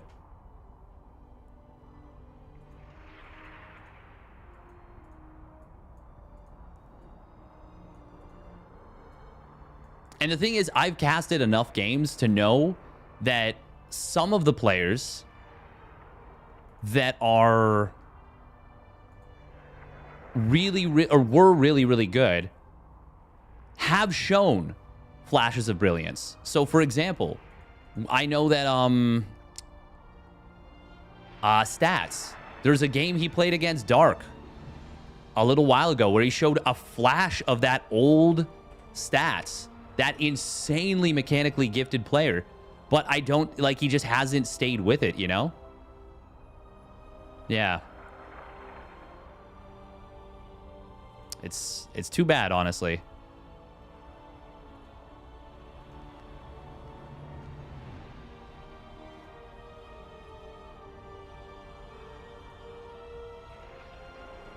Whoa. Calling Shin a tier 2 player is not very fair.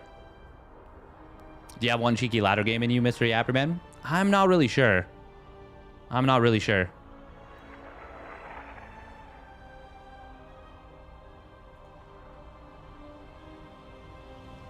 Do.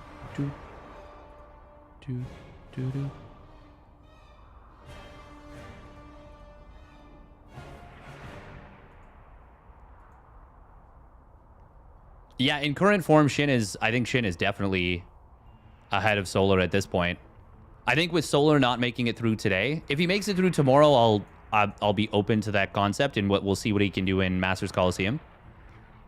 10 subs and he'll do a cheeky ladder. Yeah, okay. 10 subs and we'll do a ladder game. Yeah, but I think that doesn't take into account player development, for sure. And the thing is, I don't think... It takes so much. I do have to run a minute and a half of ads. It does take so much to become a top-tier player. Like, it really does. Like, really does. The thing is, Shin is still a relatively incomplete player, but the way he's built himself, allows him to win a lot of games. A lot of games. He's really good with mind games, with playing ultra aggressive. He's a very, very good player. I would not say Shin is almost as high level as Dark at the moment. No, I can't. Dark is just too good at too much of the game. Like, Dark is a player that is legit never out of any game he plays. Dark is legitimately a truly unique player in the history of, I would even say, all esports.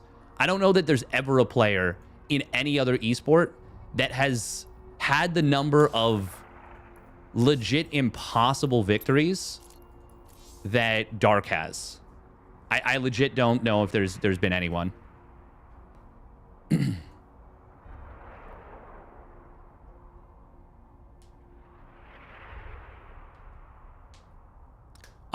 That's not true. Cyril doesn't just play when tournaments come around.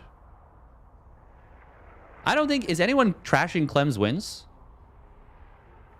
Absolutely no one should be trashing Clem's wins. That's ridiculous.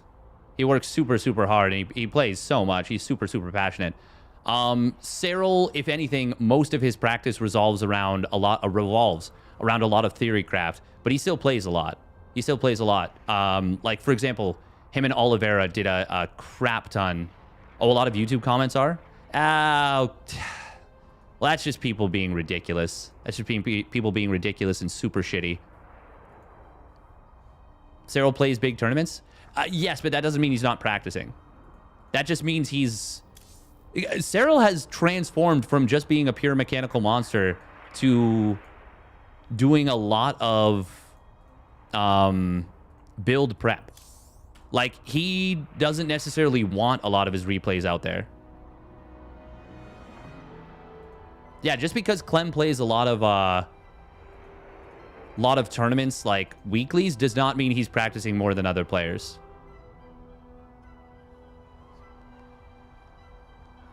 Yeah, Cyril plays a crap ton of customs, is what he does. And once again, a ton of replay analysis. But yeah, playing weeklies does not necessarily... I would say playing weeklies does not necessarily give you as good a practice as playing customs. Now, playing weeklies against max packs is very good practice. Max packs is legit the greatest thing to happen to, like, Clem. Period. Clem. Oh, that's my own channel that I just accidentally opened while trying to open up the creator dashboard. Nice. Boomer time. Stop. Boomer time.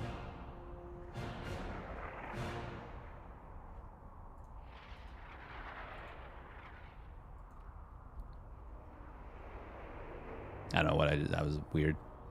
That was a weird thing we just did there.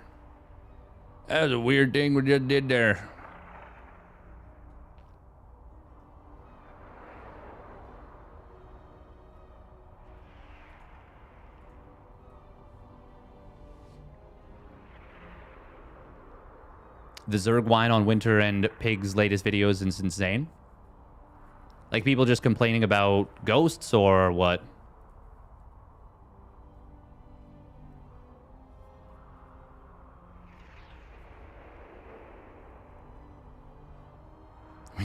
Clem to stand outside Max Axe's window.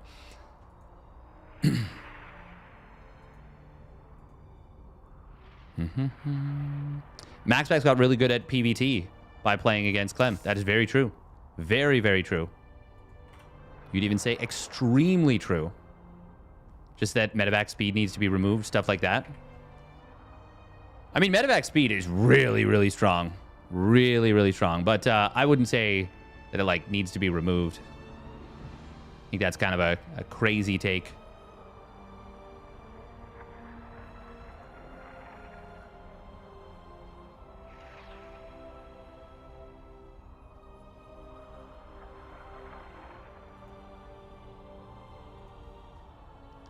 Yeah, Zerg definitely has reason to complain right now, but it's not, I don't think it's in ZVT.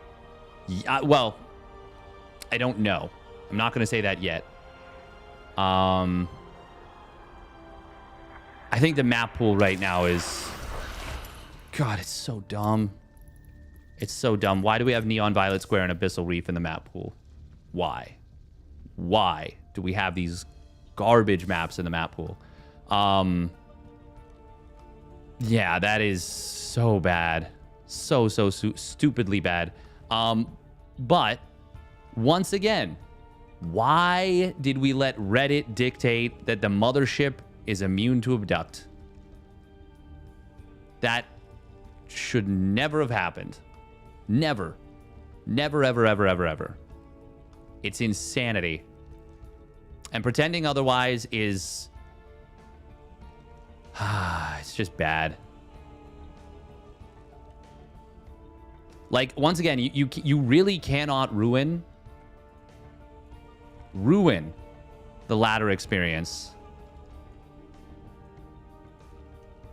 The thing is, I'm fine with making the mothership abduct less effective, but you can't make it completely zero.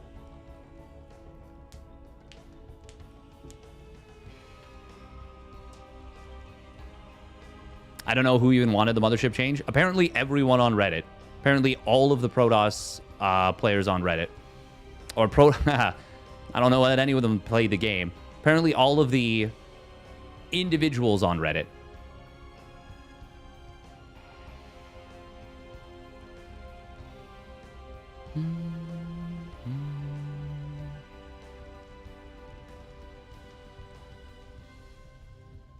You think Force Supply Tempest is going to be more impactful?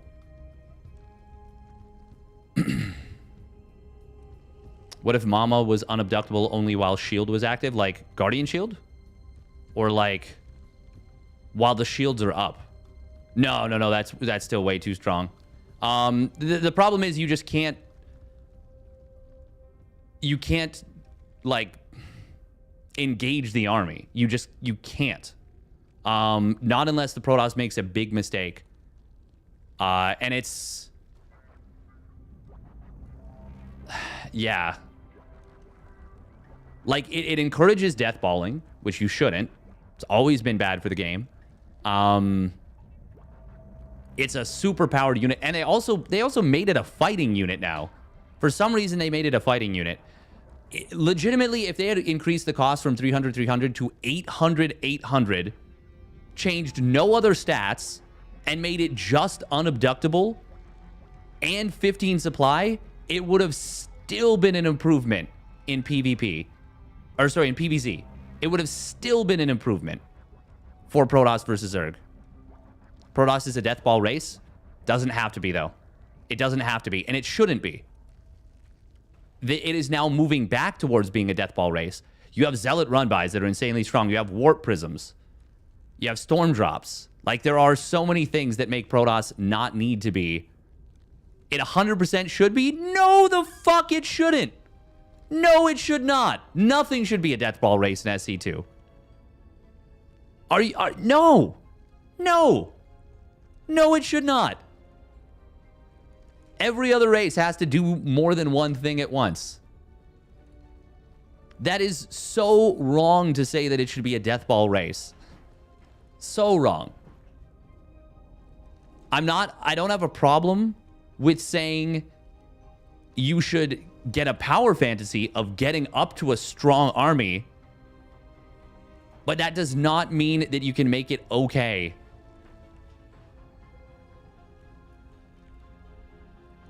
Showtime was complaining on stream the other day that he used to hotkey Mothership separately to show his control, but now plebs can use Mothership, and now the Mothership has to be in the front line. This change is bad. Oh, hell yeah.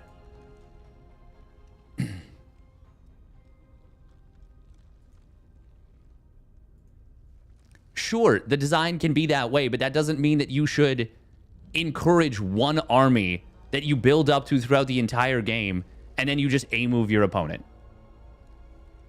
That shouldn't be how it is. Otherwise, we throw the fact that this is a competitive game out the window, and we just flush esports down the toilet. That's it.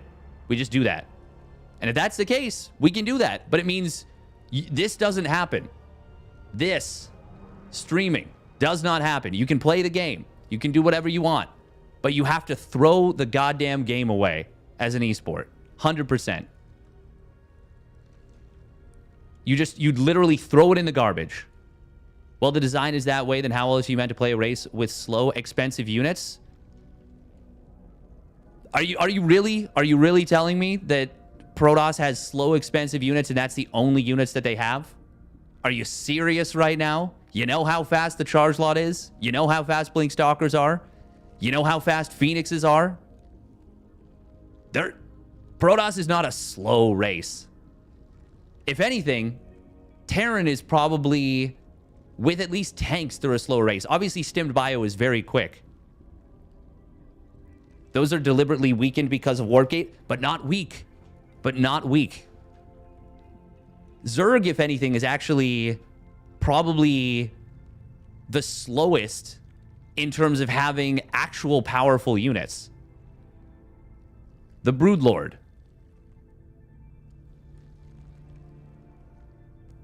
Well, it's pretty much just the Broodlord. But you have to stay really defensive with lurkers.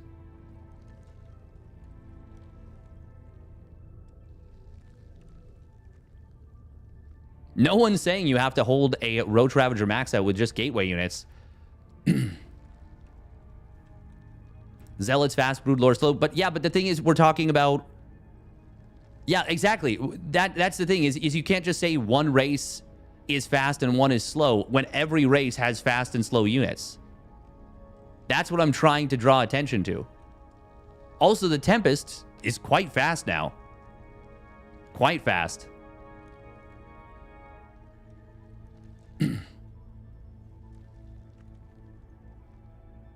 Terran can play with only MMMM.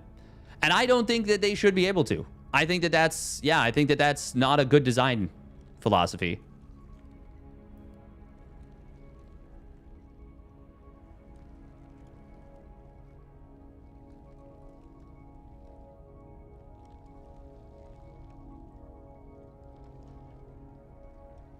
Oh, you're telling me charge lots are not worth 100 minerals?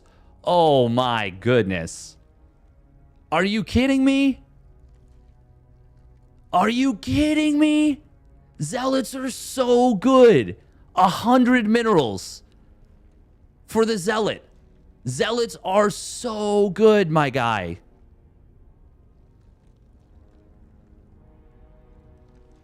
They are just ridiculously good.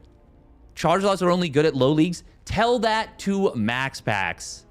Tell that to Max Packs, who just runs people over with charge lot run bys. They are insanely good. So pretending that charge lots are not good is the biggest cope. They are so good. Slow zealots, sure. But charge lots are ridiculously good.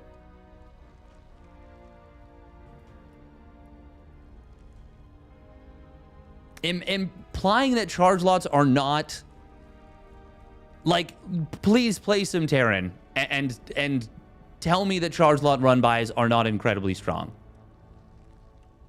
War Prison is more than 200 minerals. It's 250 now.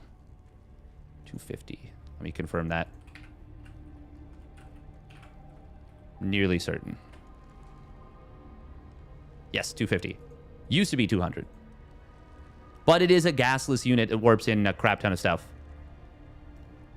Oh, hey, I'm with you, Acute Snack. I don't like that either. I hate the Hellion Banshee into Bio versus, Lurker Viper late game. No. I want to see more variants. I would much rather see us get back to a heavily mid-game focused army fight for TVZ.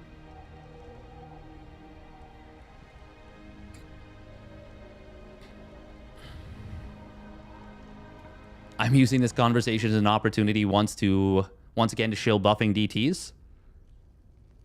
I really don't think DTs need to be buffed. I think they fill their role very, very well. The real problem PvZ is that Stargate has been the only opener for like 7 years. It's pretty good. Reverse the delay when they blink.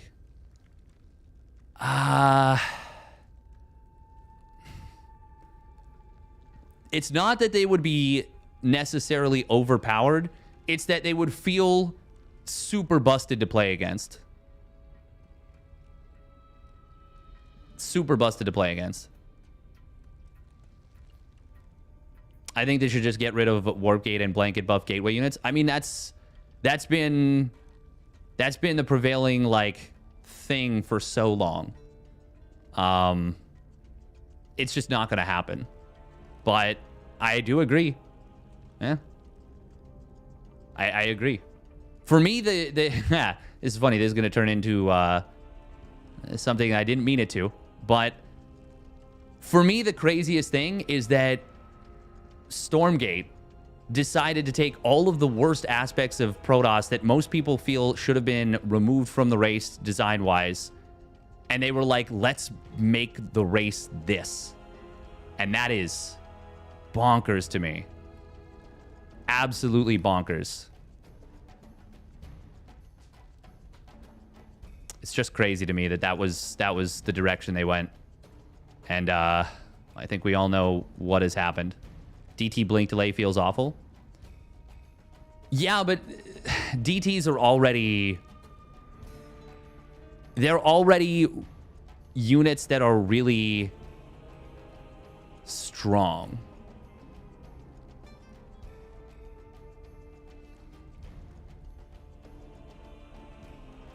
If Feel is a good substitute for actual power, have we considered giving Terran something like a literal nuke that is expensive and silly but looks insane, and then nerf the Marauder a tad in exchange for it? I mean, I've honestly, I've said that concussive shells we probably shouldn't have concussive shells. I actually don't think that Marauders should have concussive shells anymore. I think that they are already too effective of units. And with Banelings being nerfed in terms of HP, generally Protoss struggling to escape from fights, Marauders being, or sorry, Immortals being nerfed. How could you kill Blink Stalkers without concussive? You gotta trap them. You gotta position your army for them. And I think Blink is a high enough skill setup. Max Pax would torture without concussive. He tortures players with concussive. All right, we got to run another minute and a half of ads. How much of our PvT weakness perception comes from Clem versus Protoss? For sure, but I still think Marauders are too good at catching stuff. Maybe even lower the amount of skill. Or sorry, not lower the amount of skill. Lower the amount of slow. Like, reduce the amount of slow a concussive shell Marauder provides. I don't know.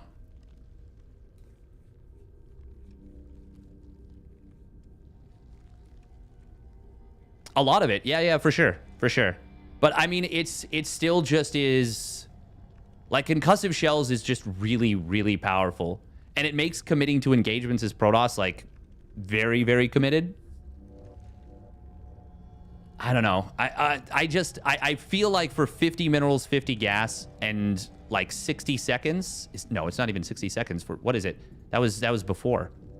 Concussive shells research is so fast. For what it costs and what it does, it's 43 seconds. My God, that's fast. That's like how long it takes to build a Thor. Is that right? Yeah, 43 seconds. For what it does and for what its cost is, it feels so strong. You would never get that change through. People would lose their minds.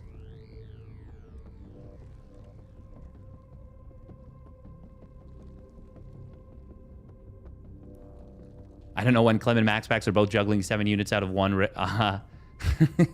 Taking like 5% damage, they should be taking none.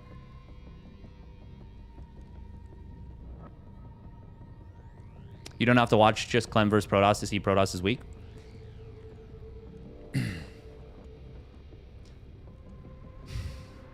The thing is, though, like... I really do think it's a lot closer than people realize. It's just... I don't know. I do think it's a combination of the best players in the world... Or at this point, right now, the best player in the world plays Terran. I think it is really easy for Protoss to die. But I really think that we haven't had a truly complete player like Serral, and I do mean specifically Serral, come around and play Protoss. Like, it's... If you can play... How is Serral a complete player? He just does everything correctly and very well.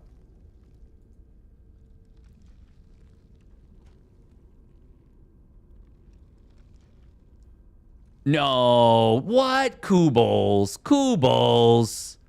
Kubles. That was only true until like 2018. That was only true until 2018. He is so strategically diverse now. Kubles. Do you need me to write a 4,000-page essay on why Serral is the most complete player? Serral hates aggro? What? He has... first of all, no one does actually... He disdained Queen Walk. Yeah, that was before... For one, Dark is like the only player that continued to do Queen Walks after the Void Ray meta. Dark is like literally the only one. And Dark will just win with anything. Hey, thank you for the 40 biddies and the on-screen celebration there, Jeff B. Sauce. That's cute. I've never seen that one before. That's cute.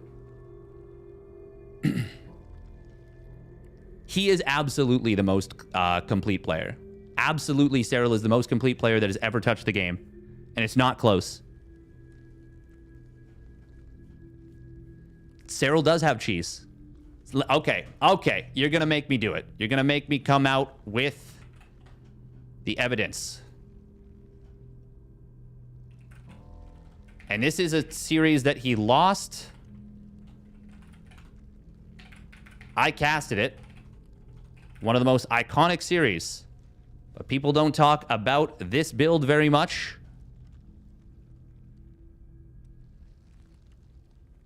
(2022). It's not this one. It's not this one. Where is it? This one. Is it? Yeah. All right. You done did it now, Goobles. You done did it now.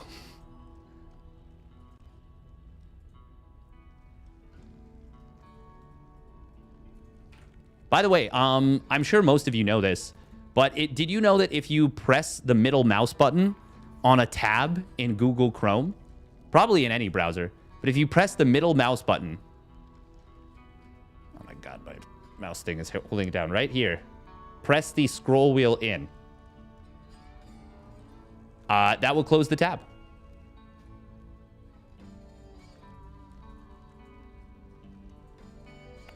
Wait, what the? That's so weird. What is that?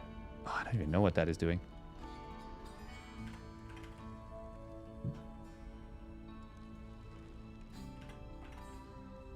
All right, here we are. This is a build Serral came up with on Equilibrium. He invented it. He pioneered it. He went for an extractor trick 15 hatch at the gold. And what did he do? This is from ESL Masters Atlanta 2023. I casted this one with Bayo. In not one, but two of those ESL Open Cup.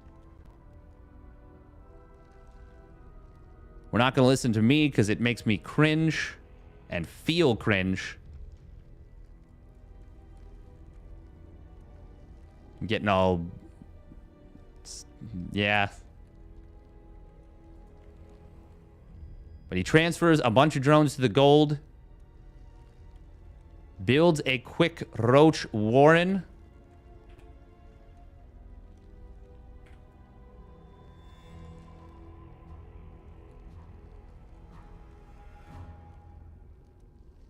God, look at that micro from Clem. Look at him saving that SCV. What a boss. But yeah, he uses the high yield gas.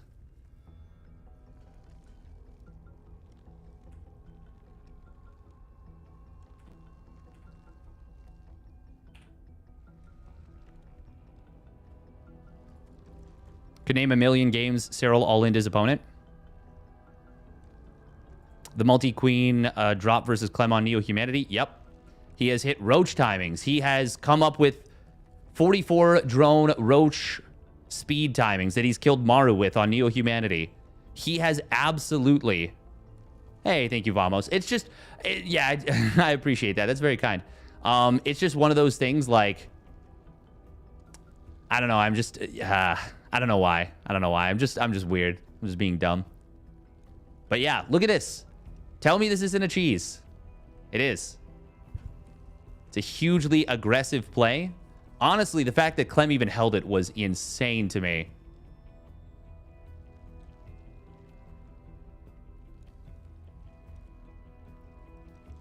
But it was absolutely an aggressive play.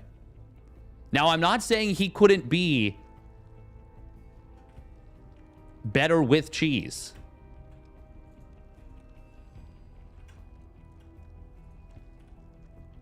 Yeah, listen to your own voice is always weird. Yeah. Yeah, something about the sound of your own voice. Yeah. It feels just like wrong in your head. Maru, Cyril, Hecate. Yes. Maru, Cyril on the Hecate. He did the queen drop play. Yeah, no. Cyril has absolutely come up with a crazy amount of different like openers and styles and plays. Exactly. It's not like how you hear it every time normally. Yeah. Your own voice just sounds weird to yourself always. But yeah, basically like Cyril just has so much in his toolkit that he's willing to bust out. And he's become extraordinarily unpredictable. The thing is, in 2018, I would have actually completely agreed with you. So Cyril is more complete than, say, Hero? Yes, because Hero, while he has... So if you're just going by build order diversity, Hero probably has everyone beat. I don't know that anyone has more builds in PvZ than Hero does, or at least did. I don't know if that's still true. At least did on the previous patch. But... that it's not just about build order diversity. It's about scouting. It's about macro. It's about multitasking. It's about decision making. It's about map vision. There's so many aspects. I'm like trying to think of them, but there's like legitimately many, many more. There's just so many. There's just so many things.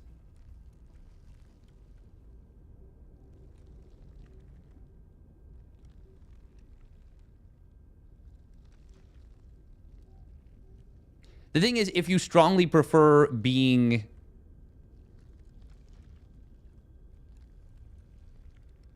if you strongly prefer using the best way to play, that is very different from being incapable of playing the other styles. But being chaotic is a point against him being a complete player. In terms of like, if Hero created chaos and every time he created chaos, he always won the game because of it. That would be one thing. But he doesn't just always win the game off of chaotic situations. You're not describing skill or success, only breadth of play. But then Hero doesn't hotkey correctly. That's an aspect of the play that is super important. Hero took Cyril to the limit in clean late game.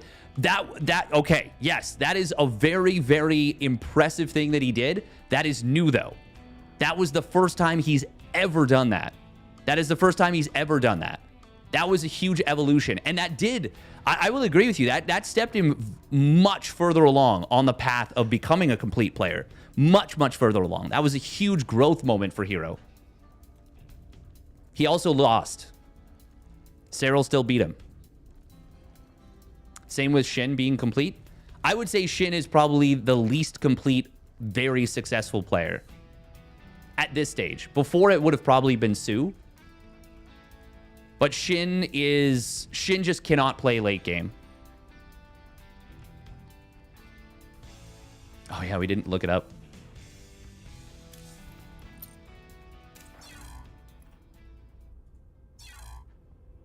Shin has a lot of very, very good strategies, and he varies up his play extremely well, but he cannot play a dependable late game. If you can't play late game, you are not a complete player. That is just how it works. People can disagree, and that's totally fine. You will never convince me that someone is a complete player if they can't play late game.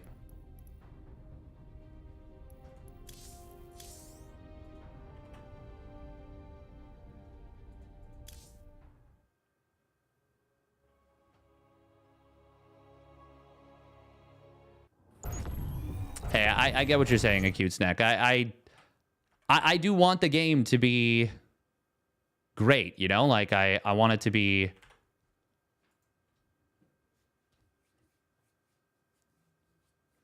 the best it can. Toss has not been nerfed every patch. Zerg has been nerfed every patch.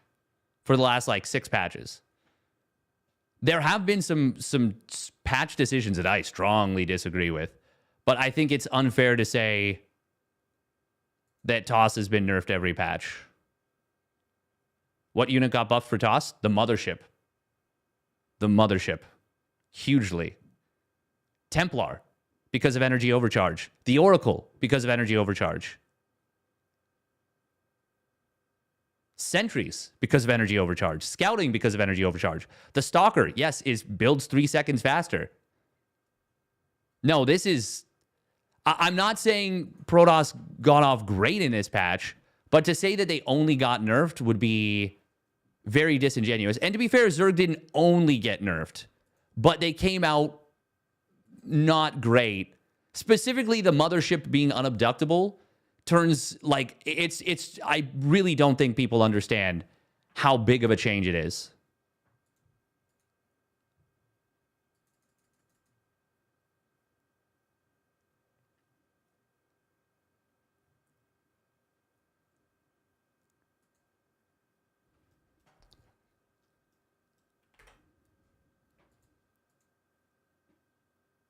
Watch Beastie Cutie's video reacting to Artosis reacting.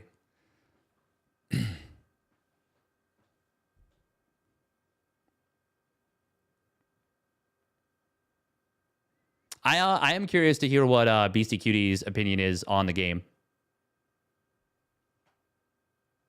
I will say, having played a little bit of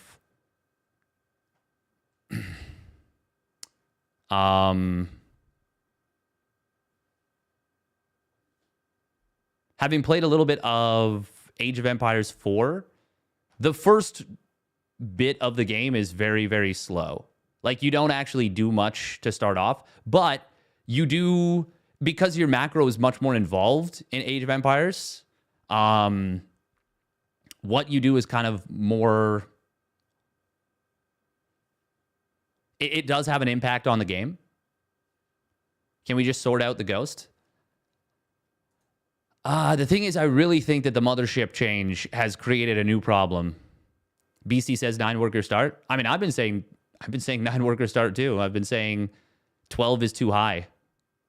AoE 2 is still better than AoE 4. I've heard a lot of people say that AoE 2 is like the big one. I can't speak to it. I never played AoE 2.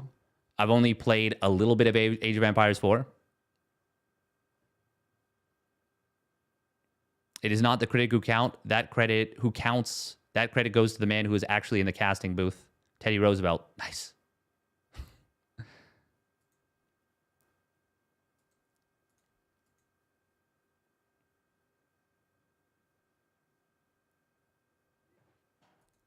All right, so what do we think, chat? Does Dark use hotkeys?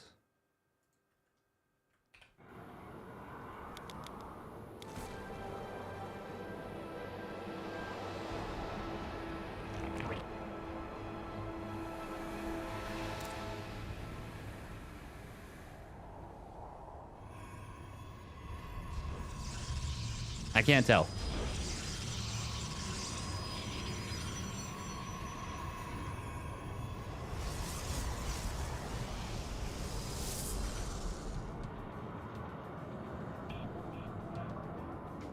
AoE 2 is crazy. AoE 2, the level of skill. Am I not going to play ladder or not? Honestly, probably not. I'm maybe one, but probably not for now. Like 1 or 2 hotkeys. Well, I mean, this is early game. I am curious how many hotkeys he uses. I don't remember what happened in this game. This game happened last night.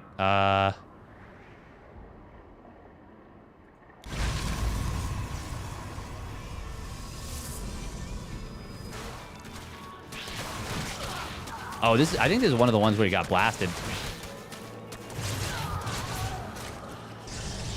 A good game to take a look at and see what his hotkey setup is like would be... the thing is also, if Dark did something weird with his hotkeys, Pig would have written an expose about it. Pig would have written an entire expose about it. Pig really gives the business to Hero. You didn't actually check to see if he used hotkeys, did you? Dark?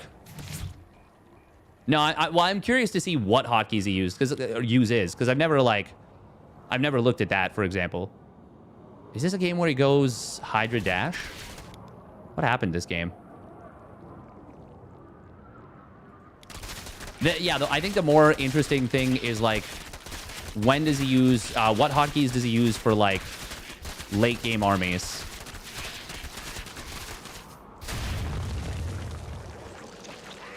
Because right now his hotkey setup actually looks somewhat similar to mine.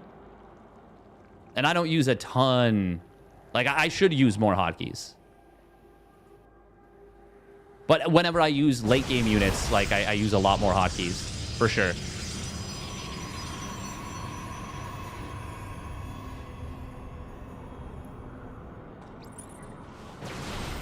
Yeah, I'm more just curious what his hotkey situation looks like.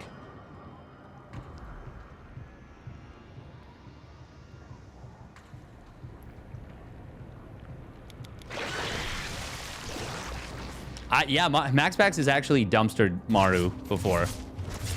Like, owned him. Like, truly, truly owned him. Okay, yeah, hotkey for Vipers. Yeah, that's what I figured.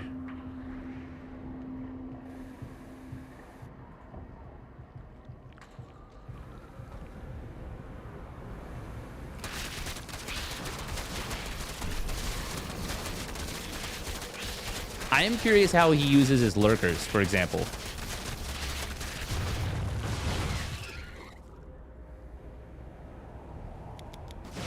Oh, need to have something selected here. Oh, what does he have on hotkey 4? Oh, lurkers. Okay, so separate hot. Oh yeah. So it looks like 1, 2, 3, 4. So it looks like he puts queens on 4. Queens on 4, and then replaces them afterwards with other stuff. Does he put the queens? Interesting. How many queens does he? Okay, so so 0 is probably a filler hotkey. So that, for me, that's like side mouse button. He might have side mouse button. He might have something else. So it looks like 1, 2, 3, 4, and a 5th hotkey for extra stuff. If I had to guess.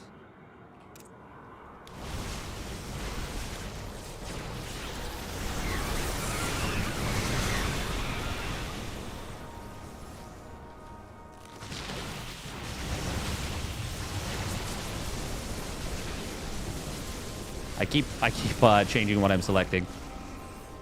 My, like, caster instincts keep kicking in and being like, ooh, upgrades. Ooh, other units.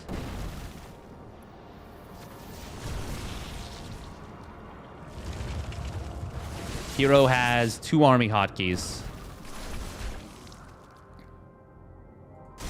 And different hotkeys for each Nexus, which is kind of cool.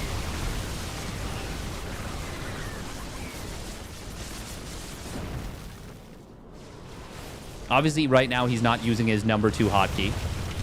But I would assume that's for infestors later. But right now, he's using, yeah, 4 hotkeys for unit control.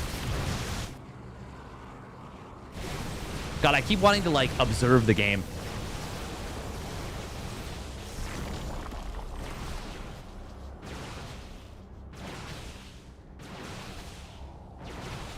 No, Jeff Bezos, the player does not have to decide to expand. You just expand. You just expand. But expanding should be a decision. Expanding should be a decision. Or when do you expand? And right now there's like very little in terms of decision making.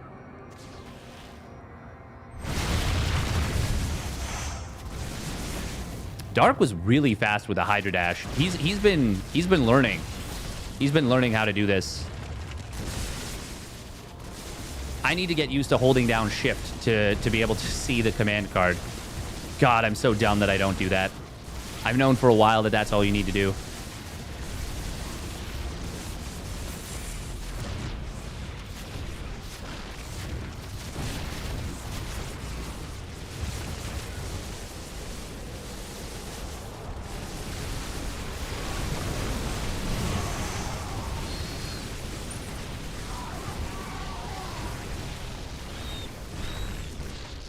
Oh yeah, I'm pretty sure Dark loses this game.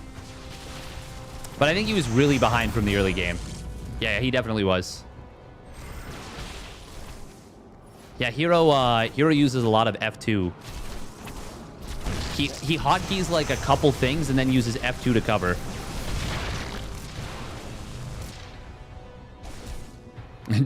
You might be saying Dark only has 2 hotkeys right now. Well, that's because he lost everything.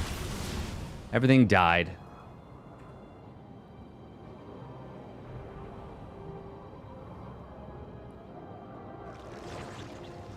Yeah, expansion timings. The thing is, you don't need expansion timings to be crazy late. You just want them to be a genuine decision. Right now, you may as well start on 2 bases. You may as well start on 2 bases.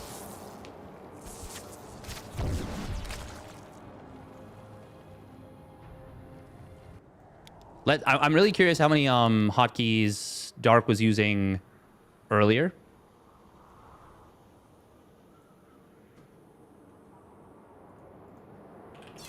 Dark is always behind from the early game. Yeah, but he was really behind. He was really, really behind. But yeah, he is extremely good at coming back from, like, lost positions. Oh, man. My throat is killing me. We're going to take a rest shortly.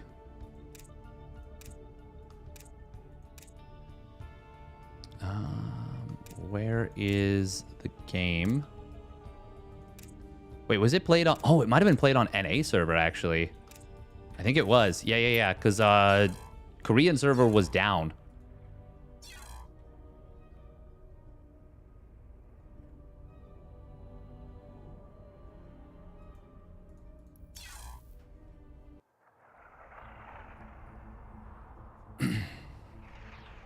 The thing is, I would love... I would love, for example, like... to see, you know, is there a decision to be made? The other thing to consider, and Pig, I think, brought this up as well, is Cyril, for example, has gotten really, really good at just defending certain builds. But I also think he used some really bad examples. He was like, oh, man, Cyril's gotten really good at defending... like, he defended an unscouted...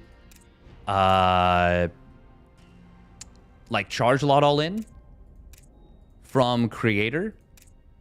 And I know the series that he's talking about. That was at EWC 2022. And Creator botched the living crap out of that. Like, he threw that so hard. It was crazy, actually. Where is it? Where is the game? Dark Hero. There we go. Ghost River. Oh, I can't watch it. It's broken. I forgot they broke replays. Fuck. Can't even watch it. Well, we can watch it on our VOD. How I can't tell. I can't tell what the hotkeys will be. DRG defended 4 racks all in GSL without scouting, so definitely they have a point. But like, how much of it is your opponent messing up versus you? Like there are definitely situations where I think defenses can be too strong.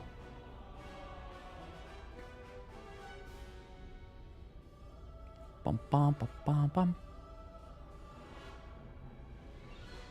What was I about to look up? Right, Creator versus Serral.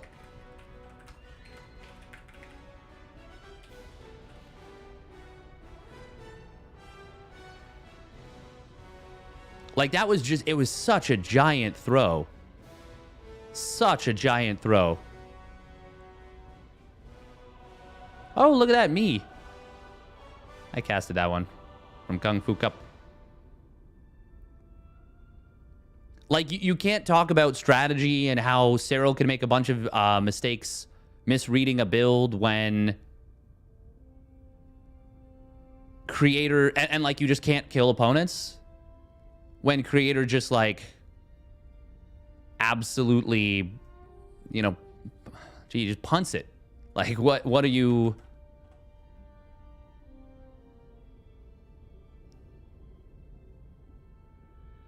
Oh, Gamers 8 group stage. Okay. Yeah, here we go. I have found it.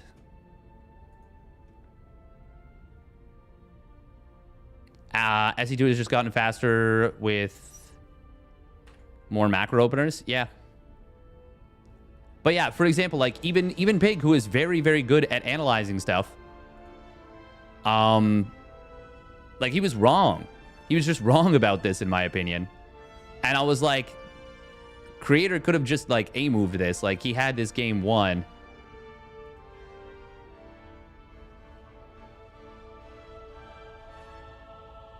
Oh, this is after Creator throws. So, yeah, it's a Phoenix into Charge Lot opener. So, Creator, like, cuts into his own build to sell this, and he does a good job selling it. But like, for example, right now he's actually not warping in units. Now the Prism gets spotted. Roach is fired up. There's the big Zealot warping. Creator actually has him right now. Creator has him basically completely. Serral finds these Adepts. That's big. Really, really big. Simplifies things for him a lot. The thing is, Creator, he needs to go. He needs to go, go, go. Lifts a Roach, cool.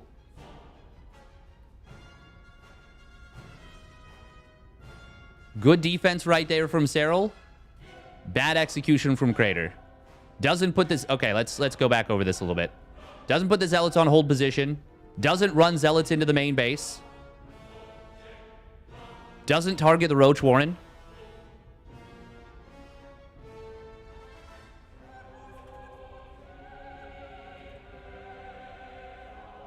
I know it's crazy to break down stuff on a moment-by-moment basis. But this is Serral we're talking about.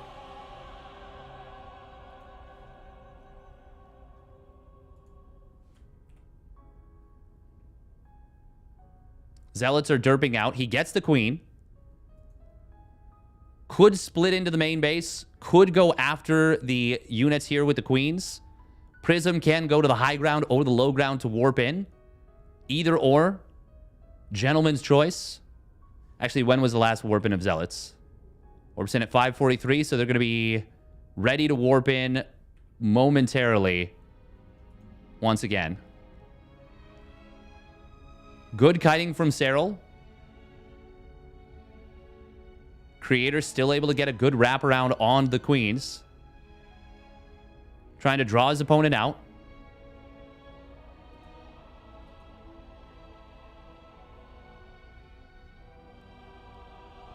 He's wasting so much time with the Zealots.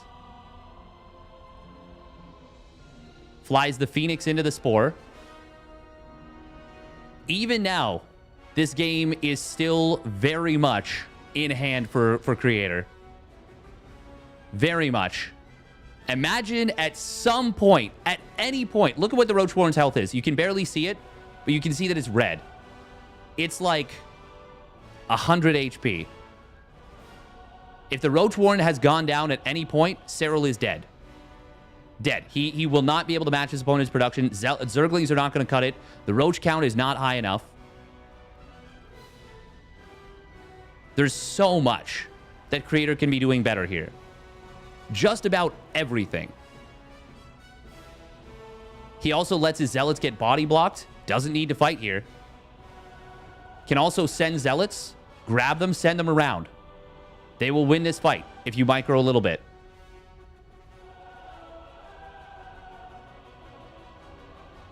Even these Zealots are doing quite well. Nice transfuse from Cyril there. Even as the Zealots were body blocked right there, they're still winning the fight on the right side. Creator pulls Zealots off the Roach Warren. Finally kills it.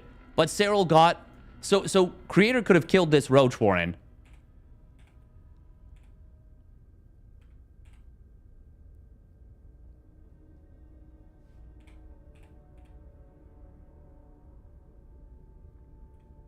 Basically now.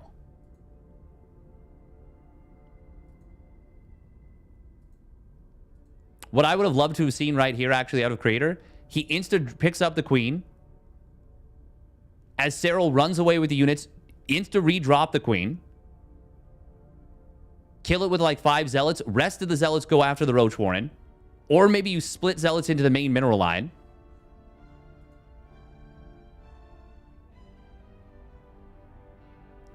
Even this is still actually good for Creator right now, killing those 2 queens. But this pullback, I mean, he could have just sent everything into the natural. Look at it. He's 20 charge lots to 7 roaches. And look at the Zealots. Look at the Zealots in the natural. They run away, run back. Creator, I see what he's doing here. He's trying to draw his opponent out. He's trying to draw his opponent out so he can wrap around with the roaches. And he does need to defend his prism because he put it in a little bit of a precarious position. But Creator can click the Roach Warren with the Zealots that are on the high ground. While he's trying to bait, he finally does it. Then he pulls off again. Phoenix runs into a Spore. Doesn't do literally anything, just dies. Zealots are now chasing this again.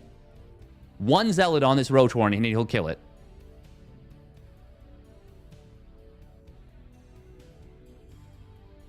Zealots also could have been readjusted to kill the Queen faster, which means they will then rejoin, kill these roaches faster, or even 2 of them could have been on top of the Roach Warren, killing it.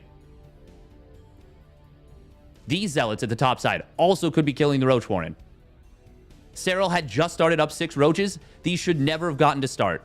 These should never have gotten to start.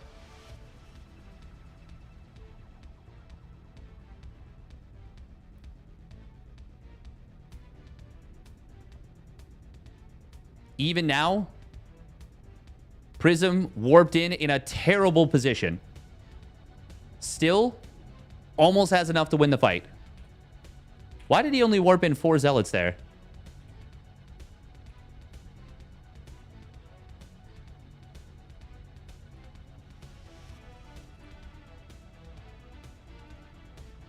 Did he not have the money? Or did he not have the cooldowns? So he's warping in individual Zealots. These Zealots run away.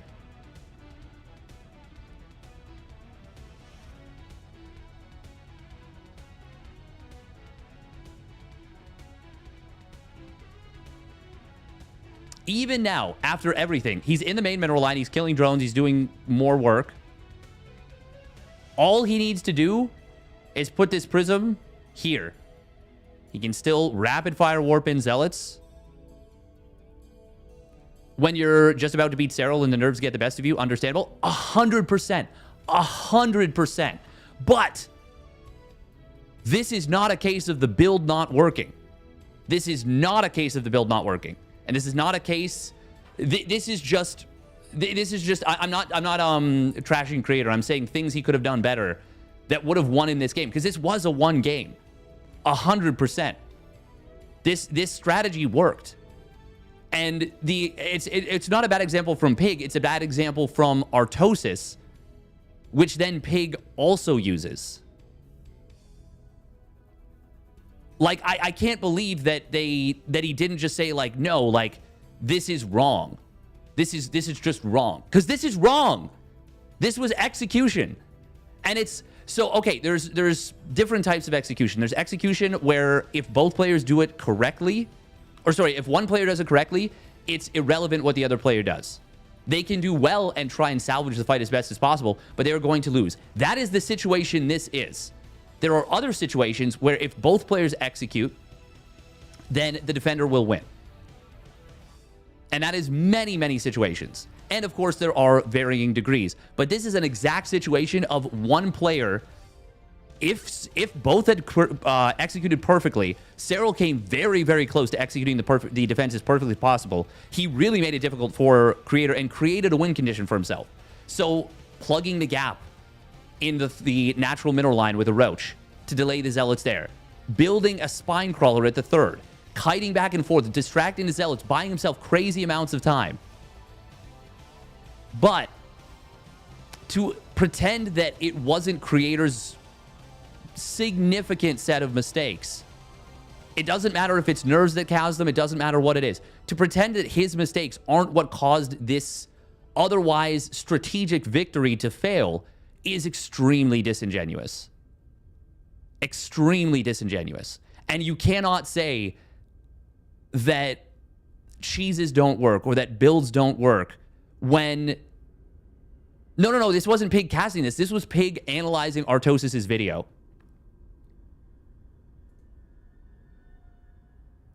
Even now, after all of the missteps, if this prism just isn't where it is, it's just a little bit further away.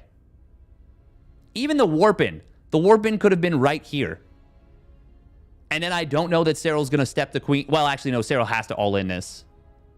This is Cyril's basically only hold condition. Even now, good transfuses from Cyril.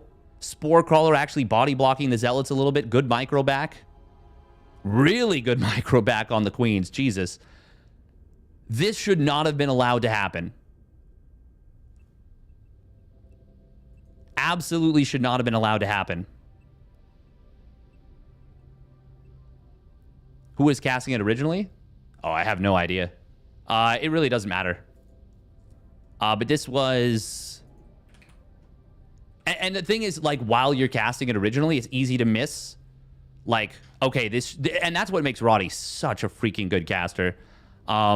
Is he is really, really good about, you know, like, always reading the game extremely well and not falling victim to, like, okay, what quote-unquote should have happened.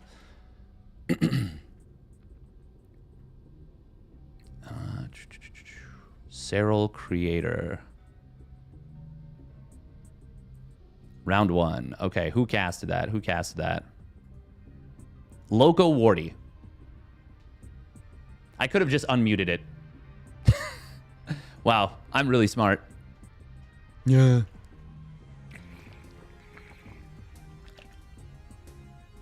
This was not Home Story Cup. No. This was Esports World Championship.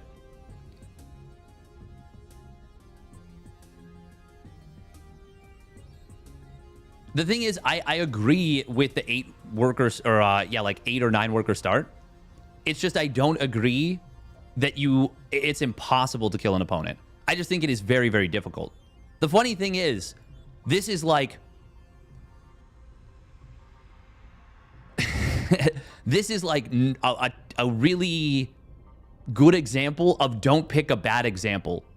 Because, like, I agree with what they're saying, but they're so incorrect about this build, this particular game, that it undercuts what is actually, in my opinion, a correct point, which is that it's really, really difficult to kill players on, you know, with a 2 base all in or with a 1 base all in or whatever. Now, Terran is actually still quite good at killing Protoss. with 1 base all-ins, even up to the top level, or 2 base all-ins. Are people arguing you can't kill Protoss? No, I think they're more so arguing that there's no way to punish players because the worker start is high. All right. But yeah, at this point, like... Yeah, it's just upsetting to see people that I do respect a lot, like just kind of, you know, pointing to incorrect stuff and making like really bold claims. I do think that the Protoss 2 base all-in is a dying breed versus Zerg. 100%. 100%. And that's the thing. I agree with the overall point, is that it's really, really hard to kill opponents. Pig's been going on about having a slower start, like 8 worker start, to change mid-start and late-game meta. Yeah, the thing is, I agree with it. I actually do agree that I think it would be a really fun shakeup. I've been saying it legitimately for years. That I think that we are going to see stagnation. And I think the fact that we go to the late game so often right now is a problem. It's depressing.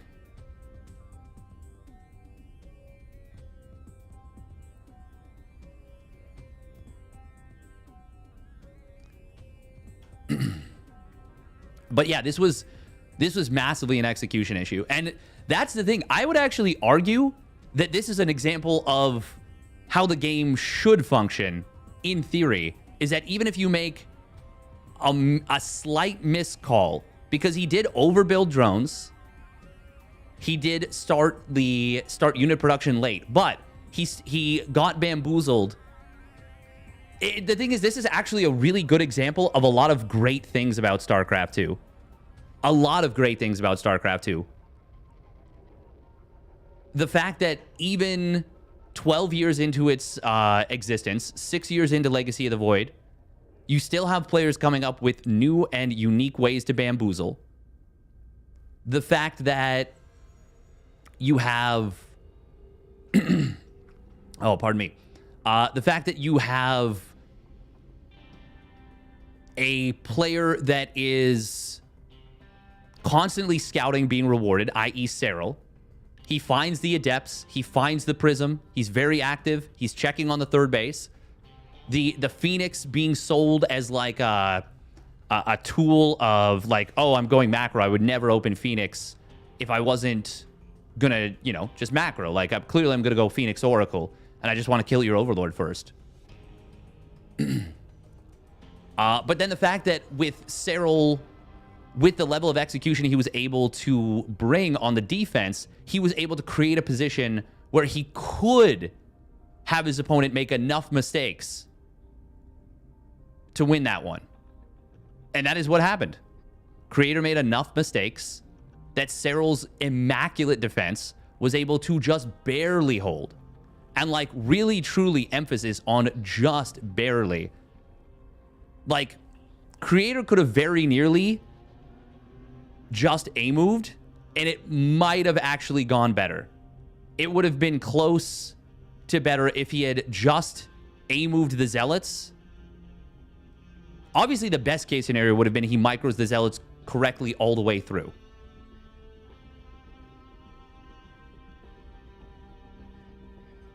You on point about that view on the Serral Creator game takeaways? Thank you. Thank you, thank you.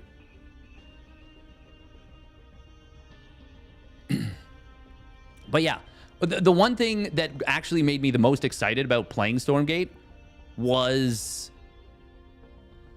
it's super fun to have like unit interactions where like 3 or 4 units feel impactful. That's fun. I like that.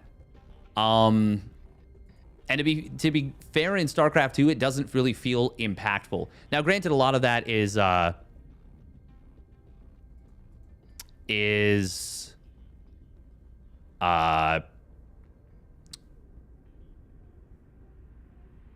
my god, my brain just actually shorted out as I read a YouTube comment. That's a funny thing to say. What was I legit saying? Okay, we're gonna rewind YouTube. No, it's fine.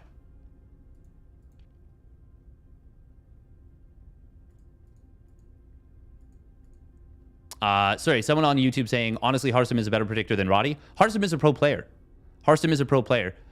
He does commentating. He will commentate, but he is a pro player. We're talking about full-time casters.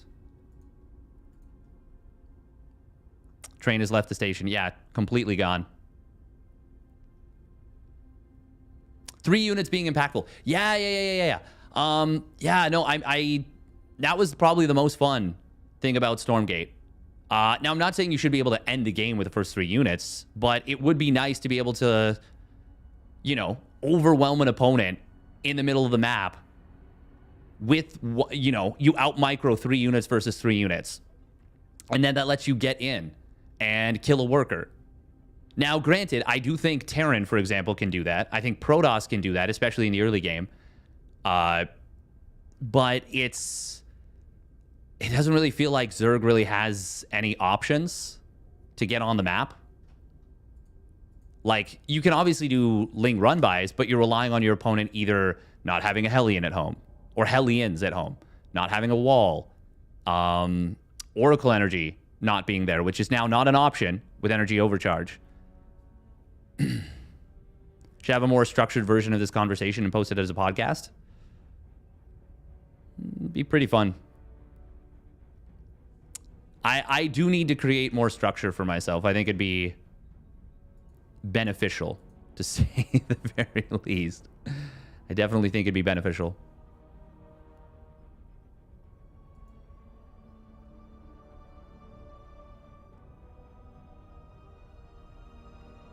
I do think I might call it a day here.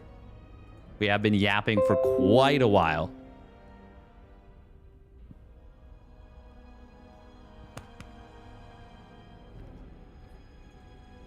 Nadal, Djokovic, and Federer. It is, yeah, honestly, it is really interesting to hear that. Wait, he dual casts on YouTube? Bye, Twitch. Welcome, Onitolu. That's why the Beastie Cutie vid was interesting. Beastie Cutie is really good at putting out insane amounts of YouTube content, and he double dips in the way that I should. It's really difficult to do it, though, without an editor.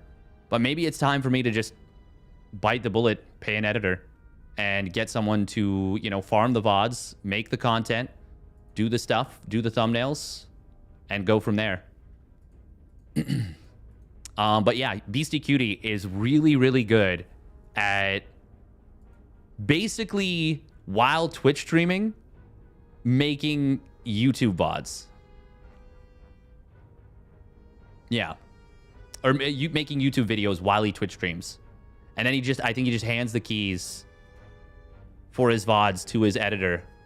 It's pretty cool. It's very smart. I think pros have a lot invested money-wise to changes in council besides the people Protoss, Clem, or objective about criticisms, casters like you making sensible suggestions. Winter will abuse those clones. Pig just whines like straight up. Yeah, Mothership should be all in peace. More supply because temp has changed. That could work for everyone, but there's one balanced console with pros and not 2 for 1. 2, 1 for ladder, 1 for pros. Yeah. Oh, Grubby does the same. Yeah. I don't think Pig just whines. I mean, I think I'm probably as whiny or whinier than Pig.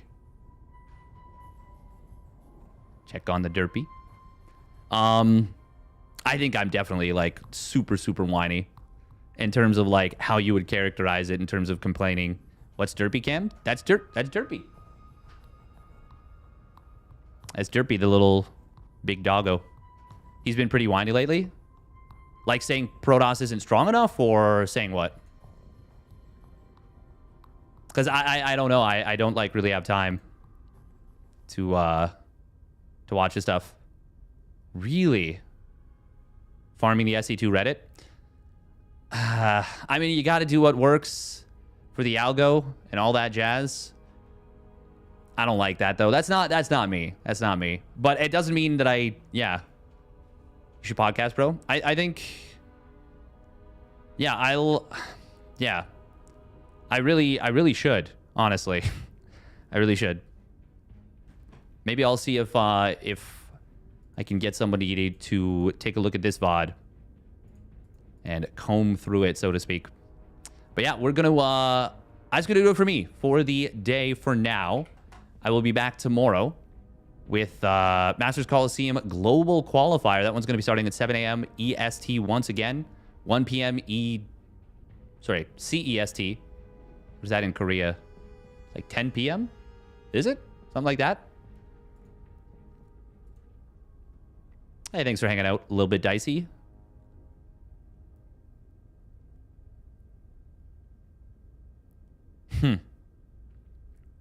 The Steadcast podcast. Ooh. Oh, that's good. All right. Yeah, we're going to rate up the Cranky Ducklings. Hey, thank you. I appreciate it. Rate up the Cranky Ducklings, and we will probably be taking a nap because I am tuckered. All right, yeah, they're doing Cheeseadelphia, which is an awesome thing. You should check it out if you haven't already done so. And that's going to do it for me. Bye-bye. Stay safe, everyone. Have a wonderful rest of your weekend. Support the channel if you want to. You know all the ways to do it. Festive singing first. You need an outro? I do need an outro. But I don't have time to do it right now. I have one. Hang on. Can I do it quickly? I think the raids... Well, you're going to get ads is the main thing.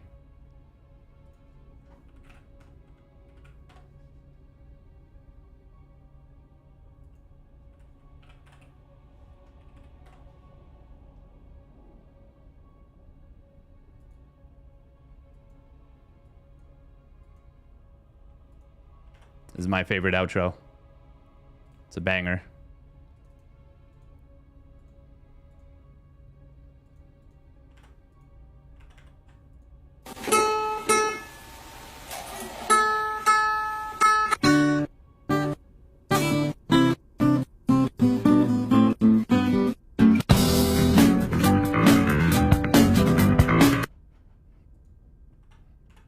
All right, bye, everybody. Oh, that's a good one, too. Shout out to Glass Cactus. I want to cook for my grandson. Oh, you guys got to watch.